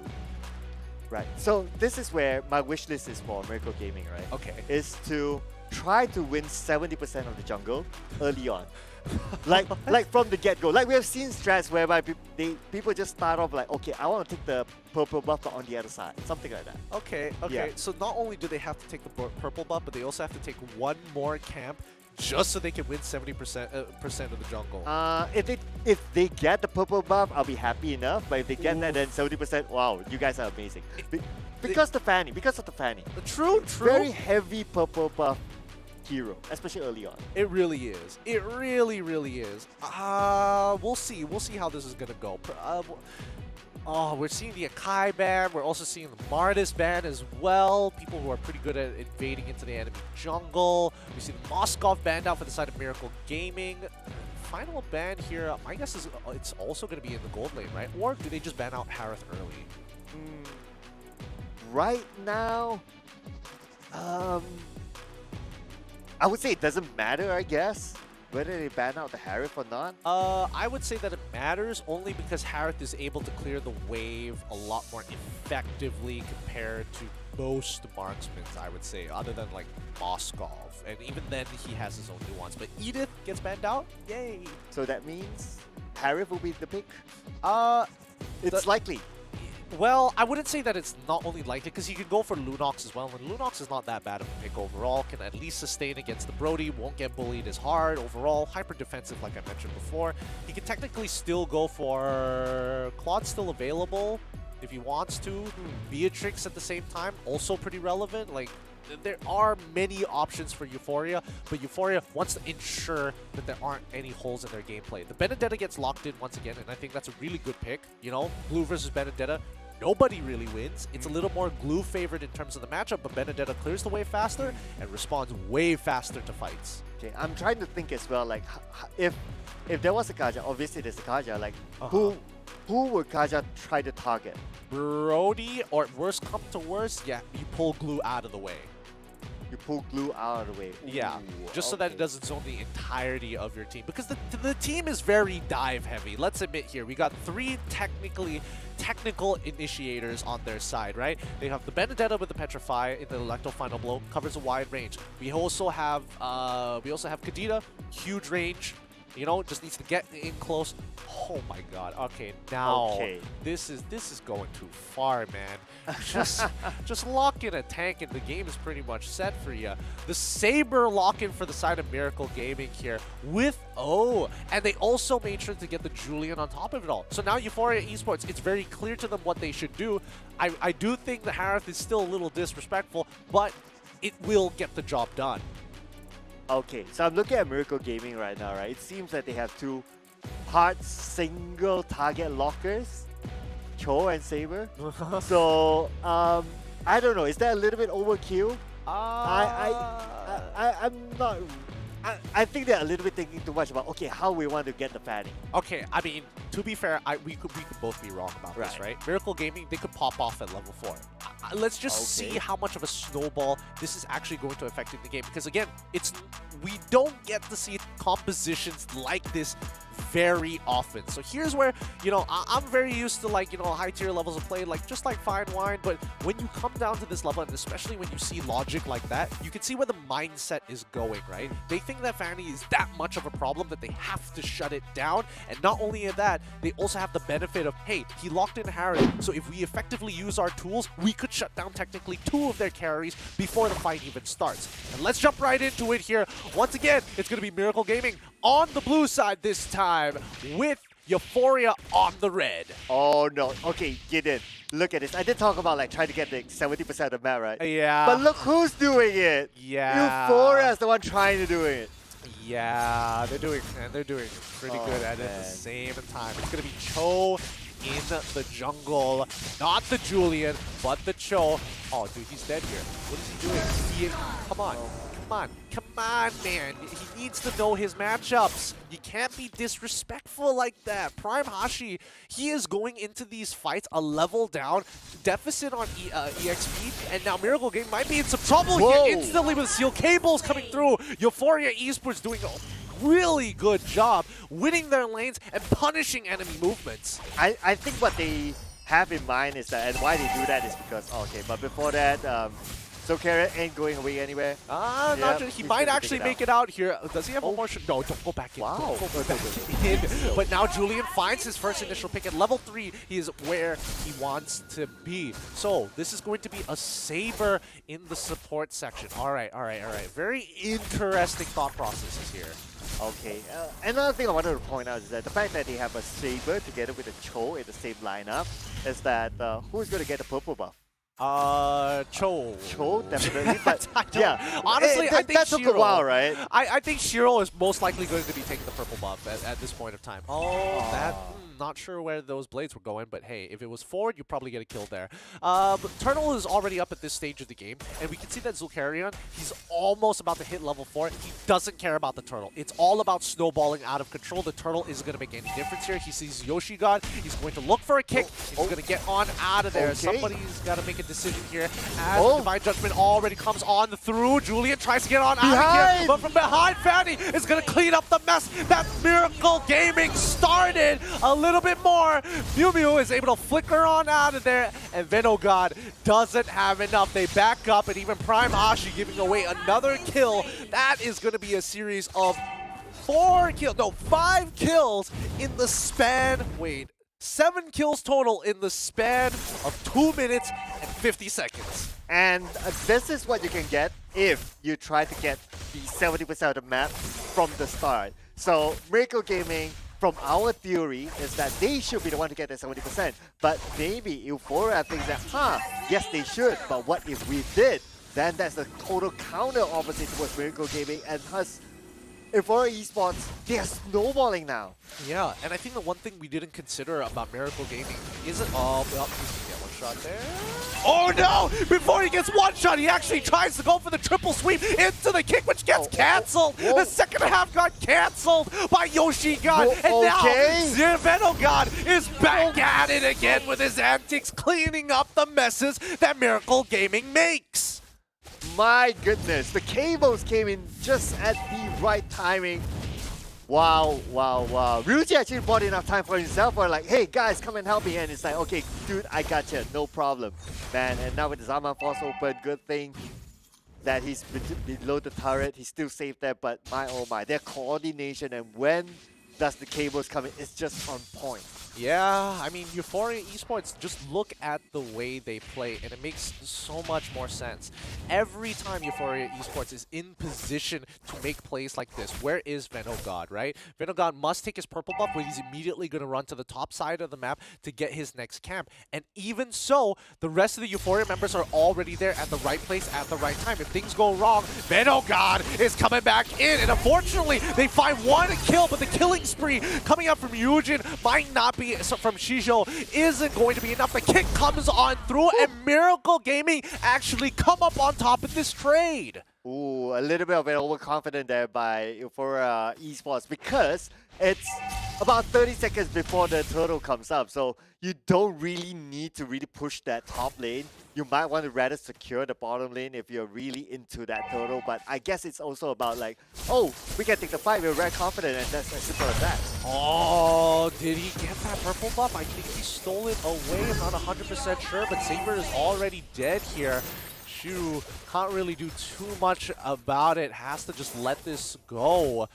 The rest of the members of Euphoria just positioned perfectly just around the area. Oh no, Zukarian gets the first initial kick, but now you see the rest of them actually go on in. Julian tries to get on out of there with the enhanced swords, but the Benedetta's electro final blow is just too much damage. Zukarian is already dead. Glue is next to die. Head God continuing to just run them down. When does he stop? Finally does when Saber enters the fray, but it means that Venogod is going to find one more, and a full team wipeout is inbound, but Euphoria decide to be generous gods and lets the last man walk. Are you sure that's generous? I think it's generous. I think if Venogod wanted to, he probably could have ran the poor man down. Okay, for him specifically, but for his teammates, I would say that they're just enjoying themselves a little bit too much there. Oh yeah, look at this one more time, because at the end of the day, it's the way they make their decisions, right? And unfortunately, Ryujin set this up perfectly. Like, it was a domino effect. What do you call those machines where you make it out of household items that chain together?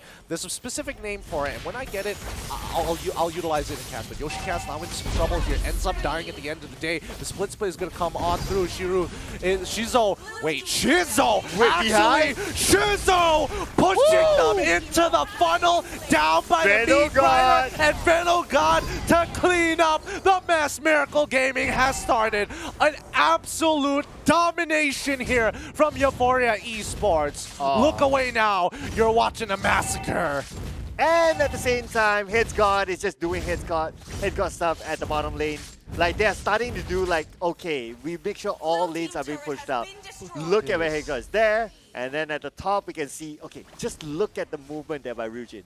Oh, yeah, there you go. The best part is that Shizo is purposefully letting them go. Could he have chased them even further? Absolutely. But he purposely, hey, let's give him some space, give him some hope. Triple sweep already coming in on towards. Oh, Prime. Wait, 5-head. This is some 5-head movement. He's dodged all the important abilities and turned the tides around so quickly with the 9K gold lead. The whole team is unstoppable. Prime Hashi can't do anything. He doesn't even have his little globules just yet, and now the disrespect is coming up. Don't bring a gunfight here. We are gods amongst men. We want inhibitors, we take inhibitors. Well, it almost looks like they don't need the minions. They still went for it at the bottom lane, but now they realize that, okay, it's just too much for them to handle. Let's just back up, be disciplined, go to the mid lane. And what is Miracle Gaming going to do? Okay, they're forcing the fight outside of their base. Yeah, but they can't win this. Miracle Gaming understand they are at the 20.8k mark, which means that they only have, like, what, 1.5 items already complete, while Euphoria is building into their third at this point. Think about that for a second, right? Yeah. It feels really bad. Yep, and I'm right. Like, most people have only just completed the first item. They have half items already built, but you look at Euphoria Esports, boom, first item already complete. Second item already done if you're a carry. Third item if you're greedy. Oh man, it's not looking good here for Miracle Gaming. Okay, now they'll be caught out. Yep, and once again, ooh, nice move coming in from Shiru, but can Prime Hashi actually get on out of there? Buddy, they're trying to take out one man at a time. They find the Kadena. So a move from Prime Hashi. It's not to troll, it's truly to zone. Yoshi God is looking for an opportunity to try and turn this around as Miracle Gaming is thundering their armor. The Petrify coming out from the Head God once again. Shiro has enough shield to be able to hold out, but Brody has finally scaled just enough to take out Yoshi God. It's a 3-for-2 trade. Unfortunately, not in the favor of Miracle Gaming.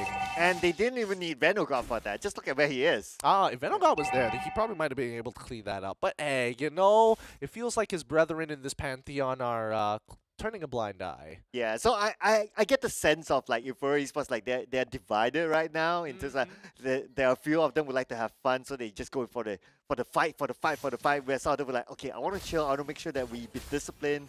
And there's a little bit of a mix there by Euphoria Esports, but it's not being punished by Miracle Gaming. Not just yet, but let's see. Euphoria might say, okay, let's ready up. We can end this game right off of this Lord push. Like, let's not throw this and make ourselves look bad. But here we go. Venogod once again in the middle of it. Yoshigod looking for an opportunity. So carry on. Able to Shunpo just in time. But for the most part of it, the picks haven't started coming through. Prime Hashi ends up dying to Shizogod. And now the rest of the team is already coming through. The Petrifies are down, but it's way too late. Head God even diving into the fountain for it. Well played. GG to Euphoria. They are crushing it right now. Absolutely. From minute number 1, they went for the jungle invasion, although they didn't get much out of that, but they did show dominance against their opponent. And from then on, they just snowballed. They choked their opponent down. Miracle Gaming had no answer to it. And even at some point, Euphoria had a little bit of fun. They overextended a little bit. Maybe they had two camps, kind of divided kind of playstyles. But Miracle Gaming were at a point that they were not able to take it back to them. Yeah, that early game was very, very rough. A lot of individual mistakes here. A lot of tunnel visioning coming out from Miracle Gaming, which is very unfortunate because I think this is one of those games where they actually had a very decent chance in actually counter-engaging against Euphoria Esports. It comes down to who makes that first move, right? Moves like this, for an example, shouldn't be happening. Shizogod definitely should have died, but again, what was the call? What were the comms exactly to let this occur? Yeah, so not too sure about that, but the only thing I can think of is that kind of like a gave up situation.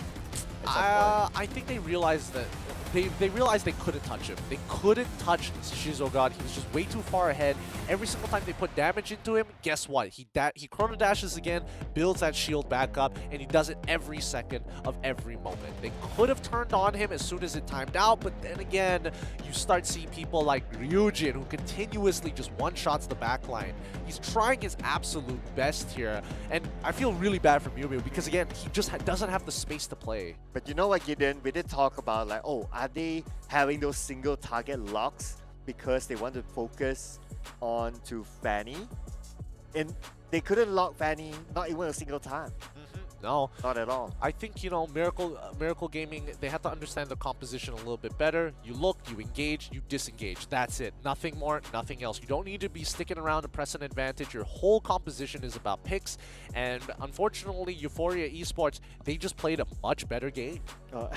Absolutely. I mean, even I get the sense that, okay, this game sounded like, okay, we're letting you go a little bit, we're having a little bit of fun, but even like they do that, like they just overpower Miracle Gaming from the start to the end. The theory of 70-30 of the map, yeah, they were the ones executing it. And in my opinion, we didn't talk about it, it should have been Miracle Gaming, but they still kept it at their own half. But it was understandable because Euphoria Esports was the one who took it to them. Yep, they kept pressing their advantages and they kept forcing mistakes out of Miracle Gaming, and Miracle Gaming got desperate. Unfortunately, they're going to be getting knocked down to the lower bracket as Euphoria Esports continues to move on. So congratulations to the boys at Euphoria. They're doing a very, very good job here so far. I'm liking the comms, and Shizo, on that Harith is kind of nasty. I think teams are going to have to keep in mind Shizo's pocket Harith. The only one with 5 digits. Goal. You're right. Yeah, so again, it's just showing that it's not a one-off from round number 1. Even round 2, consistency in gathering the amount of gold. This guy is insane. He MVP is all the way. He he is nuts, but I would say that the rest of his team is also extremely sharp on the call. They never like Yoshi God never missed the beat, Ryujin never missed the beat, Heads God, he just takes his time with things. He's like, I'll be there, but you know for a fact it will be the difference. But the overall MVP of this series goes over to Veto God, a playmaker in his own right. He cleans up messes, he starts scraps, he knows what he has to do. Just give him the right hero, he'll get the job done. Yeah, not gonna lie, in round 1 with the Fedrin, he was amazing. Like he knows when to push out the lanes, and he stood there alone and he was good by himself, and that means that he gets a lot out of being alone there. And then he knows exactly when to swap back into his teammates, and then sending another teammate down to his lane. They probably have good confidence to say that, hey guys, I'm done. And he knows when to be done instead of just farming all the time. So yeah, I mean, this guy, he just have that good sense and good teamwork, and not to be greedy at the lane too much.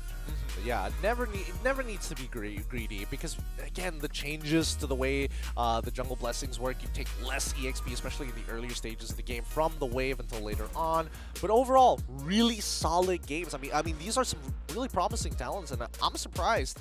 I'm surprised that MPL's teams from PH haven't picked them up just yet, or maybe they come as a package of 5. I don't know. It's hard to tell. Well, to be fair, sometimes it's about like, we have limited amount of slots, right? They can be only that set amount of teams that can play at that highest level. And it's not that these teams are not that good. It's because there's not enough slots. Yeah, that do be, you know, that's what happens when you're a franchise league. Things like this can happen.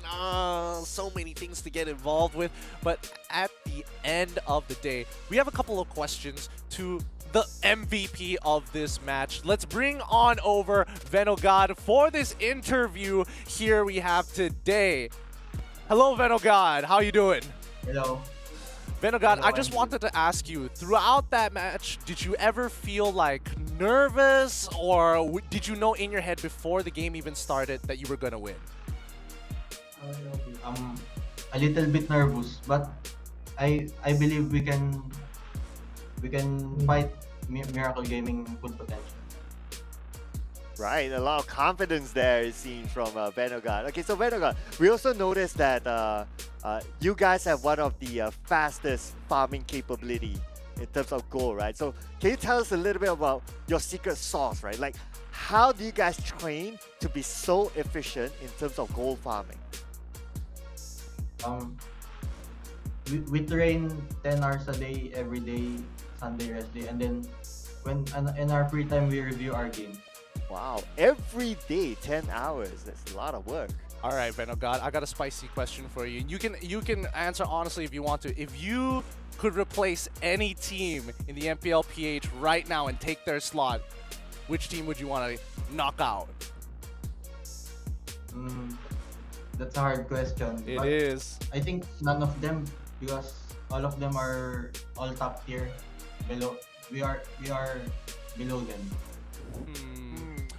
I get the hint. I'll share it later on. Man has a lot of respect. I respect that so much as Venogod. I really appreciate you coming on and actually having this interview. Thank you so much. You can go on with your team, do your VOD reviews and everything. Thank you so much for this interview. Appreciate it from me getting Q in as well as Sir Cloud. Thank you so much. Thank you, thank you. And just a quick couple of words coming in. Humble guy. Humble guy. I gave him an opportunity to talk smack to literally any team in the MPL PH, and he's just like, yeah, you know, there are teams, but also you gotta respect them until we actually take their spot. You're very optimistic. I read it differently. He dropped a hint there, you know. He said that they're truly top. And you know which team in MPL PH has truly top tier in the attack line? Look. I'm just saying, I'm just putting it out there. There's a conspiracy out there. Only you guys are the ones that can tell the answers. We can't say it up on broadcast, but we've got good idea, or maybe we don't. Who knows at this point of time? But once again, that's going to be the final series of the day. Well done once again to Euphoria. Euphoria Esports just absolutely just crushing it to finish off the series from today's schedule. But it seems that we have the updated bracket already ready to go. So let's pull that up on screen and have a look. All right, so we started the day with a 2-0. In fact, it's a 2-0 the entire day. We gotta think about it. Wow, it really is. Okay, we did get to see GPX versus Team Evo. So now the result is GPX. GPX was also one of those teams that actually qualified directly onto the Challengers season. Yeah. Yes, indeed. So now we have an idea. It's not just, you know, left side bias. It does go back and forth between the two and the two O's all the way throughout. So we're definitely seeing that there's very clear power levels amongst these teams alone in the upper bracket. Yeah, but of course, this is just like day number one, right? I mean, like what you said before, everyone's still like, okay, discovering each other. So now that we have some data, maybe things will change tomorrow. Well, if we're talking about tomorrow, we got another 4 matches, 3 of them which we will witness. See you soon. Oh, this is going to be an interesting one. Okay, so it's going to be match 5, match 7, and match 8 that will be broadcasted. Match 6, unfortunately, we won't be able to see that match. Jot those dates down. Remember the timing of when the Snapdragon Pro Series is coming back up tomorrow, because that's what we're going to be handling. Man, that's GAMELAB there. Right? My goodness. Yeah, okay. Right. This is a name that a lot of people, despite them needing to play the qualifiers, but they have shown that they even beaten, what was the second game team name again, from Indonesia? I know who you're talking about. GX. Yeah. They beaten them, and they were champions in the qualifiers. So they're a team to look out for. Keep your eyes up on these guys. Again, I've had a stream on this previously talking about it. But if we're looking at the lower brackets, it's going to be Evo versus PBN. It's going to be Tupai against Miracle Gaming. Unfortunately, the Malaysians have to knock out another Malaysian. Oh, man. Seems, yeah, honestly, it's like, all right, fair enough. We get it. Yeah. The only people who are better than us are us. It's the only way we can take it. That's the situation we're in right now. But again, very excited for the rest of the teams, and especially from Tier 2 teams across the regions within Southeast Asia alone. Very promising talents. Yes, very, very promising. I'm liking what I'm seeing today. There's a lot of flexibility as well in terms of how they play, and we're not talking about necessarily about draft. It's about how they coordinate with each other, and it's about some of the big brain ideas as well. So I'm liking what I'm seeing so far in day one. Yeah, so far, day one, I mean, it's just been sweeps all the way through. I think it's only going to get better from here, weed out the weak, and eventually the strong will survive. And that's what I'm curious about. Who is going to make it to that next stage? Yeah, and of course, stay tuned tomorrow, ladies and gentlemen, because we've got some big names here playing, so you don't want to miss out on that. Yep, huge names in a matter of fact, and hopefully you guys have been enjoying this entire tournament so far. Once again, we have to thank Snapdragon Pro Series, brought to you by ESL, powered by Samsung Galaxy, for making it happen. My name is Getting Cute. This is going to be Sir Cloud. Hopefully we get to see you guys tomorrow as you tune in to watch the rest of these games and the upper brackets be concluded before we jump into elimination rounds. That being said, this is me Getting Cute. It is currently 10 p.m. MYT. That's the correct timer. MYT. Good night, and hopefully you guys have a good time.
The Snapdragon Pro Series powered by Samsung Galaxy is brought to you by Snapdragon Elite Gaming, Samsung Galaxy S23 Ultra, Monster Energy, and Kachi Shop.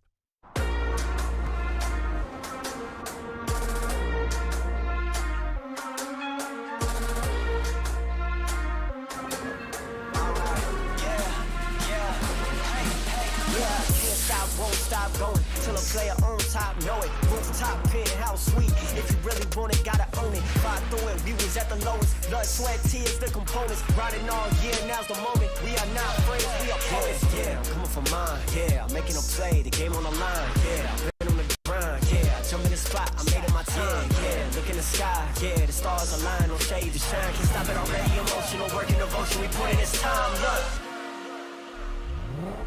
You won't stop my stride. I'll just break your line. I don't tolerate wasted time. You take us down, keep fighting.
Don't give him any sugar, he suckers me all his money. Wanna live lavish, you need a clue? Then look to me, I'll tell you what to do.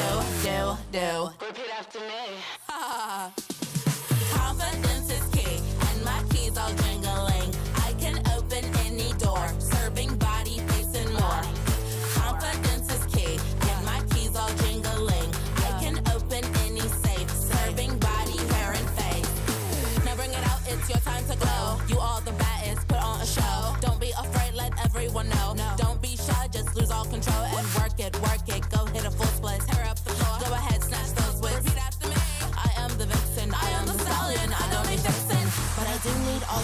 attention. All these diamonds on me, they glisten. When I talk, yeah, everyone listens. Cause I'm somewhat of an addiction.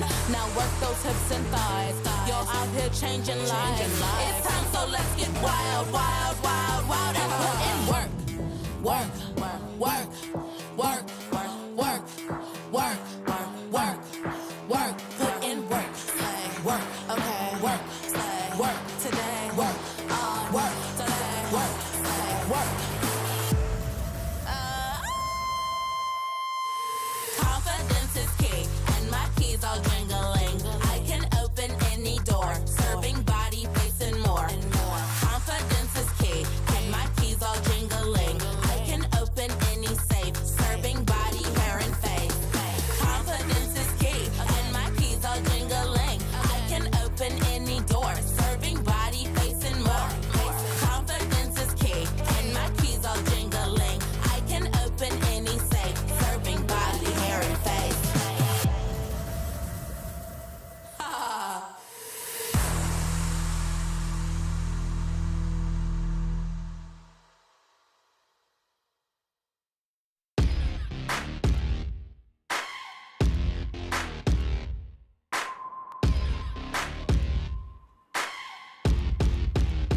Ha, I'm a punk chick, and I make you wanna ride around town with my own clique. I'm a bad girl, and I make you wanna see you in the club when I'm getting lit. What's your number? I'ma call you. Brand new whip, I'm a baller. Got my own money, I don't need you. I'm out here with my girls, that's how we do. That's how we do. That's how we do. Yeah, that's how we do. That's how we do. That's how we do. Yeah, with my new clip. That's how we do. That's how we do. Yeah, that's how we do. That's how we do. That's how we do. Yeah, with my new clip. That's how we do. That's how we do. That's how we do. That's how we do. That's how we do. How do you do? You can't do it like us, 'cause that's how we do. I run this, and I'm gonna do it harder. You ain't my sugar daddy, I don't need no father. Figure it out, that's what we do. Riding around town with my whole crew. Yeah, see me in the club, getting tipsy. Never gonna kiss me. Hell no, a drink won't convince me. Got my own money, I don't need you. Out here with my girls, that's how we do. That's how we do.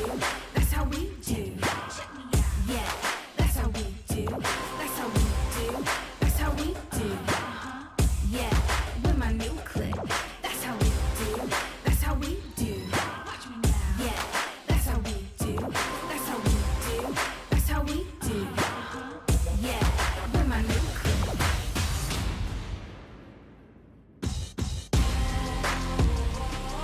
That's how we do.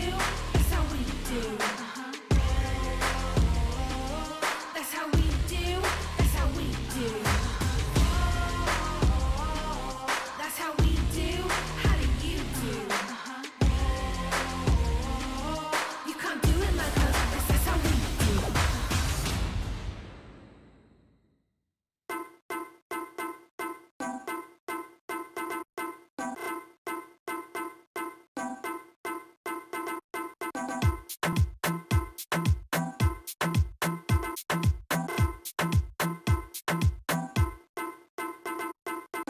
Number one in the street, so that wanna bang bang. Everybody touch a road, everybody bang bang. Then I wanna so neat, everybody bang bang, bang bang, bang bang. This I wanna so good, this I wanna bang bang. This I wanna so wicked, everybody bang bang. Sun a shining, everybody bang bang.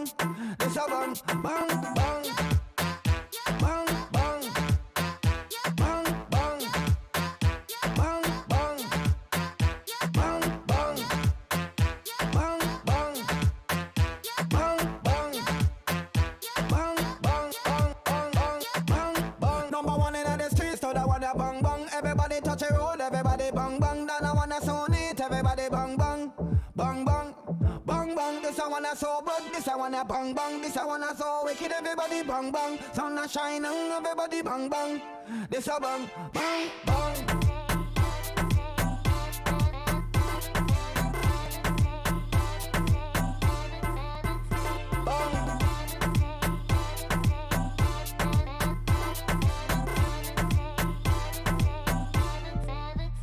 Bang, bang.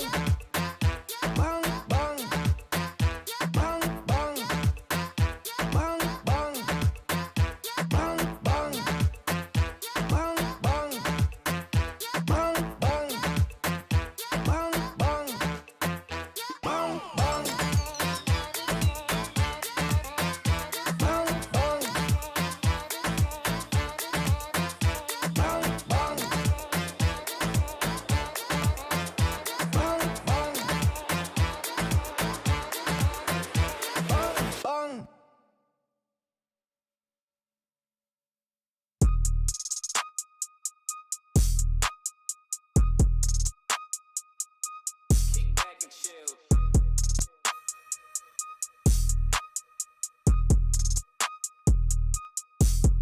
I'm a different berry on the plate. They've been slipping on me in the late.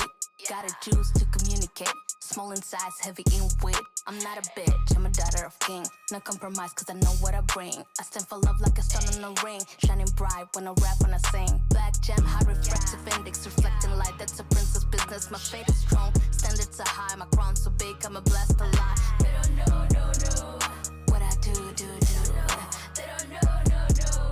You a crew. Match 100%, for sure 100%. Proud 100%, you a 100%. Match 100%, for sure 100%. Proud 100%, I do 100%. Мы из Украины, братьям привет. Мы из Украины, сестрам привет. Более сила, це наш спірит. Ми без обмежень, sky is the limit. Були білі, мили, жовто-сині кольоро. Ми це рили, хвиля, сила, наше слово, то є flow. А над нами тільки Бог.